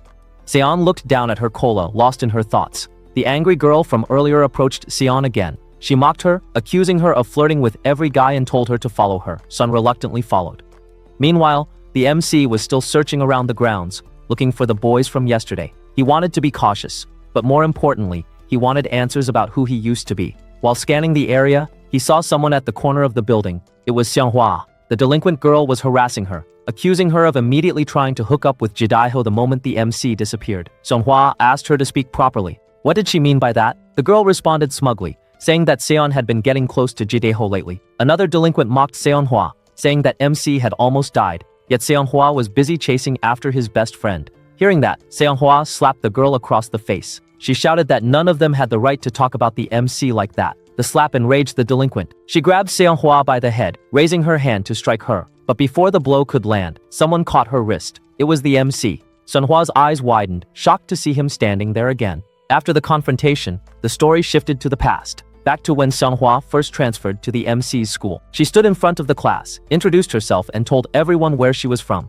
The students immediately began whispering among themselves, some snickering and making fun of her accent and background. The teacher told her to take a seat, but one boy loudly mocked her, saying he wondered if there was even a seat left for her. Without hesitation, Seonhwa snapped back at him, telling him to shut his bitch ass up unless he wanted a beating. The entire class fell silent. The teacher, clearly annoyed, ordered her to meet her in the office after class. Later, Seonhwa stood behind the school building, smoking and cursing herself. She muttered that she shouldn't have lost her temper on her first day. While raising the cigarette to her mouth, she reminded herself that she had to behave better. If her new father stopped accepting her, she'd be dumped again, and she'd have no choice but to return to the miserable place she came from. She reached into her pocket for a lighter and realized she had forgotten it. Just then, a football flew her way. The boy who retrieved it was none other than the MC. Their eyes met for a moment. Without saying a word, the MC turned and kicked the ball back toward his friends with perfect accuracy. Then he looked at her and asked if she was smoking. He warned her that teachers often patrolled around that area, so she'd get caught for sure. He also pointed out that she didn't have a lighter. After a brief pause, he told her to follow him. They went up to the school rooftop where the MC lit her cigarette for her. She insisted he take the lighter afterward, but he refused. She asked him which grade he was in, and he said he was in the second year. She then asked whether the rooftop was safe. The MC said it was. Only he and his friends ever came there. He asked if she was the new transfer student, and she confirmed it. She asked how he knew. He said it wasn't that he remembered every student's face. It was just that hers was hard to forget. The comment made her blush. Later that day, Seonhwa walked alone down the street, thinking about how she didn't want to go home. No one would be there anyway. Her grandmother was gone now, and she couldn't return to Sangcheon either. She still didn't have a lighter. A group of boys approached her and offered her one, pretending to be friendly. Meanwhile, the MC's friend was trying to drag him into some kind of boys and girls matchmaking meetup. The MC refused immediately. His friend complained, asking why he suddenly had a change of heart. The MC thought of Seonhwa's face and blushed. At that moment, he heard shouting nearby. He turned and saw one of the boys harassing Seonhwa. Without hesitating, the MC sprinted toward them. He punched the first guy straight in the face, dropping him instantly. Another boy rushed at him, but the MC spun and knocked him down with a single kick. The first harasser tried to get up again, but the MC kicked him across the face and told him to go bring his boss, the one who always moved around in big groups. After dealing with them, he turned to Seonhwa and asked if she was okay. He handed her a cigarette and introduced himself, saying he had forgotten to tell her his name earlier. Seonhwa smirked faintly and told him she already knew. He was famous, after all. His name was Jo-hoon. The narrative returned to the present. The MC stood face to face with Seonhwa once again. Rain began to fall softly around them. The MC asked if she was okay. Seonhwa stared at him, her voice trembling, and demanded to know why he had disappeared without a word, why he had left her behind. Tears streamed down her face. For a moment, the MC felt a faint, blurry memory surface. Her face, her voice, fragments that he could never fully piece together. But to Seonhwa, it felt like he was mocking her. Through her tears, she asked if he thought this was funny. At that moment, Jidaiho appeared, calling the MC by his old name. He stepped forward, eyeing the MC with confusion and intensity, and demanded to know what he was doing there. The chapter opened with the MC's brother being stopped by a fellow teacher who offered him a cup of coffee, mentioning that he must be worn out from looking after all the students. He thanked her and replied casually that, luckily, there hadn't been any major accidents so far. The moment he said that, the teacher stiffened in shock. She told him sharply to stop saying things like that because the last time he said, "There's no accident." Something bad happened almost immediately afterward. She scolded him for jinxing the trip, and he apologized repeatedly while she kept muttering under her breath. As they continued walking, he noticed that the area seemed unusually crowded and asked if other schools were participating. She told him that several schools from Busan were on the same trip. When she mentioned one name in particular, Huronghai, his eyes widened. He stopped for a moment, startled by the name, but before anything else could be revealed, the scene shifted away. The focus returned to the MC, who stood in front of Jidaiho when Seonhwa suddenly appeared. Without hesitation, she ran toward him and hugged him tightly, tears already streaming down her cheeks. She asked where he had disappeared to and what had happened to him.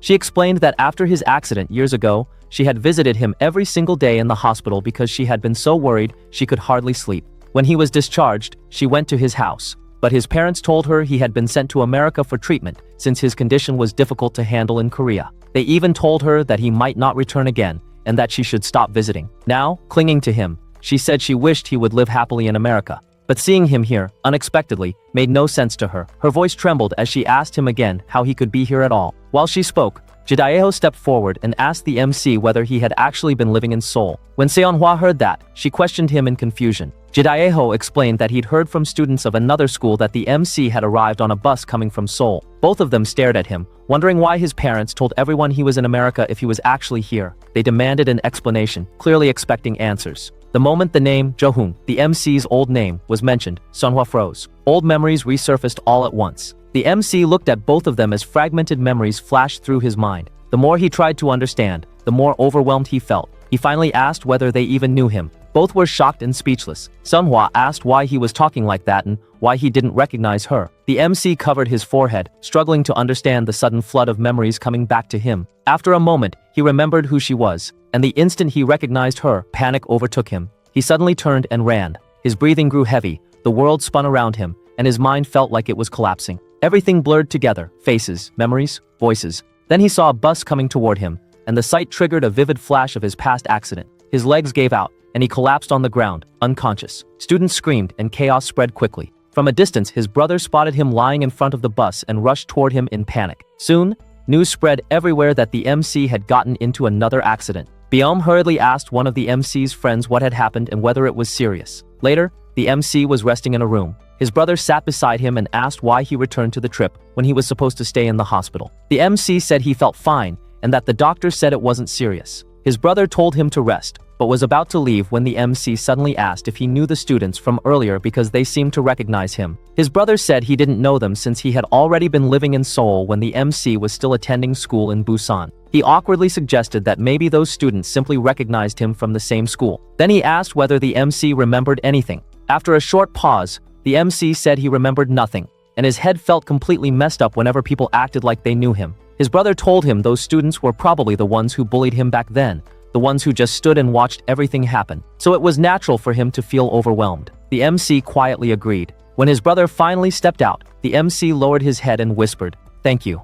The next chapter started with the MC standing in front of the mirror early in the morning. He looked at his hairstyle closely and wondered who gave him such a strange haircut and why he even had it. He touched his hair a few times, trying to fix it, but it still looked odd to him. While he was still looking at himself, his brother walked by and asked if he had woken up earlier than usual. The MC replied that it was fine because he normally liked going to school early and studying before class. His brother didn't notice any change in his behavior and simply told him to study well since school started early for him today. The MC only nodded and kept staring at his hair. Then the scene moved to the school, where the MC's friends were sitting in the classroom, wondering why he wasn't there yet. They whispered among themselves, thinking he might not be feeling well. Byom was listening quietly. Hearing them talk made her remember the conversation she had with the MC the other day, when he told her he had amnesia after his accident. She started feeling regret because she remembered how he approached her when she was sitting alone and how he sat beside her on purpose. She wondered if she misunderstood him before. She reminded herself that just because he came to school in Daehan's car didn't automatically mean he was a bad person. Suddenly,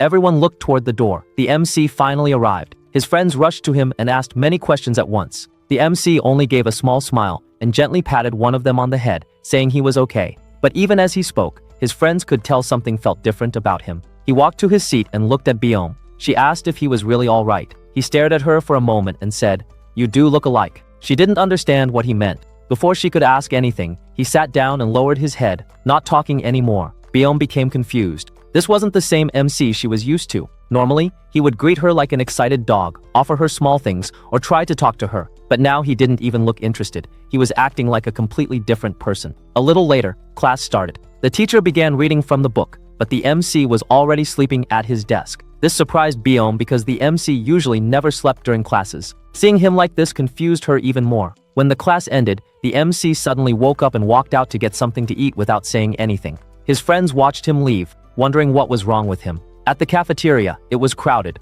The MC stood in line with his friend, waiting for their turn. When they finally reached the counter, his friend told him it was time to order. But before the MC could say anything, a group of third-year students pushed in from behind, told him to move out of the way, and ordered a large amount of food for themselves. The MC was annoyed but controlled himself after remembering something related to his parents. The seniors then told the MC's friend to pay for their meal. When they walked past the MC, one of them told him to fix his expression. After they left, the MC turned to his friend and asked if those guys were their friends too. His friend shook his head quickly and explained that they were third-year students, known for stealing food and money from younger kids. He warned the MC not to get involved with them because they were dangerous.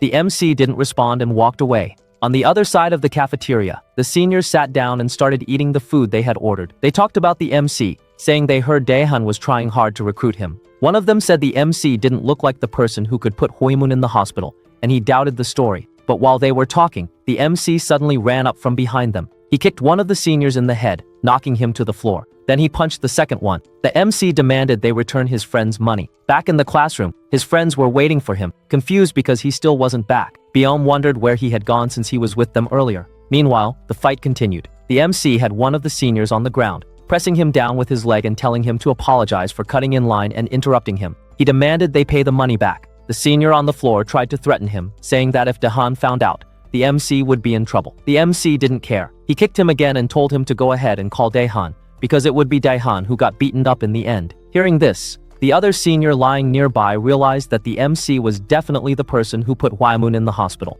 The MC then pulled a cigarette out of one of their pockets and lit it. He took a drag and muttered that acting like a loser was not easy at all. After the cafeteria incident, the MC remembered what his brother had told him earlier, how those types of students were probably the bystanders who used to watch him get bullied back at his old school. Thinking about it, the MC found it almost funny. His brother didn't even change his expression while lying so casually. The MC thought that his brother was really good at acting. He then wondered what would happen when his family eventually found out his memory had returned. His father had reacted in a crazy way the last time something similar happened, so he assumed trouble would come again. Most of his memories still hadn't returned fully, until the most important memory came back. He knew he would have to keep living like this, even if it was uncomfortable. When he returned to the classroom, he handed his friend the money that the delinquents took earlier. His friend stared at the bills and asked how the MC managed to get the money back. The MC replied simply that he just asked them, and they returned it. He sat at his desk afterward. Byom noticed something strange. While looking at the MC, she saw a small bloodstain on his shirt. She stared for a moment, confused. The MC noticed her looking and asked if she had something to say. She quickly turned away and said, "No, nothing." Byom thought that something about the MC's atmosphere had changed since the school trip, but she couldn't explain what it was. Class continued. Byom studied quietly, while the MC watched her from his seat. He thought she really did look similar to Seonghwa. In fact, he felt he would believe it if someone told him the two were twin sisters. As he stared, he remembered the earlier scene where Seonghwa cried in front of him. He thought it must have been difficult for them both. Another memory came to him, a scene from the past where Seonghwa and Jidaiho were together, laughing and talking happily. He had been surprised back then because both of them had told him they were at home that day.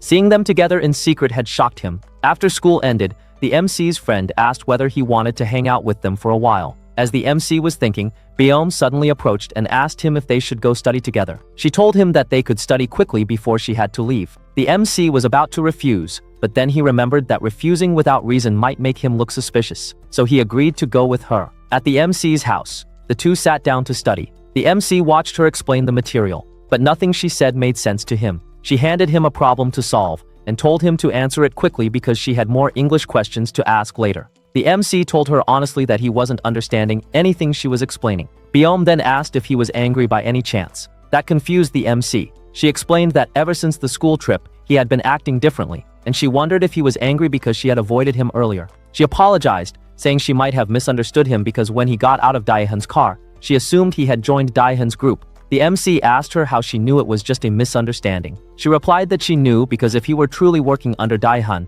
he wouldn't have switched seats on the airplane with other students, just so he could sit next to her. Hearing that, the MC thought that not only did she look like Seonghwa, but even her honesty and way of thinking were similar to hers. When they finished studying, the MC walked with her on her way home. While walking, he told her that there was something he had wanted to ask for a while. He asked why Dahan picked on her specifically, and what was going on between the two of them. He also asked why she thought him getting out of Dahan's car meant something was going on between him and Dahan. Byom stayed silent at first, remembering all the conversations she had with the MC before. Since she didn't answer, the MC started walking away, telling her that if she didn't want to say anything, it was fine. Just then she stopped him and said she still had some time before her part-time job started. She asked if he wanted to sit for a bit. They went to a nearby park and sat on a bench. Then she asked him if he knew what Daehan's father actually did. The MC said he assumed Daehan's father was some rich businessman, maybe a company president or someone in construction. But Byom told him that those stories were only what people believed publicly. In truth,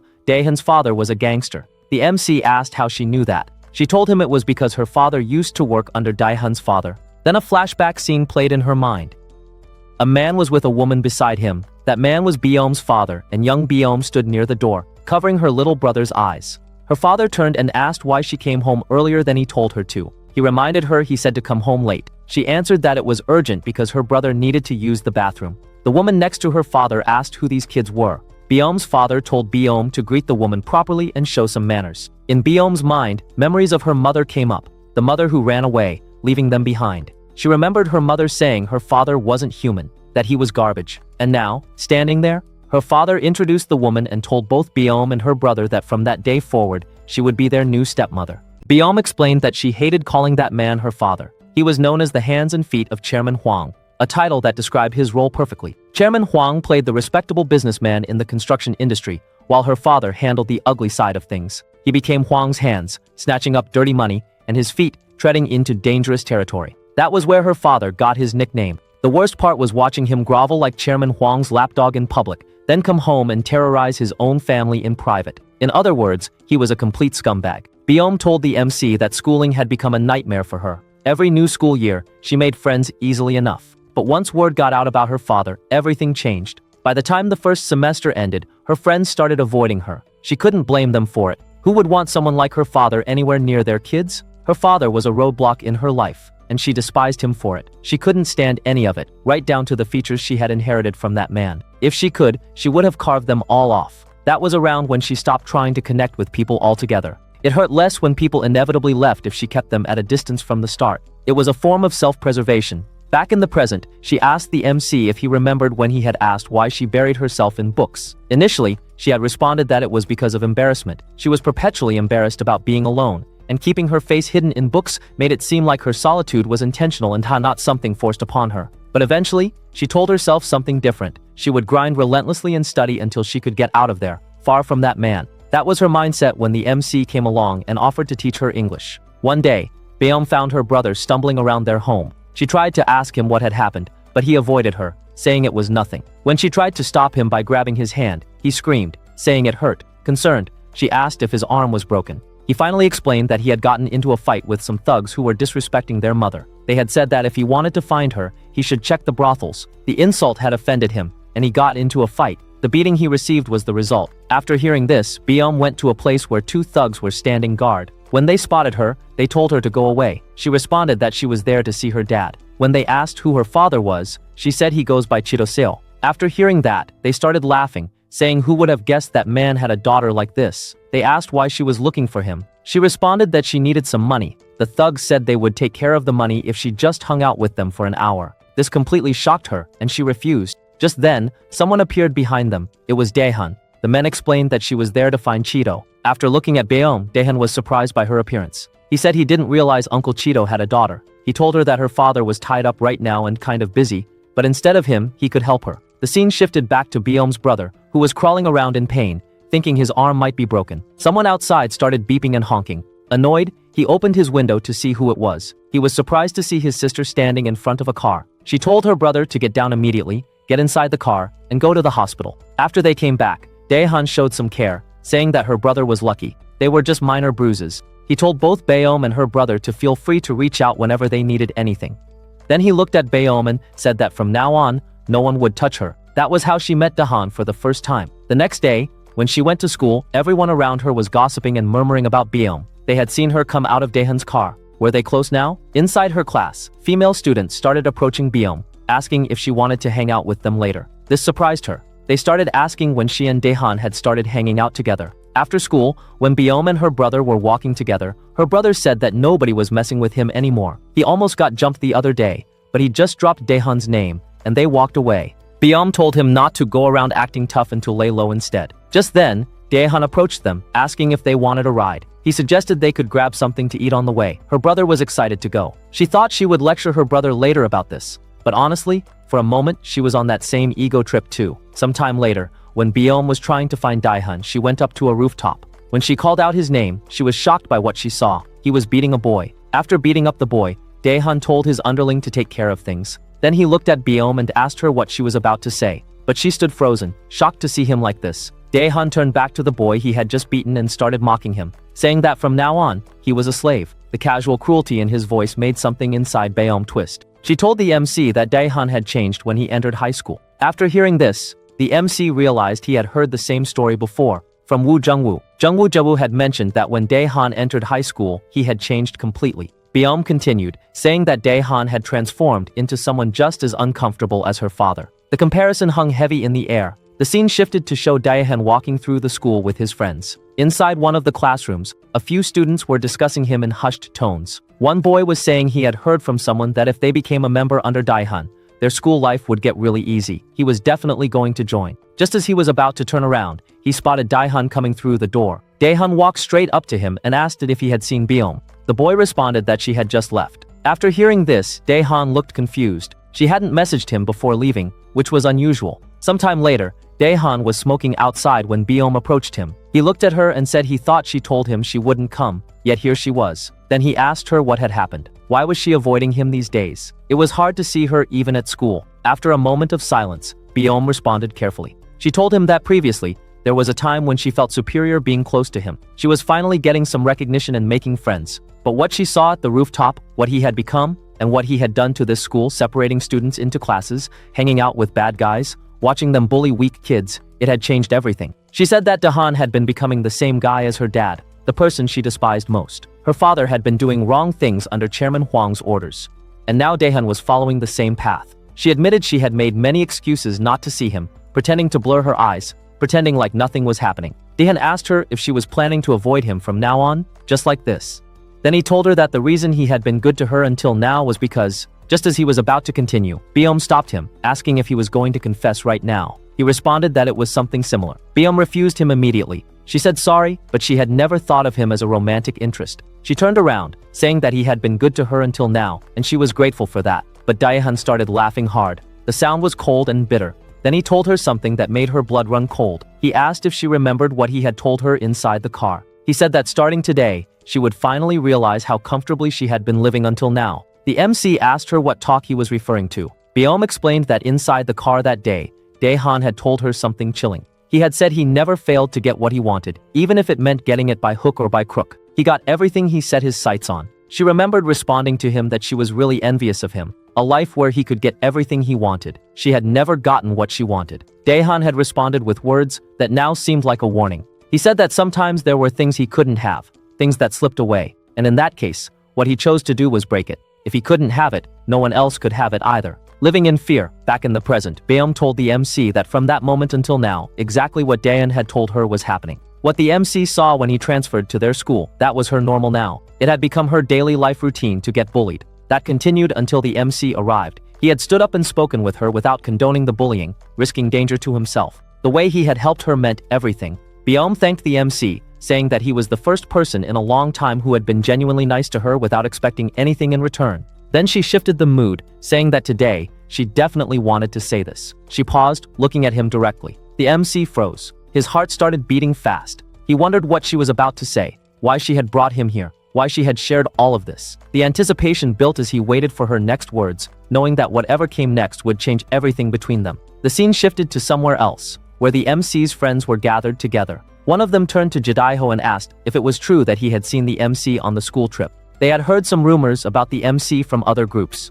They told Jidaiho to stop drinking and talk to them. Jidaiho stayed silent. His mind went back to a previous incident when the MC's brother had called both him and the MC's doppelganger aside to explain the MC's condition. The brother had told them that the MC had lost his memory in an accident, and the MC they knew was no longer there. Their family was also involved with some old organization and wanted to send him to Busan. The MC's brother had requested them to think of it as if the MC had found a new life and left his old self behind. They should not come looking for him anymore. Back in the present, Jidaiho looked at his friends and wondered what would happen if these guys found out that the MC had lost his memory and wouldn't be returning to Busan. They would definitely be sad and disappointed. Even he had been shocked after hearing what had happened to the MC. The scene shifted to a different location where a bunch of students had gathered, watching a fight and placing bets on the fighters. A blonde-haired guy took down his opponent. After watching his man get beaten, the opposing leader got annoyed and pulled out the money he had bet. He walked over and handed the money to Daehan. As the leader turned to leave, the blonde-haired fighter who had just won grabbed the arm of the guy he had just beaten and broke it. He said coldly that one guy has to die in the end in a dogfight.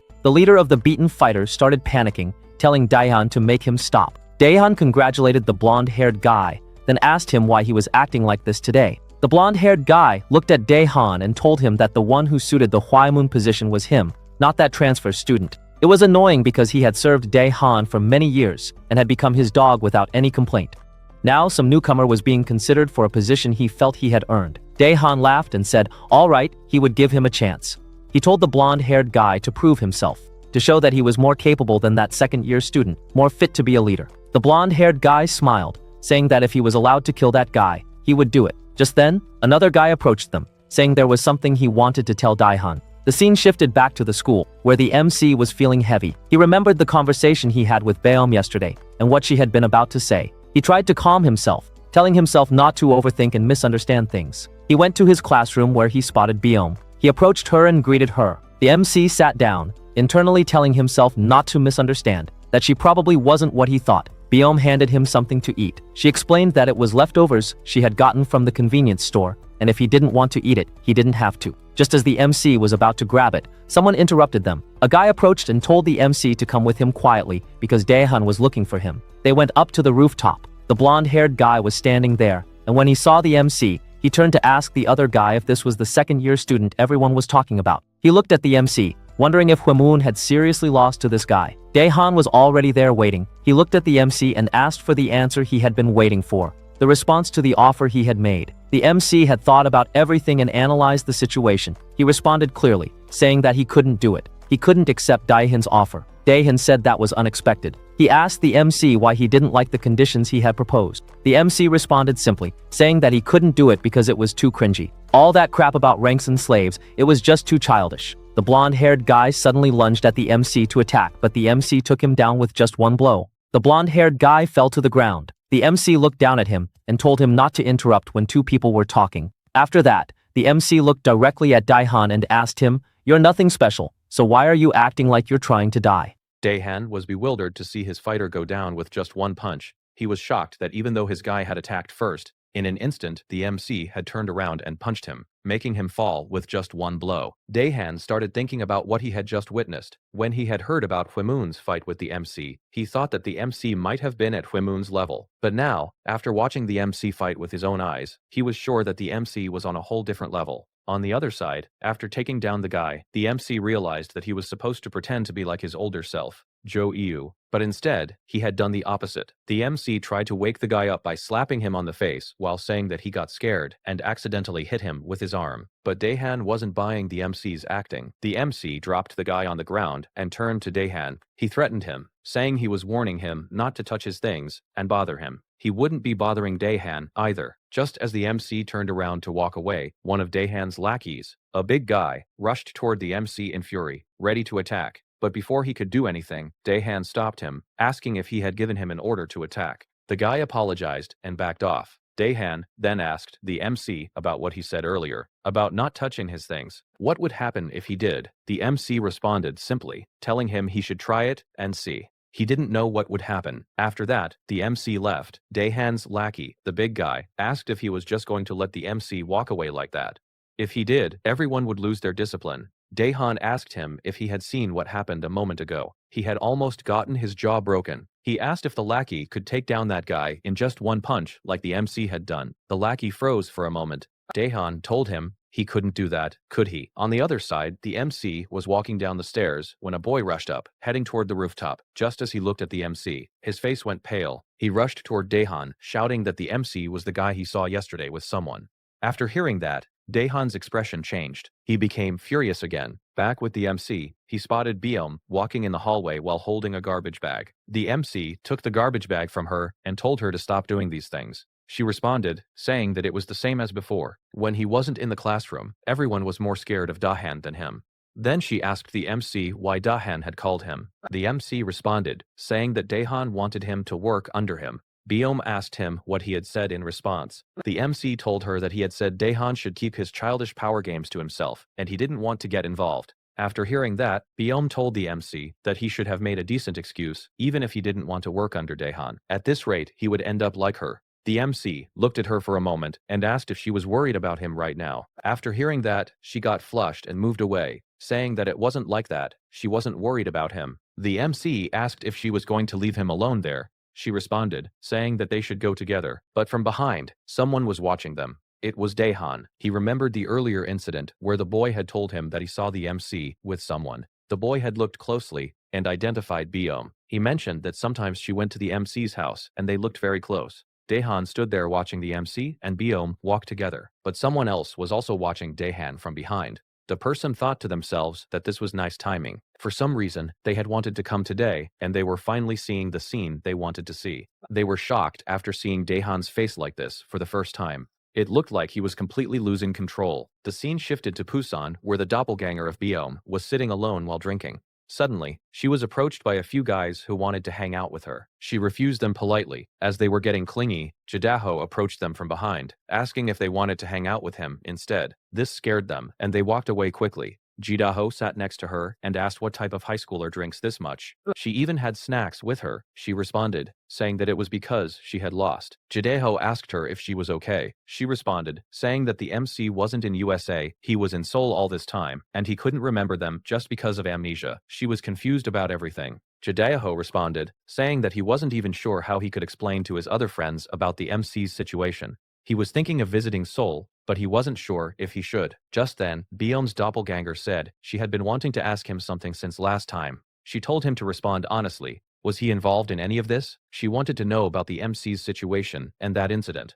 The question hung in the air between them, waiting for an answer that could change everything. After hearing Sunhwa's question, Jidaho asked her if she really didn't know. He told her to stop drinking. Then he asked if she was being serious right now. He reminded her that she should remember. He was with her all day on that day. What's more, they were in a completely different location from the MC. After the incident, he had overheard the conversation between the police and the teacher. They were saying that the MC had been drinking and got into a fight with someone. He was running away when he crashed into a car. Jidaho asked her what she thought, that he had driven the truck and hit the MC, or that he had told the MC to go out, get drunk, and fight. He emphasized again that he was with her all day. After hearing all this, Si Hanhwa, Biom's doppelganger, agreed, saying that it was enough. She believed him and would take his word for it.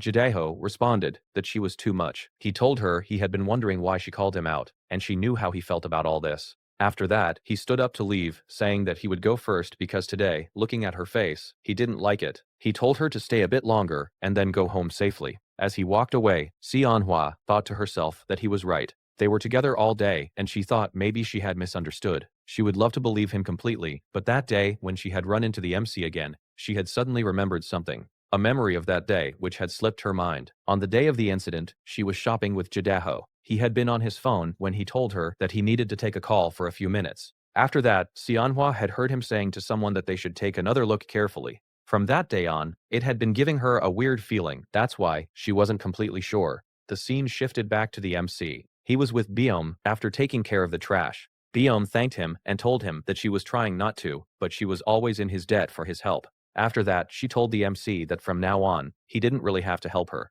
For some reason, she thought things had been quiet lately. But if Daehan found out that the MC was hanging out with her, she had no idea what would happen. She suggested that at least at school, they should keep their distance. As she was walking, the MC was wondering if it was because of their similar looks.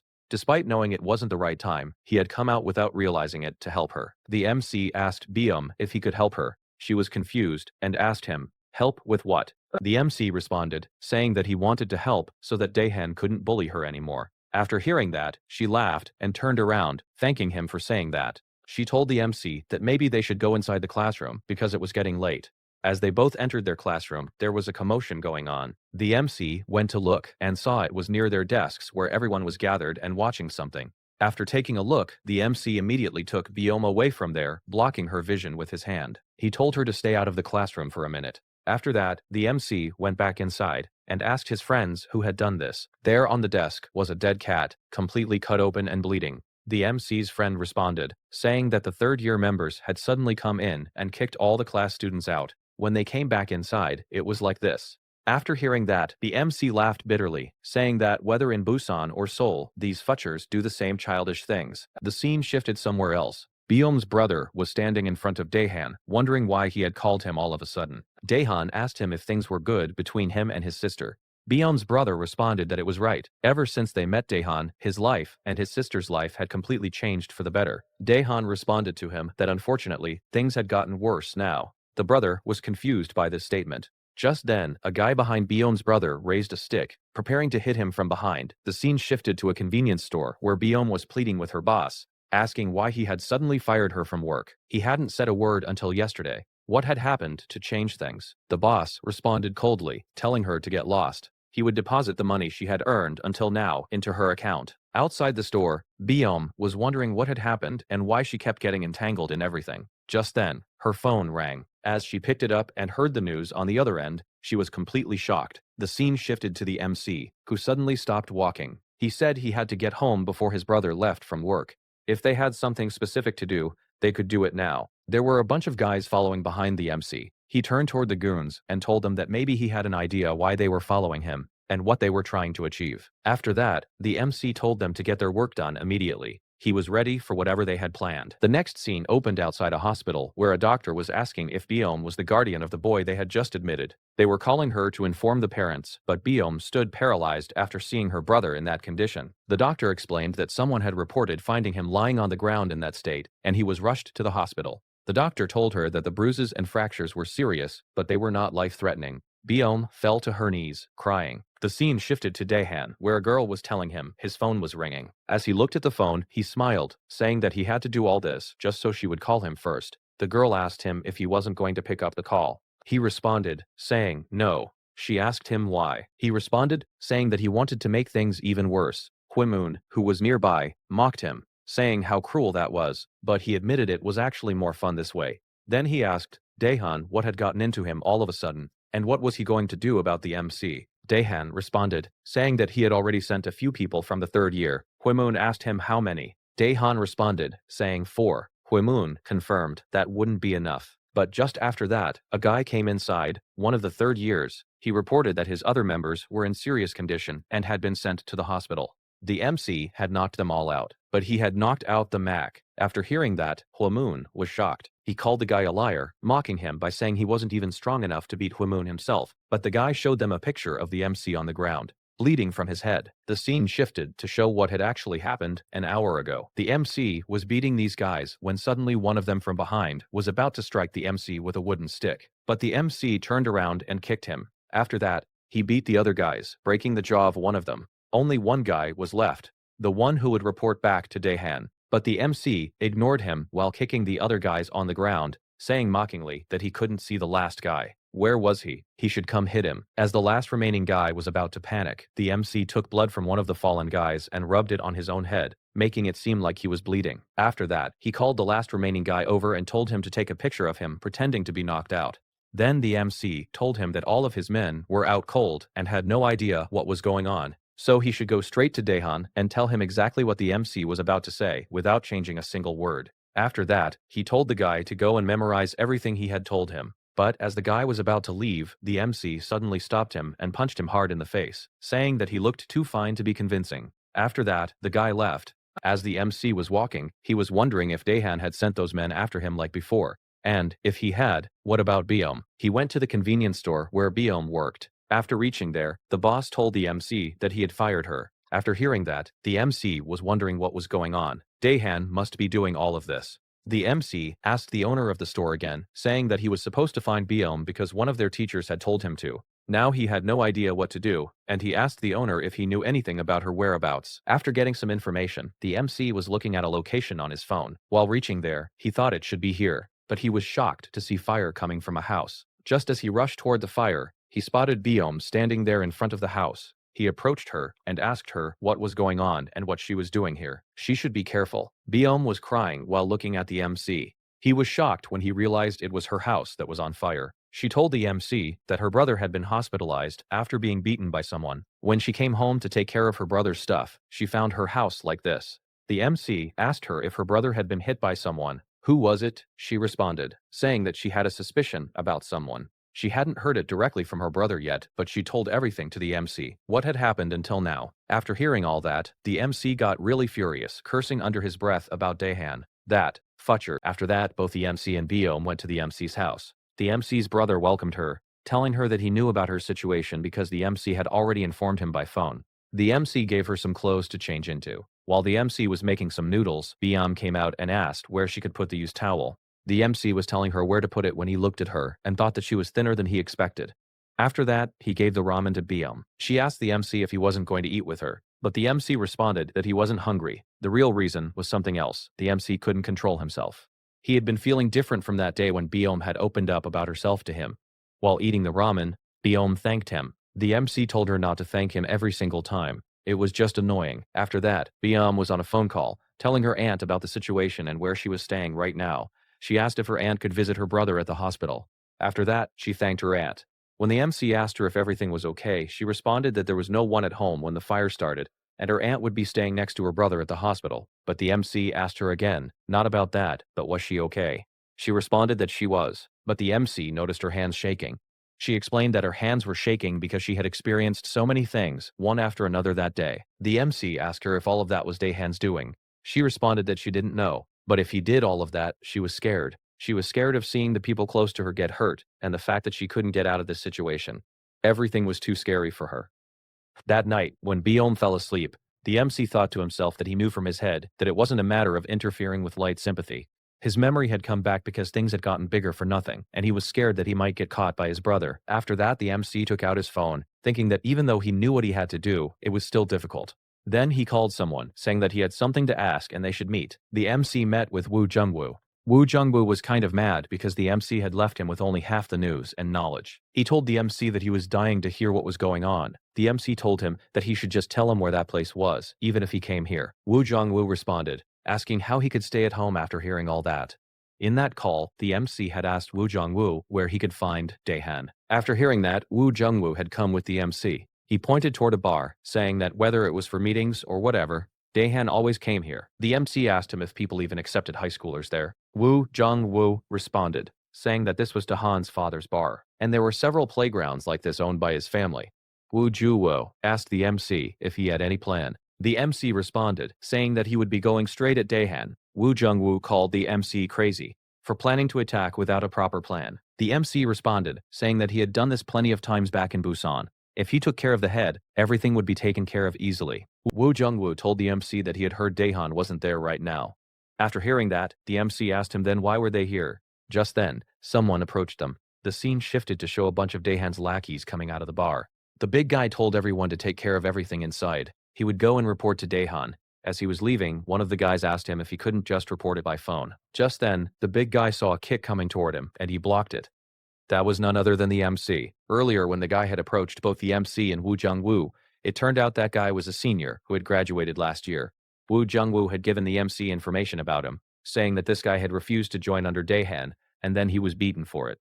After hearing that, the senior had turned around and said he had things to do inside. He would go first. Woo told the MC to listen carefully. Taking Daehan one-on-one was impossible because he always hung out with a bunch of guys. That was what he had learned from his father. If the MC wanted to go one-on-one with him, he had to take out his limbs first. That's why the MC was here in front of the big guy, fighting with him. The MC recalled an earlier conversation where Woo Jungwoo had asked him why he was trying to fight Daehan all of a sudden. He had always stayed calm before. As the big guy headbutted the MC thought that he was doing this because it was hard to see Biom crying. All this time, it had been pissing him off. Daehan was the main reason for all of this, and he needed to be stopped. The MC thought to himself about his opponent. If Wimon was Daehan's recent recruit, this big guy, Shim Wongu, was different. He had been enrolled in school with Daehan from the beginning, and he was truly Daehan's hands and feet. He did everything for him, handling people, organizing all sorts of events, gang meetings, and dogfights. He was also Daehan's bodyguard, and Daehan had absolute trust in him. And he was strong too. Shim Wongu asked the MC about the earlier incident on the rooftop, when the MC had warned Daehan not to touch him. If he did, he would see what happened. Shim Wongu mocked the MC, asking if this was how much power he had. He told the MC that if he hadn't been stopped that day, the MC would be dead right now. Then he lunged at the MC. The MC thought to himself that the earlier attack was clumsy. Not only had Shim Wong gawked it, but he had followed up with a headbutt. He was quite strong too. Shim Wong-go, looking at the MC standing there with his weak points exposed openly, thought that he had an opportunity to strike hard. When he started punching, the MC blocked his attack with one arm. The MC thought that Shim Wong-go was quite fast for his body size. With this speed, size, and power, he could beat even a top fighter back in Busan. Shim Won-gun prepared to attack the MC again while saying that the thing the MC had called childish, the classes and all that, was meant to be scary and serious. The MC thought to himself that, as expected, the leaders always had complexes about themselves. The MC figured out that being called Daehan's dog was his trigger point, and seeing him openly excited like this, Shim Wang-gu had exposed a weak point. The MC punched hard under his arm, which hurt him badly. Then the MC instantly punched him hard on his face, but the MC missed. He had aimed to hit his chin and finish him with one blow.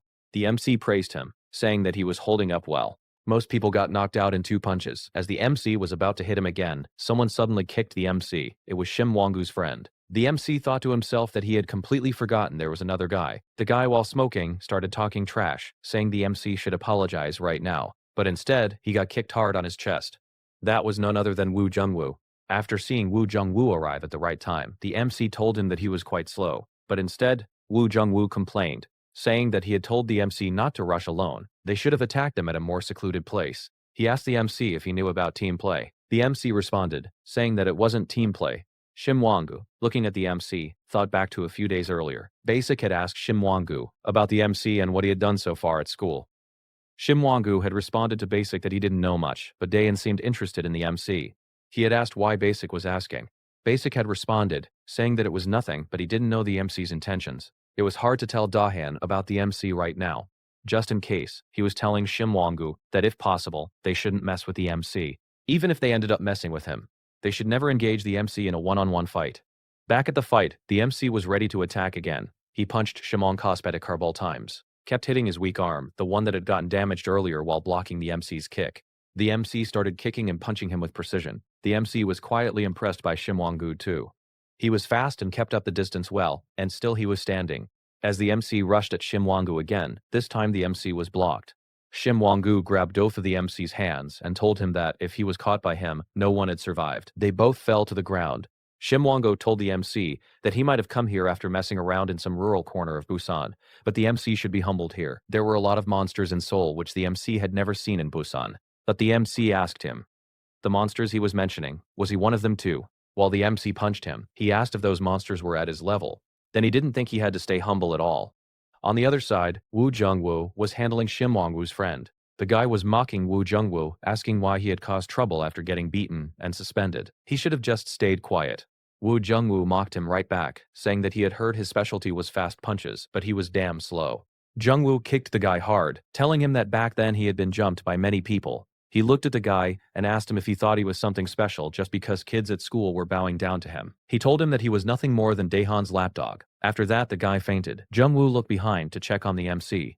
He was surprised to see that Wang was still standing. As the MC and Wang-gu continued fighting, the MC gave him punches one after another, but Wang-gu was still standing. The MC was genuinely impressed. Wang-gu had good endurance. Even after taking all those punches, he was still on his feet. In response, Wang-gu charged at the MC, saying that he hadn't gotten any weaker yet and he could still beat him. The MC blocked his punches and returned several of his own. Wang-gu was confused.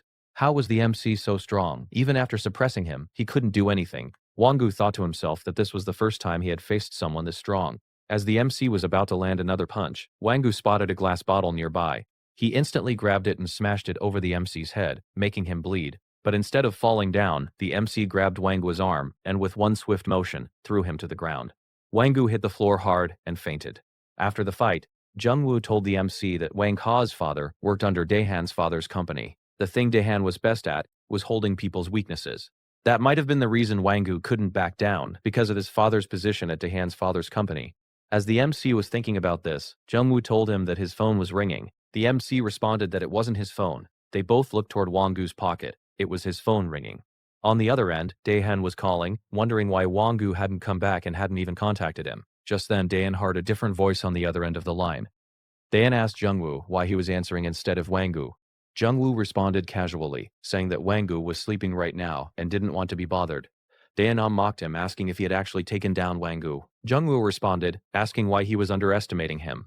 Then Jungwoo mocked Daehan, saying that his servant was sleeping now. Who was going to wipe his back? He couldn't even go to the bathroom alone now. Just then, the MC asked Jungwoo to pass him the phone. The MC got on the line and told Daehan that he had warned him not to mess with him.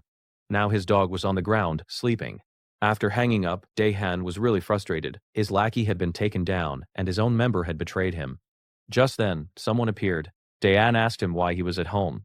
The guy responded saying that their father had called him home. He also mentioned that he had overheard Daehan's conversation, and it sounded like something wasn't going well.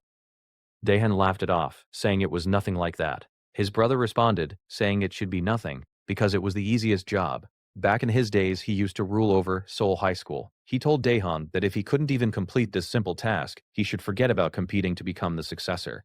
If things continued like this, living in this house would become difficult for him. He told Daehan to solve the situation before their father found out, if he didn't want to end up broke.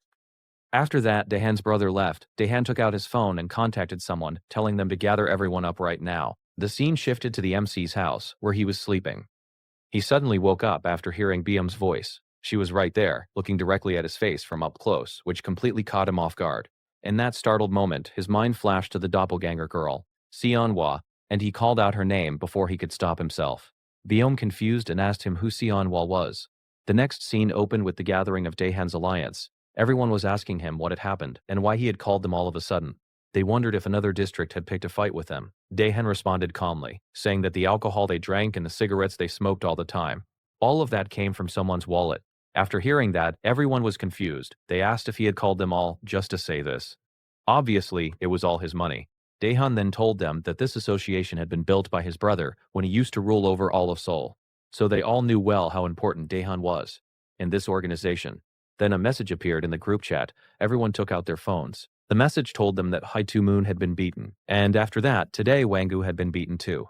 This shocked everyone. They couldn't believe that someone like Wangu had been defeated. Daehan told them that both of them had been defeated by only one guy. He sent everyone a picture. It was the MC.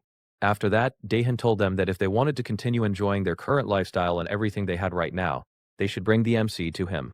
The person who brought the MC to him would receive 50 million won in cash on the spot. After hearing that, everyone in the room lit up with excitement. They were all thinking about how they would catch the MC. But one of the guys who knew the MC's past wasn't so happy about that. The scene shifted to the MC. Both he and Byum were having breakfast together when Byum asked the MC about the name he had called out when he woke up. The MC tried to dodge the question, asking when he had said that. Then he casually said, it was probably just an old name he knew. After hearing that, Byum responded that it meant his memory was slowly coming back. Just then, she noticed a bruise on the MC's face and asked him what that scar was from. The MC quickly looked toward his brother and made an excuse, saying that he must have bumped into something while sleeping. While he had been about to sleep the night before, he had heard the sound of the door opening. He was now wondering if the MC's memories were actually coming back. While walking together, the MC asked Byum if she was all right. He told her she could stay home if she wasn't feeling well. She responded, asking why she should stay home. She was all right. She hadn't done anything wrong. The MC responded, saying that it wasn't about right or wrong. Just then, the MC noticed someone walking straight toward Byum. He pulled her toward him and directed her to walk on his side, telling her to stop walking dangerously while looking at her phone. Byum blushed and apologized, saying that she was looking for a part-time job. She said she couldn't keep staying at the MC's place and was trying to find a place to move into a goshiwon. In that moment, the MC quietly activated his ability and looked behind him. He knew that guy was suspicious. When Byum asked what he was looking at, the MC shrugged it off, saying it was nothing. After that, Byum asked the MC again, saying that she was just curious. Was the name he had said, Sanhwa, familiar to him? Weren't he and someone really close back in Busan? The MC asked her why she was asking all of a sudden. Byum responded, saying that it just made her curious. It was the first name that came to his mind when he woke up. She told the MC to think about it carefully. If something else was coming to his mind, memories that belonged to just the two of them. After hearing that, the MC got a flash of memories. He stayed silent. Just then, Byum got a call from the hospital. After that, the MC and Byum went to the hospital to see her brother. He was lying there, looking nonchalant despite everything. Byum asked him if he was okay and who had done this to him. He didn't say anything. She asked if it was Daehan's doing. After hearing that name, her brother tried to play it off, saying that she didn't know what she was talking about and that it wasn't true. She asked her brother again if he was sure. Then who did it? She started shouting at him, asking who else would do something like this besides Daehan.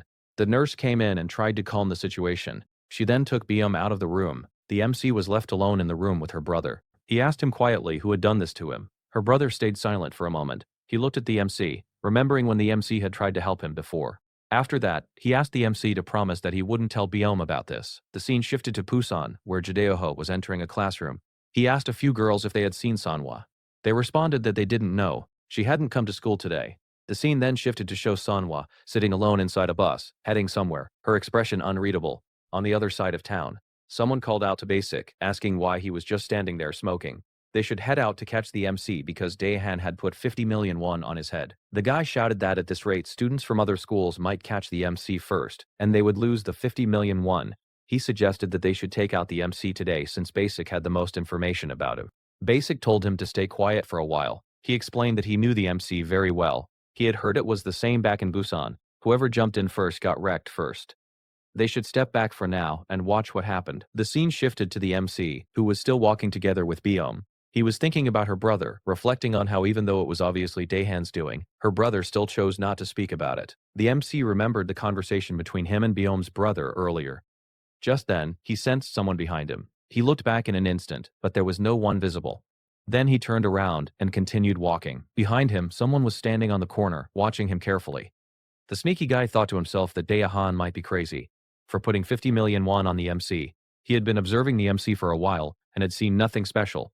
He was really excited to take that 50 million won. At the school, as the MC entered the room, his friends noticed him and Biom getting inside the classroom together. Just when the blonde friend was about to ask if they were dating, he got choked. The MC was trying to shut him up. To make matters worse, Hong-hee appeared at that moment, asking the MC if it was true.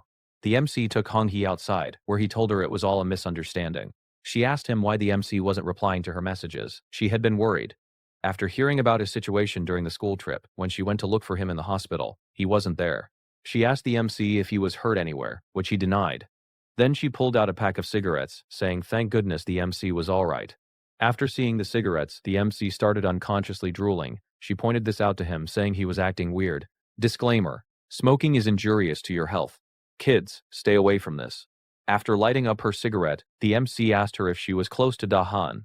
She responded, saying that they were, but not anymore. She explained that actually, she had been closer to a second-year member who got demoted after getting beaten up by the MC.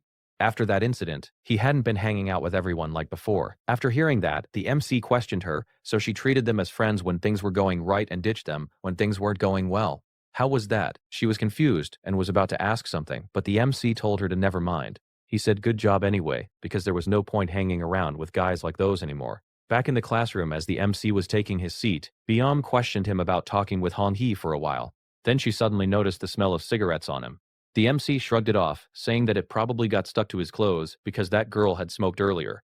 But in his mind, he was wondering why he was even trying to hide the fact that he smoked. Maybe it was just because he didn't want to see Biom disappointed. After a while, they were both outside taking care of the trash bags. While walking together, the MC asked Biom if she would head straight home after school. She said no, explaining that she would go to the hospital first because she needed to bring a few things for her brother. After hearing that, the MC told her that he would just text her the house password so she could go by herself. She questioned if he wasn't going with her. He responded saying that he might be late today. As the MC was walking alone on the road, he said out loud that he had been wondering why they had been following him since morning. The MC asked them directly he had never seen them before. Were they Daehan's guys? Chae Hee-gun smirked. You've got some guts, I'll give you that. But you don't need to know the details. And you don't have to worry either, until he got beaten up by them. No other school guys would be bothering him because they would be taking the price that was marked on the MC's head. After that, a few guys lunged at the MC to attack. But the MC took them down in an instant, which shocked Haegun. The MC told them that he had already taken down Daehan's regular dogs. Now he had neighborhood gangs behind him too. Daehan was more troublesome than he had expected. Haegun laughed at the MC, saying he was hilarious. No wonder the other guys had lost to him. Then he rushed toward the MC, saying no wonder Daehan had put 50 million won on him for nothing. As he was about to hit the MC dodged. He thought to himself that this guy was quite fast. As Haegun's punch was about to connect, the MC blocked it with his hand. The scene shifted back to the school, where the MC's friends were walking together. One of them suddenly pointed at someone, saying that the girl over there looked exactly like Baeon. That girl was none other than Sunhwa, standing there in the distance. Back at the fight, the MC responded with a punch, but it got blocked by Haegun. Haegun mocked the MC, saying that he had some moves. Then he kicked the MC, sending him back. He questioned the MC, saying that he had strength like an ox. But still, he didn't understand why the MC was worth 50 million won. After hearing this, the MC asked him what he kept yapping about 50 million won since a while ago. Haegun responded to the MC, asking if he knew about the Gangpo Association. The MC denied knowing about it. Haegun explained to the MC that it was a group that had existed since Daehan older brother's time. To put it simply, it was a group of top dogs from each school in the Gangpo district, and Daehan had put a bounty on the MC's head. 50 million won. Then Haegun rushed forward again, holding his fist up and saying that he was still curious about why Daehan had put 50 million won on a nobody like the MC. While the MC kept dodging his punches, he realized that this guy was stronger than he looked. Haegun turned around and threw a fist at the MC. The MC was thinking that Haegun's arms were long. He couldn't tell earlier because of the uniform jacket, but now that he had removed it, the MC could see clearly. If they kept the same distance, the MC would be the only one getting hit. His long reach combined with his speed made him dangerous. But the MC knew that once you understood Higun was just a long-armed fighter, there was nothing special about him. After that, the MC turned around and punched him under his arm. As the MC was about to finish him with another punch, Higun started laughing, saying that who said he was there for a one-on-one fight. Higun's lackey started charging toward the MC. The scene shifted back to where Sanhwa was standing, looking at her cell phone. Judaeho was calling her, but she didn't pick up. She was thinking that she had come here without much of a plan. She wondered if this was the right place because she had heard about this school from someone back in Busan.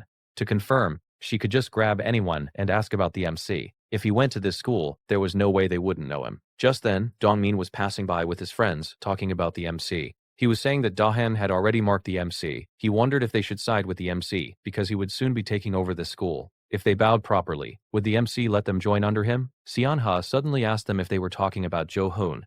They were all confused because she looked exactly like Beom. After hearing that name, Seonha wondered who this Beom person was. She explained that it sounded like they were talking about Jo Hoon earlier. Could they call the MC out for her?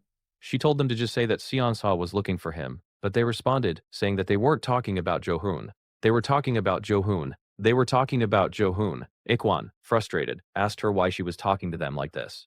Seonhwa asked them if they didn't know Jo Hoon. They denied it, saying they didn't. Just then, it clicked for her. She remembered what the MC's brother had been talking about, that the guy they knew no longer existed anymore. After that, she asked them where that Jo In guy was now.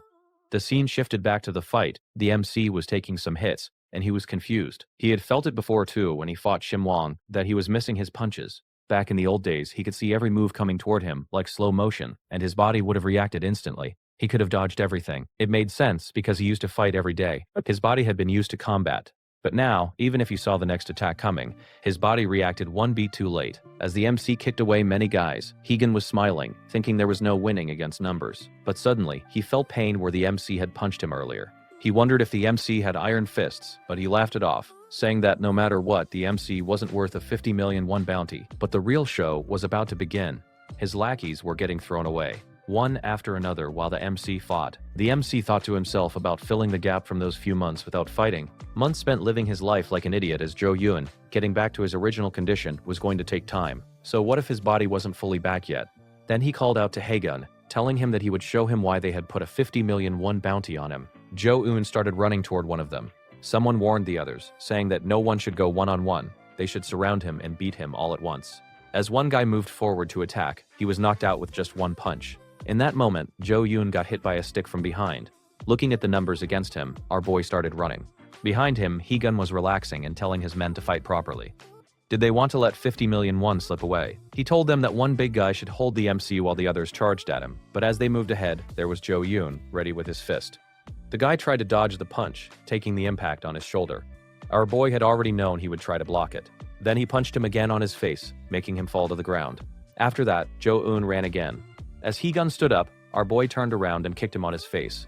He also got hit by a wooden stick and a kick from other men. Instantly, Jo Un started running again. He turned and punched Higun once more, making him fall to the ground. Higun shouted at his underlings, asking what they were doing. Just then, a big guy grabbed our boy from behind, and everyone started kicking and punching him. But Jo Un gave a reverse kick to the jewels of the big guy and followed with a headbutt.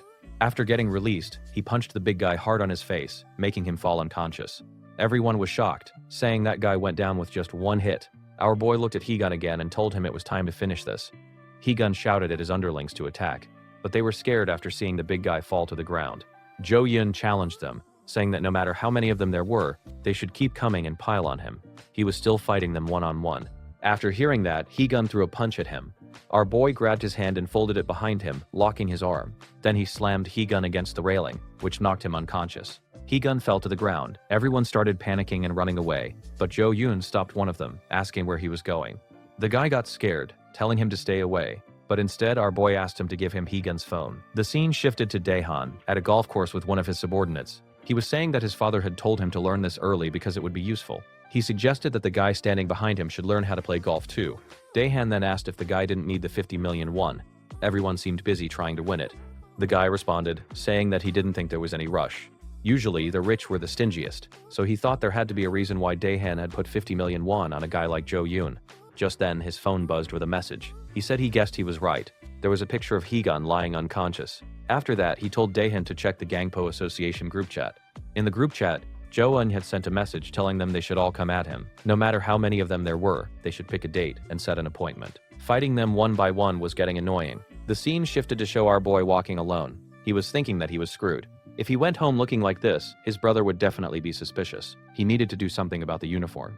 Just then, someone called his name. When he turned around to look, he was shocked to see Shonhwa standing there, staring right at him. Earlier, when Seonhwa had been asking about the MC from Ihwan and his friends, they had pointed her toward his friends. After that, they had been trying to contact Jo-eun, but he wasn't picking up. While the blonde friend was calling our boy again, Seonhwa was wondering to herself, if Jo-hoon was friends with them, that was strange. Back in Busan, Jo-hoon wouldn't even share a word with losers like these. Finally, our boy picked up the call. His friends were asking where he was right now. Someone was looking for him.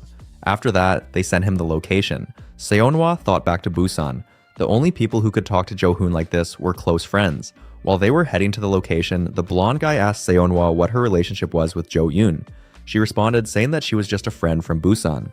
After that, his friends started saying that she looked just like Baeom. After hearing that name, Seonhwa was wondering who this Baeom person was. Suddenly, the blonde friend asked Ihwan and his friends why they were following them.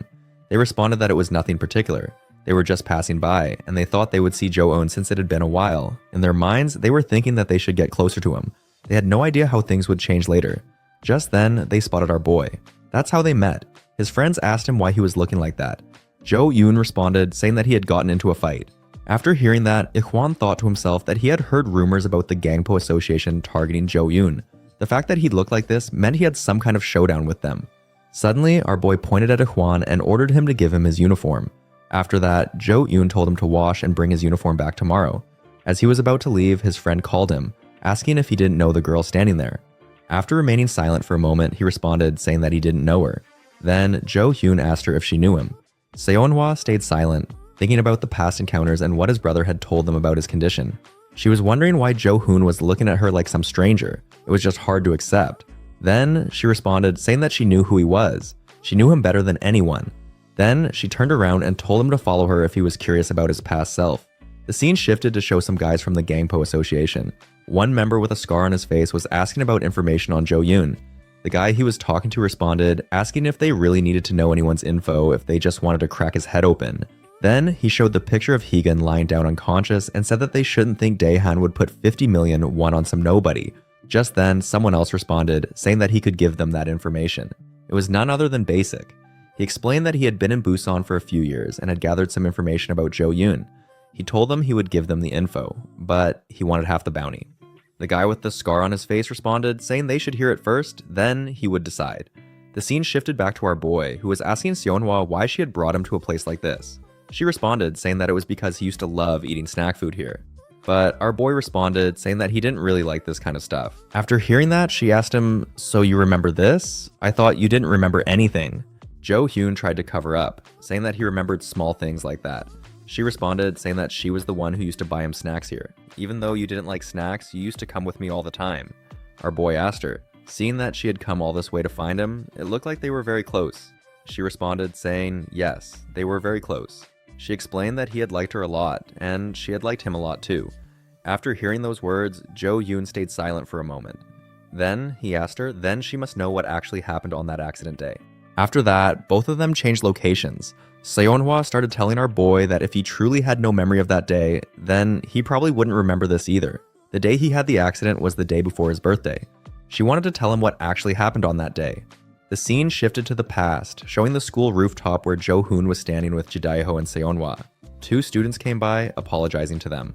Jidaeho told them to lift their heads and start talking. He asked what had actually happened. It looked like they had gotten beaten by Daesung Technical High and embarrassed their school's reputation. Just then, Jo-hoon told them to speak with their own mouths about why they had gotten beaten. They started explaining that they had known a girl since middle school and didn't know she had a boyfriend. They had just messaged her to grab a drink and hang out, and her boyfriend had misunderstood. They were beaten by students from a different school. After hearing this, Jo-hoon responded, saying that the story he heard was completely different. What he had heard was that they tried to get a girl from Daesung High drunk to take advantage of her. They got beaten up, and then they used their school's name, saying no one could touch them no matter what they did to that girl. After that, Jo-hoon started beating them, saying he was out there cracking other school leaders' heads just so these pieces of trash could act however they wanted. As he was beating them, Jidaeho stopped him, saying that was enough. They had gotten the message. It was enough now. After that, Jidaeho told them to get out of there. As they left, Jidaeho told Jo-hoon that he always got really sensitive around this time of year whenever his birthday got close. But Jo-hoon responded, saying that after learning how to smoke, he regretted it a lot. But did they know the first time he thought smoking was cool? It was when he saw the look on his father's face turning pale when his father caught him smoking. He asked both of them, did they think a guy like him would actually like his birthday? Seonhwa stayed silent. She had heard this before, but this time when he was telling them, he looked especially lonelier than usual. Jidaeho asked if they should take care of those guys because, either way, it was a fact that Daesong High had touched their school's students, and if they just left it, he got cut off when someone asked Jo-hoon if he wanted to play football because someone had put a bet of 110,000 won on him. Jo-hoon said he would go change and be right there. Jidaeho asked if he was even listening. When Jo-hoon left without saying anything, Jidaeho was annoyed, saying that brat never listened to him. After looking at Seonhwa, he smiled awkwardly and said he was talking to Jo-hoon, and he just ignored him and walked away. She responded, asking why he was explaining to her. Then she asked if he had forgotten about tonight, what she had asked him to help with. He responded, saying, yeah, he remembered. He would be there when it was over. That was the last time Seonhwa saw Jo-hoon before the accident, because the next time she saw him, he was lying in a hospital bed. After he was hospitalized, no matter how much she tried to visit, she couldn't meet him because of his family. When she went to his house, they told her that Jo-hoon had left for America. She tried to comfort herself, thinking that living in America would be better for him. But when she ran into him in Jeju Island, how she felt, Jo-hoon wouldn't know because he was a jerk who didn't even remember who she was. Just then, our boy got a few flashbacks. She asked if he was alright. In his mind, he was remembering. The day before his birthday, he had been in a bad mood all day. He wanted to be with someone. He had contacted Seonhwa and Jidaeho, and both of them said they couldn't make it. So he was drinking alone when he received a message. He couldn't remember who it was from. He remembered the message vividly though. Someone had said they saw his girl with some other dude. After reading that, Jo-hoon had run toward the location to witness it with his own eyes. When he arrived, it was none other than Jidaeho with Seonhwa. After that, his memory cut off. Jo-yoon asked Seonhwa, saying that he just got a few memories back. A flashback. Could he ask one thing? If, like she said, she was his girlfriend, why was she alone with another guy in the middle of the night with his so-called best friend on the night before his birthday? She asked how he knew about that. Our boy asked her why she was alone with Jidaeho. She responded by asking if he remembered what she had asked Jidaeho for. A favor. She had asked Jidaeho to help her pick out Jo-hoon's birthday present. Jo-hoon remembered Seonhwa had been asking him what he wanted for his birthday present. He had refused, saying that he didn't want anything. He said he had already received it, and his present was right in front of him. Her. Back in the present, Seonhwa told him that he knew her family situation wasn't great. He never asked anything from her. She was the only one receiving things from him. That's why she wanted to give something to him for his birthday. So she had asked Jidaeho to help pick a gift. After hearing all this, our boy felt guilty. He had suspected both of them of betraying him without even knowing anything. Just then, someone appeared. It was Beom. She said she had come looking for him because he hadn't arrived home this late. Beom and Jo-eun were now together. She asked if she had come at the wrong time, which he denied. She asked who that girl was. She thought her face looked strangely familiar. Jo-eun responded, saying he didn't know much about her either. Seonhwa introduced herself, saying she knew him from back in Busan. After that, they reached home. As they were having dinner, Beom told Jo-eun and his brother that her aunt had found a small room for her, and she also got a part-time job at another convenience store. So she would only stay there until today. Jo-eun's brother asked her why so suddenly. She could stay longer if she wanted. She responded, saying she had already been enough of a burden on them. She couldn't stay any longer. She thanked them for everything. Then she turned to Jo-eun and thanked him also for everything. After that, they all went to their bedrooms. Beom was wondering about that girl she had seen earlier. Who could she be? When she saw Jo-eun with Seonhwa, she wondered what their relationship was. But the thing that bothered her most right now was that girl's face, which looked exactly like hers. People would believe they were twin sisters if they said so. Then, suddenly, it clicked. Maybe that girl was Seonhwa, the name which Jo-eun had unconsciously called out while looking at Beom on that day. She started thinking, what if all that kindness which he had shown to her until now was just because her face looked like Seonhwa's? If so, she kind of felt hurt. On the other side, our boy was also thinking about the earlier encounter where Seonhwa had asked him if he had gotten a girlfriend while he had amnesia, which he had denied. Then she had told him to go, saying that his brother might be waiting for him. Before leaving, she had told him she felt a bit relieved seeing him. Seeing how he still hated junk food like before, it made her feel like his memories weren't completely gone. Then she had asked, his name was Jo-eun here, right? If later on his memories came back, if he remembered the Jo-hoon she loved, if he remembered the time the three of them had together, and if he started to miss her, he should come to Busan, when he wanted to live as Jo-hoon, not as Jo-yoon. The next day, when Beom and Jo-eun were walking together, he asked her if she had packed everything. She responded that everything had burned down, so there wasn't much to pack. This bag was all she had. Then our boy asked if she really had to leave. They still hadn't caught the person who set fire to her place, and it seemed dangerous for her to live alone. She responded, saying it was alright. What else could happen? She thought she had to settle this herself. She couldn't keep causing trouble for those around her. If she stayed by him, she would end up making him get hurt too. While looking at Beom, Jo-eun remembered what her brother had told him on that day when he had gone to visit him.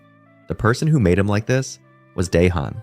Because he had refused to do something, Daehan had ordered him beaten. Our boy had asked him what Daehan had ordered him to do. He had responded, saying that bastard told him to take a picture of Beom with her clothes off. Jo-eun continued looking at her while thinking about this. When she asked him if he had anything to say, he denied it. At school, when the teacher was taking attendance, Jo-eun's friends were missing. The teacher asked if he knew why they weren't present. He responded, saying that he had sent them messages just in case, but they hadn't replied. In his mind, our boy was thinking, what if it could be like last time? Then he called out to Beom, saying that they should go together to her new place later.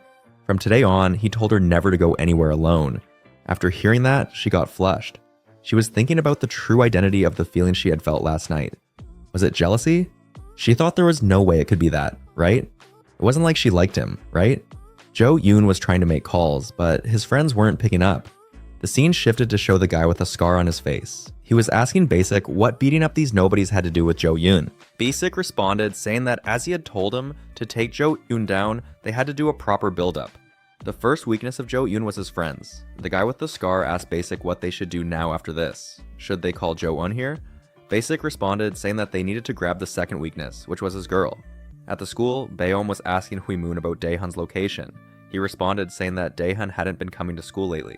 He had heard that Daehan was taking some kind of successor lessons and had handled his attendance and all that. Anyway, he was the chairman's grandson, after all. Then, he asked Beom why she was looking for him. Beom was thinking to herself that in the end, did she have to go to that house of all places? She never wanted to go there again.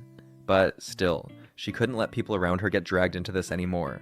Before she left, Hui-moon told her that he wanted to give her and Jo-eun some advice. They had better not go looking for Daehan because he had seen her and Jo-eun together earlier, flirting. Daehan had completely lost his mind. If they caught Daehan's eye right now, they might literally die.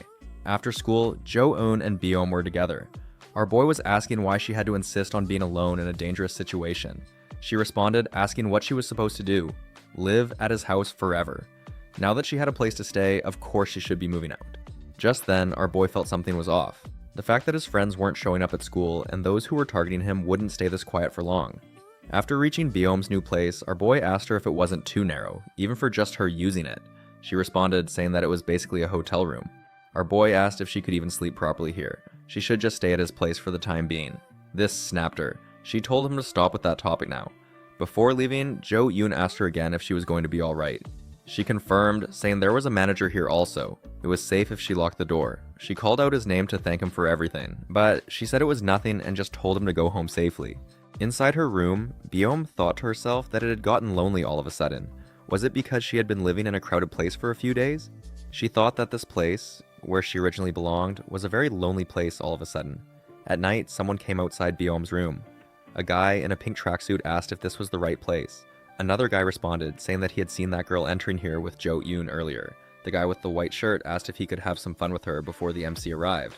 The tracksuit guy responded, calling him a perv. He told him to ask Basic about this because he just wanted to see blood on Jo-eun's face. He had been beaten up by him in the past. As they were discussing how they were going to take Beom out of her room, someone threw kimbap at them. As they turned to look, it was Jo-eun, ready to beat them up. As he punched the white shirt guy, the tracksuit guy grabbed our boy from behind, saying that he was about to beat him very badly. But he got punched in his face instead.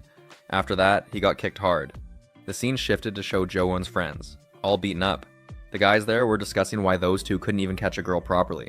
One of them was trying to contact the others. He was wondering why they weren't picking up his calls. Just then, someone came. As Basic was about to scold his men for being late, his body went cold after seeing Jo-shun standing behind them. After seeing his friends there, our boy made an offer. They should give him his friends back, and he would give their guys back. And if they traded right now, he would let all of them live.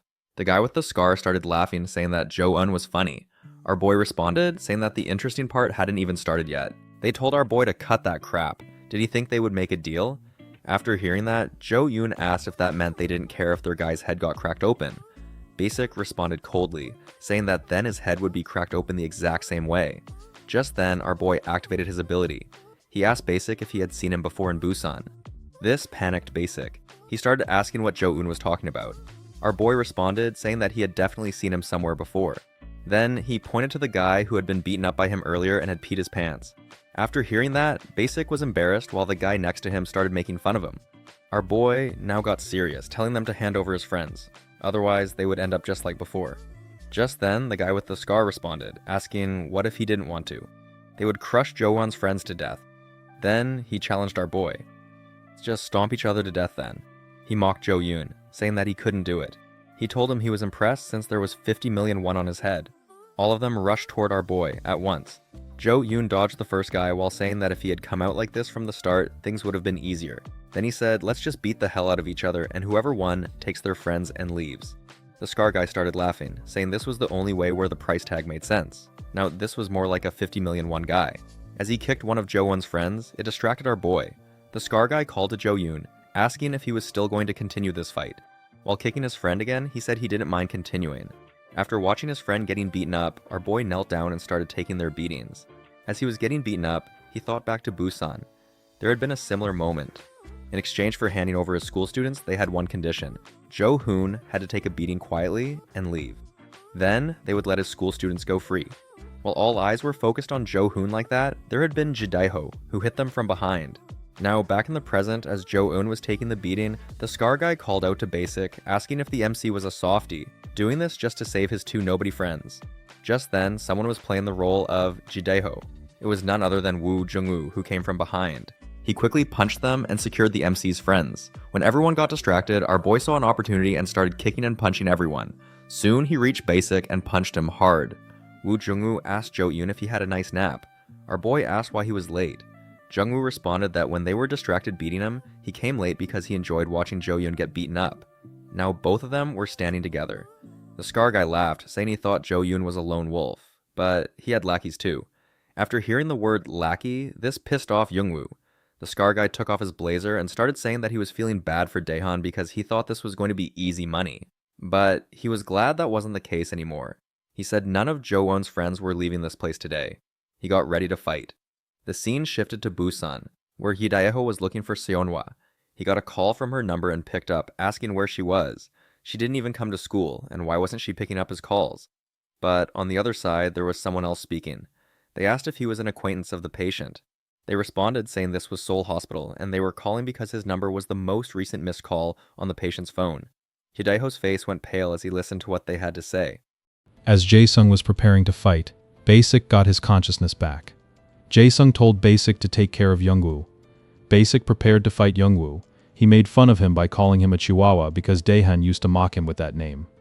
He said the only reason he hadn't picked a fight with Youngwoo until now was because he had left him alone out of pity. This angered Youngwoo. Just as they were both about to clash, our boy interrupted, saying to be careful Basic might piss himself. This pissed off Basic, and he lunged at Jo-eun for an attack. Our boy did nothing and stayed still because he knew Youngwoo was already in midair for a kick, which made Basic fall back. Our boy watched Youngwoo getting fired up and thought to himself that the only thing which made Youngwoo this fired up was Daehan's name. After that, Jo-eun turned to look for Jae-sung, but he was already behind our boy, ready to attack. Jo-eun dodged him and kicked him back. But Jae-sung joked, asking if this kick was supposed to make him feel pain. He asked our boy if he had used his full power. Our boy kicked him again, but it got blocked. Jo-eun thought to himself that his body was hard as stone. After calculating his next move, our boy charged again, but the result was still the same. Jae-sung grabbed Jo-eun's foot and mocked him, saying he was aimless. Then he started bragging about how when he was in high school, he had defeated everyone and won every judo medal. Then he slammed our boy on the ground. After grabbing Jo-eun's face, he prepared to punch again, boasting that whoever got caught by him never escaped without injuries. He punched our boy, which distracted the other fighters. Jae-sung prepared to punch again, while saying that he would take the 50 million won easily. The scene shifted to the hospital where Seonhwa was lying down. A flashback showed how she had ended up there. Earlier, she had been walking while checking out ticket prices to return to Busan. Another flashback within the flashback showed Jo Yoon denying that Beom wasn't his girlfriend. But Seonhwa couldn't process it correctly because in the past, Jo Hoon wasn't this generous about letting any girl live at his house except her. She thought maybe Jo Yoon's soul made him act kind toward Beom unconsciously because she kind of resembled Seonhwa. Her thoughts were interrupted by someone before she could do anything. That guy struck her on her head with a steel pipe. Seonhwa fell down. When she looked up to see who it was, that guy hit her again. That's how she got admitted to the hospital. At the hospital, when she opened her eyes, there was Jaedae standing there. He told her to lay down while asking what had happened to her. She asked him where she was right now. Jaedae told her she was in a hospital in Seoul. He asked her why she wasn't picking up his calls, why she was in Seoul, and how she ended up in the hospital. He questioned her if she had come here to meet Jo Hoon. Seonhwa responded that they had met earlier, but Jo Hoon couldn't remember anything about them. Jaedae told her why was he even shocked. Jo Hoon's older brother had already told them that he had lost all his past memories. His brother had told them it was better if Jo Hoon didn't get involved in the past again. That's why Jaedae didn't come here looking for him, because he didn't want to see him hurt again. Seonhwa responded that he was right, but she wanted to check with her own eyes if Jo Hoon truly didn't remember them. After that, Jaedae asked her who had attacked her. The scene shifted back to the fight. Jae-sung was holding his nose, bleeding. He was confused about how he got hit. He had clearly pinned down Jo Eun, and even struck first, but he was the one left with blood. Jung-woo was equally shocked that our boy had converted his disadvantage into an advantage. He had blocked Jae-sung's punch and punched him back on his nose. Jae-sung questioned our boy, asking if he had lured him into getting caught on purpose. Jo-eun responded that he talked too much. That's the reason he hated guys who came from elite sports backgrounds. They always calculated everything like computers. Then our boy asked him if he was going to continue, or maybe in Seoul. This was considered a finished fight. The scene shifted to somewhere else where a few students were questioning who that guy was, smoking in front of their school. Back at the fight, as Jae-sung struggled to land a hit, our boy mocked him, saying he didn't see his smile like before. What happened? Jo-in landed a hit and told Jae-sung to get ready for another gold medal while punching him hard. On the other side, Basic was struggling against Jung-woo. Basic wasn't even getting a chance to get close and hit him.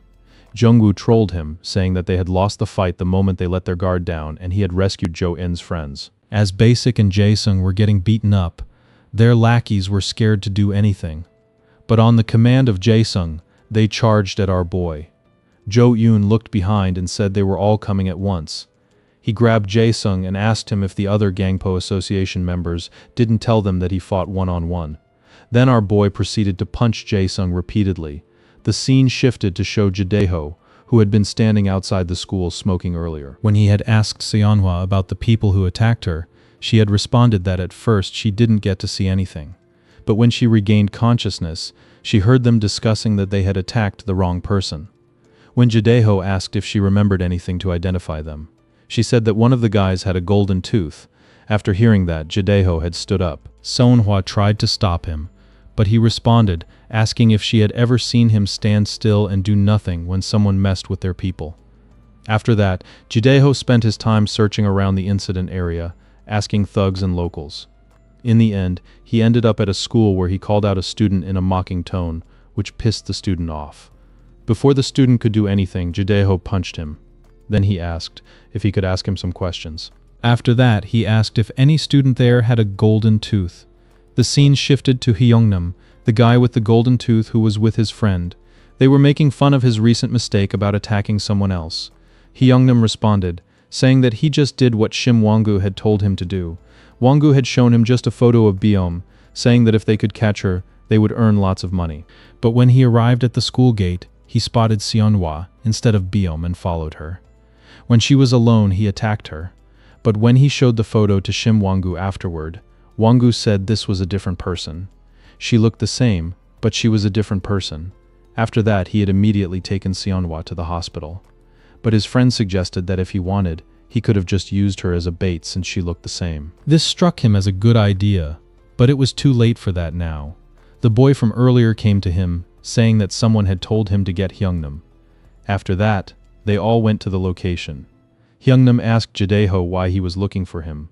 Jideho, just to confirm, asked him to smile for once. The guy smiled, and Jideho could see the golden tooth clearly. Then Hyungnam lunged at Jideho for an attack, but he was instantly blocked. The scene shifted back to our boy, who was done beating up Jae-sung. Jungwoo instantly finished off Basic. He asked Basic if he thought he was about to beat him. After that, Jungwoo told Jo-eun that it was all over. The other lackeys had run away from the fight. Our boy asked Jungwoo how many schools were under the Gangpo Association.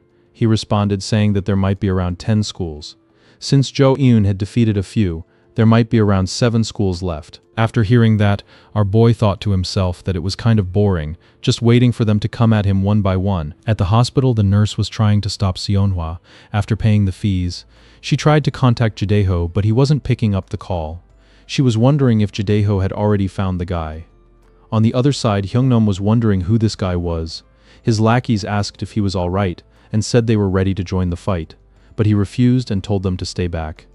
In his mind, Hyungnam was wondering where Jideho had come from. He was quite strong, and there was no way someone that strong was just randomly around here. The guy tried to ask the reason why Jideho was attacking them. Jideho responded saying it was because they had attacked a girl he knew, and that girl was from a place where no one dared to touch her. Touching her meant declaring war on them, had he got it now.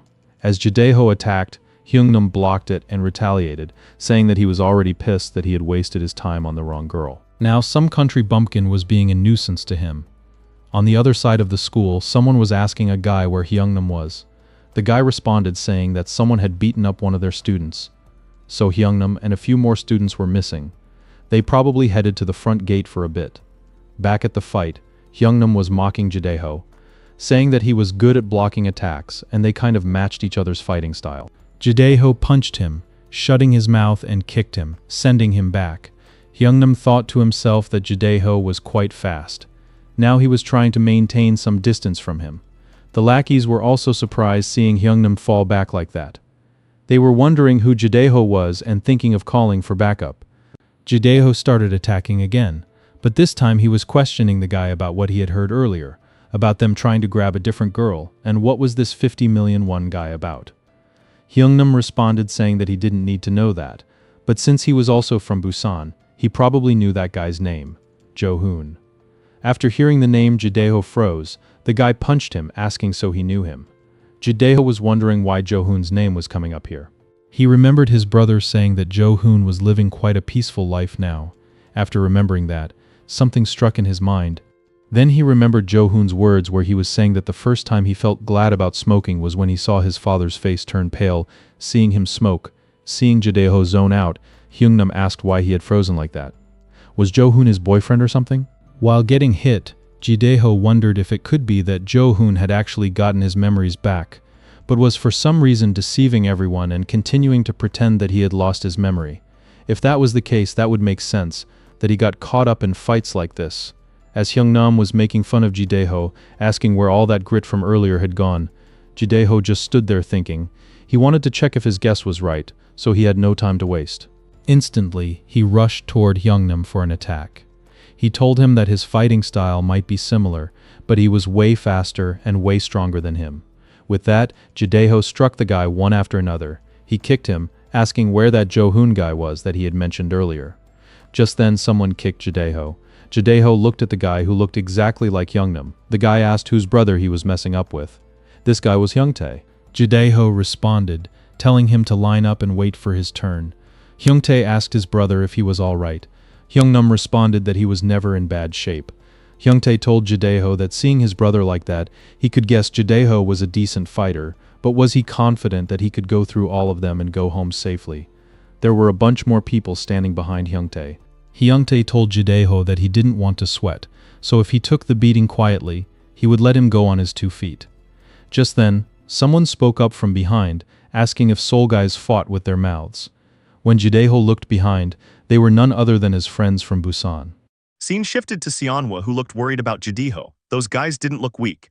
If this had happened in the past, Jo-hoon would have gone with him. After thinking about it, she contacted someone. Back at the location, Jideho's friends had arrived. They were accusing him of having fun all alone. Hyuntae and his lackeys were confused about who they were and started making fun of them.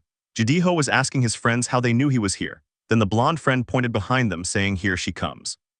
Seonhwa arrived, complaining about him leaving her behind.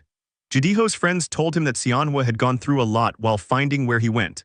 She had called them, saying that Jidiho was about to get his ass kicked by some soul boys. Then Seonhwa pointed at Hyunam, saying that was the guy. He was already looking beaten up a lot. Jidiho said he had given him a little service earlier. Then the blonde guy pointed out that they had brought their whole school and made fun of Jidiho, saying he would have really gotten beaten up. He asked if since Jidiho had already taken revenge, wasn't it over now? But the guy with the red jacket, Youngdu, responded, saying that it wasn't over. If someone was messing with them, they should wipe out their whole school's bloodline. Just then, Hyunti called them country bumpkins. He said they were arguing like they had the authority, ignorant country hicks. This pissed off Youngdu. Hyunti was still making fun of them, saying they thought they were tough. Wait till they got hit by their hands, then they would scream and realize they were in Seoul. But the blonde guy stopped him, saying they should be running by now because they had said the exact words which Youngdu hated the most. Youngdu lunged forward to grab Hyunti, but he dodged. Youngdu grabbed someone else instead and started beating them, saying he would show them what real pain was like. The blonde and the others looked at Youngdu, saying he had lost his mind. What could they do now? The other guy named Hyun Kibum lunged forward, saying that they had come all the way here spending their money, so they should also have some fun. The blonde guy, known as Kyung Teal, also got an idea that they should squeeze their trip money from them. Then Jidiho joined in, asking Hyunti to speak up about Jo Hoon and the 50 million won he knew about. After some time, all of them were neutralized by the Busan guys. Teal asked where Jidiho was. Kibum pointed, saying he was also done over there. Jidiho was done squeezing out the information. Now he knew that a guy named Dehin and his association were after Jo Yoon, and that Jo Yoon's girl looked exactly like Seonhwa. That's why they got confused. Jidiho thought to himself that judging by the situation, the Jo Yoon guy was Jo Hoon. He had to confirm if Jo Hoon had gained his memories back or if it was just a misunderstanding. Teal asked what he was thinking about, but Jidiho just said it was nothing special. He ended the fight with one last punch. After that, Jidiho told them that if it was all over, they should go. They questioned what he meant by going. Jidiho said weren't they going back to Busan? But they responded asking what he thought they came all the way here for, just some boring fight. They came to find Jo Hoon. They told Jidiho that they had gotten to know from Yuna that he and Seonhwa had already met Jo Hoon at Jeju Island, and they were here to find him too, weren't they? They said they wouldn't question why they had tried to hide this from them, but since they were here, they were going to meet Jo Hoon now. The scene shifted to show Dehin. Someone was apologizing to him, but he said to forget it. It wasn't like it was his fault. It was Wangu, and he said he had some news. But Dehin told him he already knew that Yisung and Bisik had teamed up, yet they still got wrecked. Dehin said he should have taken care of Jo Yoon sooner. It was his fault for leaving him free. After hearing that, Wangu said that it wasn't about that. The news he had was about Yudong Hai. Dehin asked what about them. Wangu responded that they got beaten by some guys from Busan. The same day at night in a bar, many people were murmuring that whoever had gone against Jo Yoon so far had been taken down one after another.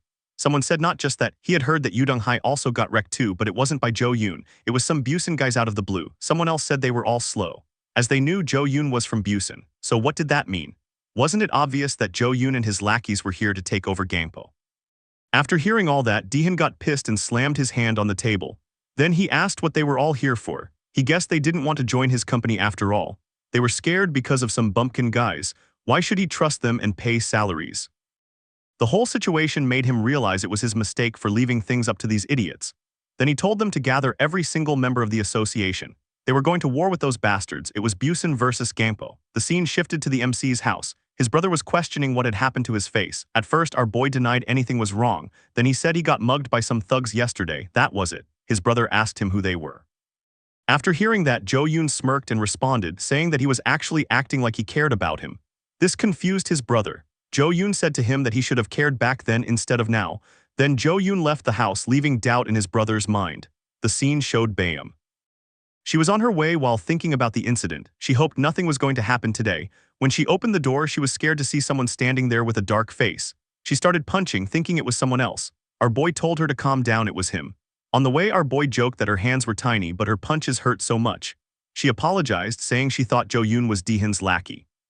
But our boy told her that wouldn't happen because he was going to walk her home every day. She blushed while thinking about what she should do.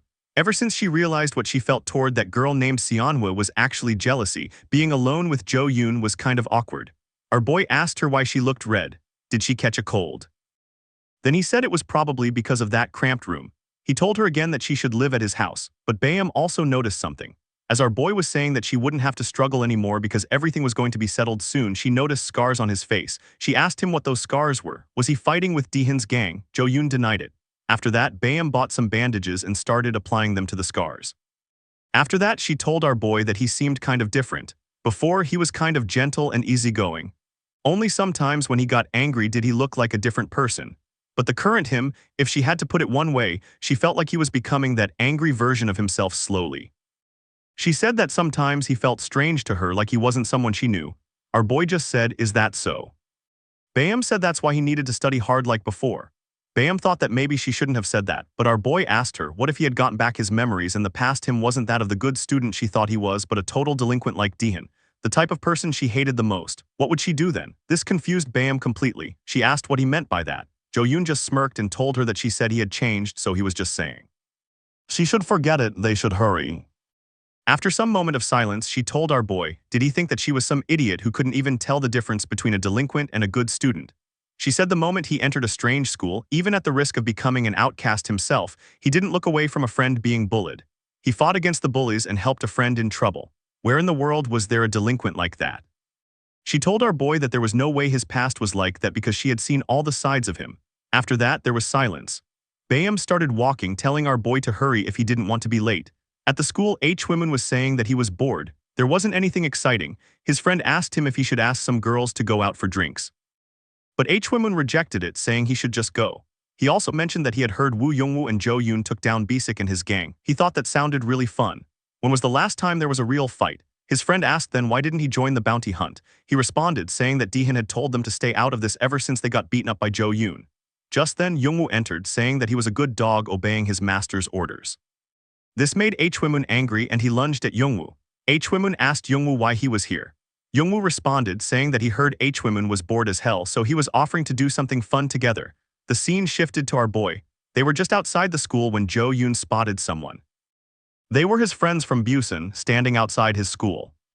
Our boy was wondering why they were here. He told Bayam to go in first. Just then his friends spotted him and Youngdoo rushed over and hugged him, asking what he was doing here.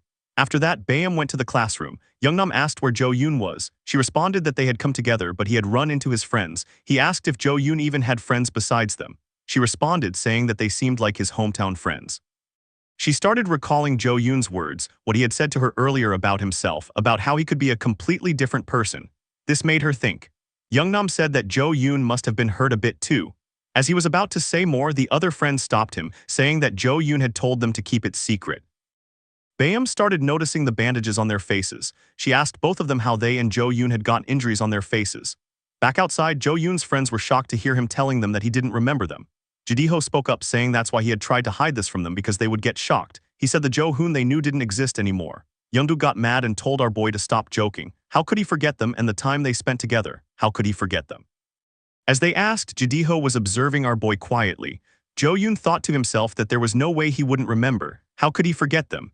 In his life where he had no one, they were his friends. A flashback showed Jo Hoon's childhood. Our boy was trying to convince his mom that they should go back to Korea. He promised that he would study hard and would do whatever they said. But his mother shouted at him, saying that if he were capable of doing well, he should have done it from the start. Jo Hoon thought that unlike his brother, who was a model student, he had spent all his time playing soccer instead of studying. He was always a headache for his parents. Even when discipline didn't work, his parents decided that Jo Hoon had no room for improvement, so they sent him away to America. A foreign Asian kid who couldn't even speak a word of English, there were no kind American friends for him. Making friends was the last thing on his mind. Due to racism, his life in America was just constant bullying. That's when he realized how not to get bullied. If he just beat the hell out of them and stomped them into the ground until they were absolutely terrified, then nobody could touch him. After that, even if someone was looking at our boy like they were mocking him, he made sure they could never even look at him again.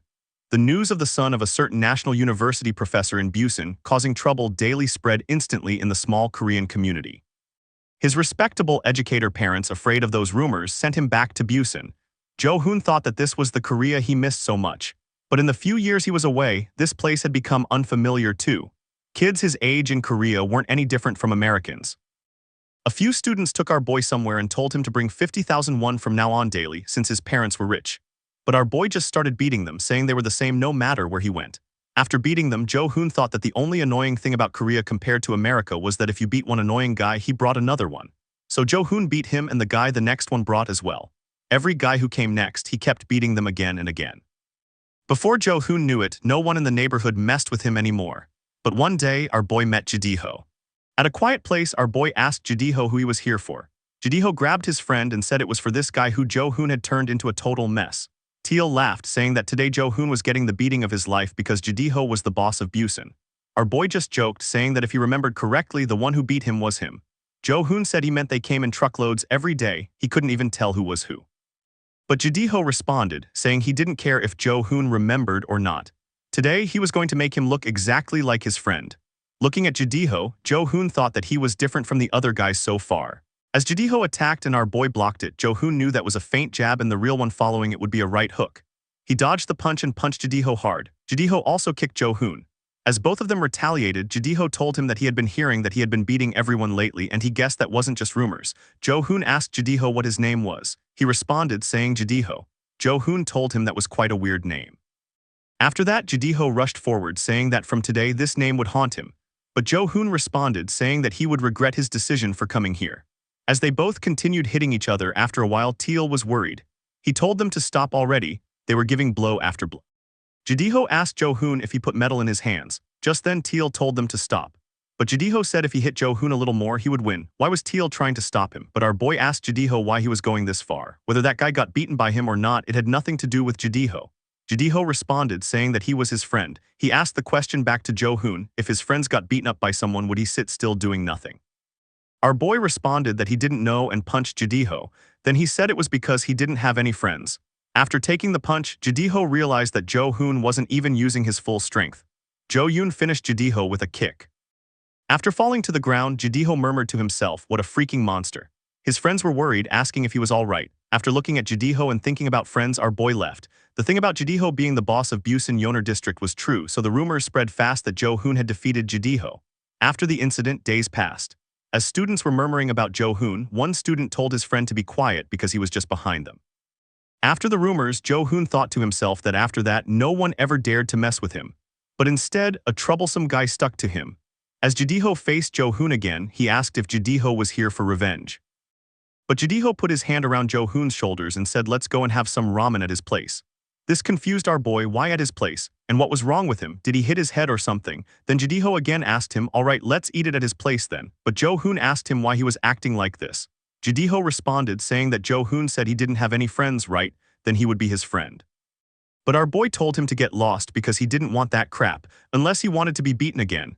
Instead of getting angry, Jidiho told Jo-hoon that when someone offered to be friends, he should just accept. After that, one day some guys ganged up on Jo-hoon. He said that he was bored lately, no one was coming after him. The delinquent responded saying that whether he had defeated Jidiho or not, there was no winning against numbers. As they were mocking Jo-hoon, asking if he was scared now, our boy dropped his bag and prepared to fight. He said what was the worst that could happen besides dying. He told them to come at him. As the fight was about to start, someone rushed in and kicked the delinquent. The other lackey asked who he was, butting in. Jidiho responded saying that they were messing with his friend. Jo-hoon asked Jidiho why he was there. Jidiho questioned him, asking what he meant. He had come to help him. Jo-hoon asked him again why did he come for him specifically. Jidiho responded simply saying that as he had said before they were friends now, he couldn't just stand by watching his friend get beaten. Just then one of the thugs lunged at them. Without even looking, Jidiho sent him flying with a single punch. After hearing someone call him his friend, something stirred inside our boy. Then Jo-hoon rushed in and started beating the thugs, telling Jidiho to just stay out of his way. But that didn't last long. Both of them ended up fighting side by side. The thugs had no idea how to handle them together. Jidiho asked Jo-hoon if he felt any better after seeing him show up. But just then, a thug was coming from behind Jidiho. Jo-hoon rushed over and dropped him before he could strike, telling Jidiho he had just saved his ass. After that, they stood over the last of the fallen thugs together. Jidiho invited Jo-hoon to have ramen at his place afterward. At Jidiho's place, as they were eating, Jidiho casually brought out a bottle of soju. Jo-hoon raised an eyebrow, asking what kind of student drank soju. Jidiho told him to stop acting like a model student and just try it. He said that guys had to down a glass together to really get close, if he knew what he meant. He then asked Jo-hoon if he had ever drunk before. Jo-hoon responded without hesitation, saying of course he had, and started drinking. That was how Jo-hoon made his very first friend. And without realizing it, he learned how to drink properly for the first time that night. Later, when Jidiho lit up a cigarette, Jo-hoon asked if it was actually any good. Jidiho responded that of course it was and asked if he wanted to try one. That was how our boy learned to smoke. After a while, Jo-hoon started throwing up from the soju. Still, he reached out for a cigarette. Smoking quietly, he thought about everything that had happened and the fact that he had actually made a friend. He started laughing to himself, quietly at first, then harder. From that day on, they were inseparable through fights, late-night drinks, and everything in between. One evening while they were drinking, Jidiho asked Jo-hoon if he wanted to hang out with some girls he had invited. Jo-hoon turned it down, saying he preferred it this way. Then Jidiho asked which high school Jo-hoon was planning to attend. He shrugged, saying anywhere nearby would do. Jidiho then asked if he had heard about the Bill Group. Jo-hoon asked what that was. Jidiho explained that it was a group made up of the strongest fighters from each school in Busan, the top 1%. The current first-year boss, one grade above them, was Lee Si-won. That guy had extended an invitation for them to join his high school under the condition of entering the Bill Group. Jidiho told Jo-hoon they should go together and take over all of Busan. But our boy turned it down flat, saying he wasn't going. Jidiho couldn't believe it. He asked if Jo-hoon had lost his mind. This was a massive opportunity. If they joined, nobody in Busan could touch them. But our boy looked at him and asked quietly if Jidiho actually enjoyed fighting. Jidiho didn't quite know how to answer that, pointing out that Jo-hoon was the one who fought the most out of anyone. Our boy ignored that and said he was going to nearby Horong High. If Jidiho wanted to join that group, he could do it alone. Jidiho murmured under his breath that he wasn't going either if Jo-hoon wasn't joining. After hearing that, our boy smirked and suggested that maybe they should just join those girls instead. Jidiho immediately rejected the idea. Our boy laughed and teased him, asking why he was rejecting them. Wasn't he always the one desperate about girls? Back in the present, Jo-yoon thought about everything quietly. After that, they had entered Horong High together and met the rest of their friends. He thought about his own story coming from America like unwanted baggage pushed from one place to another, belonging nowhere. These were the people who had come to him on their own. Nobody had forced it. But now he couldn't fully trust any of them. Somewhere among them could be the person who had betrayed him. The fact that he was even suspecting his own friends sat heavy in his chest and made him deeply sad. Meanwhile, Jidiho stood watching Jo-yoon in silence, turning one question over and over in his mind. Was this really Jo-yoon standing in front of him, or was it Jo-hoon quietly pretending to be someone else? His friends were asking if he seriously didn't remember anything. Jo-yoon responded, saying that he didn't. If there was anything he remembered vaguely, it was that when he collapsed after being hit, at that exact moment of the accident, there were people trying to check whether he was dead or not. After hearing that, Yeondu got furious and punched the wall. He said he would crush every single one of them. He asked his friends if they were just going to head back to Busan and let it slide. Just then, Teal said that ignorant bastard. Did they even know who had done that to Jo-hoon? After hearing himself called ignorant, Yeondu turned and asked if Teal was done running his mouth. Just then, Kibum cut in, saying that in the whole of Busan, the ones who would pull that kind of move were going to be the Bill Group. After hearing that name, they all got enraged. Someone said he might be right because ever since Jo-hoon had rejected joining them, they had been constantly clashing. Until Jo-hoon stomped all over their leader's head, those guys were the ones clinging to them the most relentlessly. And especially the current boss of the Bill Group, Lee Si-won. He completely hated Jo-hoon's guts. When Jo-yoon heard that name again, something struck him. He was thinking about what kind of guys they were. Then he remembered that when he had rejected joining the group, they were the guys he had fought with most persistently throughout high school. Our boy thought to himself that it was definitely possible they were the ones behind this. Just then, Jidiho noticed that expression on Jo-yoon's face. He remembered that Jo-hoon used to make that exact face whenever he was pissed. Jidiho wanted to test something. He called out the name Jo-hoon. Then he asked Jo-yoon if he should call him Yoon instead. He said he heard that he had met Seonhwa recently, and as he was about to mention that she had been attacked, someone interrupted them. A bunch of thugs appeared, saying that it was great they were all together. They didn't have to hunt them down one by one. Just then, Jo-yoon's phone rang. It was his friend from school. He told Jo-yoon that there were a bunch of thugs looking for him at school. Jo-yoon immediately asked if Bayam was safe. His friend responded, saying that they hadn't reached Bayam yet. They might just be after Jo-yoon. Then the thugs hit his friend, ending the call. Jo-yoon got furious. He started attacking everyone around him, telling them to move out of the way if they didn't want to die. As Jo-yoon pushed through them and started running toward the school, the thugs began chasing him. But his Busan friends grabbed the ones behind, making it clear they weren't letting anyone through. At the school, Jo-yoon's brother had stepped outside and stopped the thugs, asking what they were doing. They responded, saying they had permission from the chairman's grandson to drop by. They told him to get lost. Jo-yoon's brother told them to leave or he would call the police. They laughed, telling him to do whatever he wanted. Once they caught the 50 million won guy, they would get lost on their own. As Jo-yoon's brother was still processing the situation, someone punched one of the thugs. It was Jo-yoon. After seeing him like this, his brother wondered whether the thugs were actually after Jo-yoon. Our boy spotted Bayam sitting untouched inside and felt a wave of relief. He closed the door behind him and turned to the thugs. He told them that none of them were leaving until they told him where Daehin was. One of the thugs lunged to attack. Our boy grabbed him and put him to sleep with one punch. Jo-yoon told them it was all right if they didn't want to tell him where Daehin was. All he had to do was beat every single one of them until they talked. Then he would go looking for Daehin himself. Looking at Jo Yoon from inside, Bayam wondered if this was still the same person she knew. And right beside her, Jo Yoon's brother stood in silence, watching with a sinking feeling in his chest, hoping with everything he had that this wasn't Jo Hoon standing in front of him. The scene shifted to outside a school. Inside, a student was studying when another student told him that someone had come looking for him outside. Dehan was standing with Wangu, who was on his phone. When Dehan asked who it was, Wangu responded that it was Hwimun calling. Dehan asked why. Wangu said he wanted to know their location because he was bored. Then Wangu asked Dehan if they really had to recruit Wooseok for this job. Wasn't that too dangerous? He had heard a lot about him. Just as he said that, Wooseok arrived. Dehan greeted him with a smile. The scene shifted back to Jo Yoon, where he was asking the remaining thugs for Dehan's location. On the other side, Woo Youngwoo was also beating up some thugs. He was thinking that Dehan might have sent more people after Jo Yoon, so he needed to hurry and get there. Back with our boy, he had just taken down another thug. When he turned to the last guy, the thug started panicking, saying he didn't know where Dehan was. Our boy smacked him anyway, saying he didn't expect much from them. He would find Dehan eventually. As he kept beating the thug, everyone in the classroom was scared and shocked watching Jo Yoon like this. Our boy kept hitting while saying that if any of them happened to survive his beating, they should make sure to tell Dehan and his lackeys never to step inside this classroom again unless they wanted to end up dead. Bayam stood frozen, watching from behind. She wondered what she was looking at right now. Was that really Jo Yoon? Suddenly, Jo Yoon's brother stepped forward and stopped him. He asked our boy, was he Jo Hoon right now? Jo Yoon just looked at his brother for a long moment. Then he asked him if he remembered that day when their father was beating him like a dog for not studying. His brother had just stood there watching from a distance, acting as if it had nothing to do with him. Back then, Jo Hoon had been scared and had sent a desperate look his way, hoping his brother would step in and save him. But he had ignored him until the very end. As his brother was about to explain himself, Jo Yoon cut him off. He told him that today, he should just ignore him like before. And he told his brother not to make a fuss by telling their parents about any of this. Just as Jo Yoon walked over to Bayam to explain the situation, Youngwoo burst in shouting, asking if Jo Yoon was alive. Then he saw the thugs lying around, beaten, bleeding, and unconscious. He looked at our boy and said one word, cruel. Then Youngwoo told Jo Yoon to head out and catch Dehan. Our boy asked how they were supposed to catch him when they didn't even know his location. Youngwoo said he had a spy who was going to send Dehan's location soon. After hearing that, Jo Yoon looked back at Bayam for a brief moment, then turned and headed out. Back in the classroom, Bayam stood still. She remembered the words Jo Yoon had said to her earlier. What if he had got his memories back and was a completely different person from who she thought he was?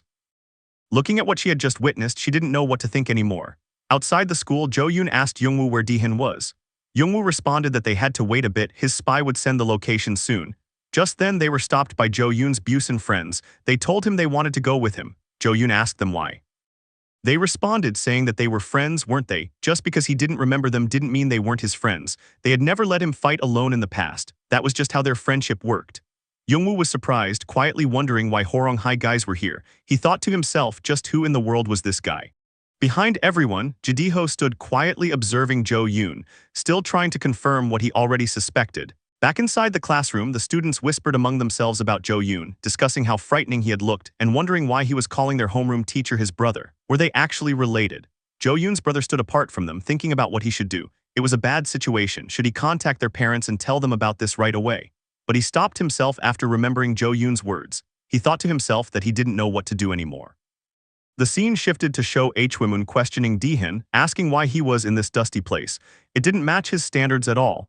Dehan responded simply, saying it was comfortable here. Hwimun tried to change the subject, pointing things out around the place. Then he asked Dehan about the Jo Yoon hunt, how was it going? After hearing that, Wangu told Dehan that the thugs he had sent to the school had all been wiped out. Dehan just smirked, saying that was fine. Then he turned to Hwimun and asked why he had been running around asking for his location. He never contacted them normally, so what was his business all of a sudden? Hwimun responded, saying he had been bored lately and thought things might get fun if he hung out with him. Dehan questioned him about who he had been texting since earlier. Hwimun lied, saying it was his mom. But in his mind, he remembered his conversation with Youngwoo when Youngwoo had recruited him for some fun. Back with Jo Yoon and his friends, they were beating up some thugs along the way. Youngwoo was impressed watching Jo Yoon's friends handle themselves. Youngdu laughed, saying these Seoul guys were nothing. Maybe they should just take over Seoul while they were at it. Then Jideho called out the name Jo Hoon again. When Jo Yoon turned around, Jideho quickly corrected himself, saying he meant Jo Yoon. Then Jideho mentioned that he had heard Jo Yoon had met Seonhwa. He also said that Seonhwa had been targeted. After hearing that, Jo Yoon's expression shifted immediately. Teal cut into the conversation, saying that they hadn't told him about her yet. Jo Yoon immediately asked what had happened to Seonhwa. Jideho watched his reaction carefully. Teal told Jo Yoon to calm down. They had already handled the situation. She was hurt, but she was now safe and they had sent her back home. After hearing that, Jo Yoon felt relieved but even more furious. Dihin had targeted Seonhwa too. Noticing that expression, Jidiho asked Jo Yoon if by any chance he remembered Seonhwa. Jo Yoon denied it, saying he had only heard that they were close in the past. Youngdu suddenly started tearing up, saying it wasn't just close, they had been in a relationship. But Jidiho was already convinced in his mind that Jo Yoon might actually remember her. Just then, Youngwoo received the location from his spy. After that, they all moved toward the location. When they arrived, Wanggu spotted them and questioned how they had found them. Dihin responded calmly, saying it was obvious, Hwimun had given them the location. Then Dihin said that whatever Hwimun had used to lure them here, he had sharp eyes for people. Ever since he first saw Jo Yoon, he had figured out that he wasn't going to be an ordinary guy. On the outside, he seemed like a loser, but inside he was completely different. Though Dihin admitted he hadn't expected it to reach this extent, he didn't know Jo Yoon was such an ambitious person that he would bring his own backup. Dihin laughed. But Youngwoo interrupted, saying that Dihin was acting far too relaxed for someone in his position. Did he think just the two of them could compete with all of them? Then Youngwoo added that if he begged right now, they might even give him a one-on-one. Dihin started laughing again. He told them they thought they had found him by chance, but he was the one who had lured them here. It had all been part of his plan from the start. The moment Hwimun started doing things he wouldn't normally do, Dihin had already figured it out. Then Dihin told Hwimun directly he had asked earlier why Dihin was in this place. He was here waiting for them to come. Then from the shadows, a group emerged. They were the heads and executives of the Gampo Association, every school except for the ones Jo Yoon had already taken down. After seeing them, Youngdu laughed with excitement, saying it was finally going to be fun. Ever since he had come to Seoul, he had been bored beating up small fries. But our boy didn't waste a single second. He lunged straight at Dihin. As Jo Yoon was about to land a hit, Dihin laughed and said that if he wanted to fight him, he had to defeat that guy first. Jo Yoon was suddenly kicked hard from the side. Hwimun's expression went pale after seeing who had just stepped in. He muttered under his breath that Dihin had lost his mind. He had actually brought a murderer. Even the Gampo Association members were shocked to see Wooseok standing there. Jo Yoon thought to himself that this guy had a completely different vibe from everyone else he had fought so far. He was different from all of them. Dihin called out to Wooseok, pointing at Jo Yoon and saying that he was the guy he had been talking about. All he had to do was take him down and then Dihin would hold up his end of the deal. Wooseok simply told Dihin to keep his promise. If he didn't, he knew what would follow. But Jo Yoon didn't wait. He rushed at Wooseok, apologizing for the interruption but saying he wanted to finish this quickly. He threw a punch. Wooseok blocked it using his head and immediately retaliated with his fist. Our boy blocked that too. Wooseok attacked again, telling Jo Yoon to try and block this one. As our boy blocked, he still took the hit. Youngwoo shouted at Jo Yoon, asking what he was doing and telling him to snap out of it, but Jidiho told Youngwoo to stop making a fuss. He said quietly that he was Jo Hoon. Just then, Wooseok lunged at Jo Yoon with a kick, but he was surprised when Jo Yoon's fist connected first, sending him back. Wooseok turned and called out to Dihin, saying that now he understood why he had come looking for him specifically. Jidiho asked Youngwoo who that guy was. Youngwoo responded, explaining that Wooseok was the head of an independent faction within Gampo territory. When Dihin became the head of the Gampo Association, the thing he had put the most effort into was recruiting Wooseok. Despite all the persuasion and threats, Wooseok never joined. In the end, they had settled on an agreement where neither side would interfere in the other's territory. Then news came in that Wooseok had become a murderer. After he got out of juvenile detention, he had completely cut himself off from the world. Youngwoo wondered how Dihin had managed to persuade him now. Dihin turned to the other association members and asked if they were just here to watch a fight. He told them that whether it was Jo Yoon or his people, none of them should be walking out on two legs. They should crumble, every single one of them. As the association members surrounded Jo Yoon's friends, Youngdu and the others started handling them without hesitation. Youngwoo looked around in disbelief, asking what these guys usually ate to keep going like this. Jidiho was also taking down thugs. He pushed straight through toward Dihin, but his attack was blocked by Wanggu stepping in. Back with Jo Yoon, both of them resumed fighting. As they exchanged blows, Wooseok paused and told Jo Yoon that he had no ill feelings toward him personally. But unlike Jo Yoon, he had a definitive reason why he needed to win. That's why he had to knock him down. Jo Yoon took the hit and responded, saying that in that case he was apologizing to him in advance, because he also had so many reasons why he could not afford to lose. The scene shifted to the school, where Hong-hee was visibly nervous after hearing about the confrontation between Jo Yoon and Dihin. Just then someone approached her. It was Baeum. She had come to ask her one thing: what kind of person was Jo Yoon in the past? With that, the story comes to an end. I hope you liked it. Don't forget to subscribe to Senpai Respawn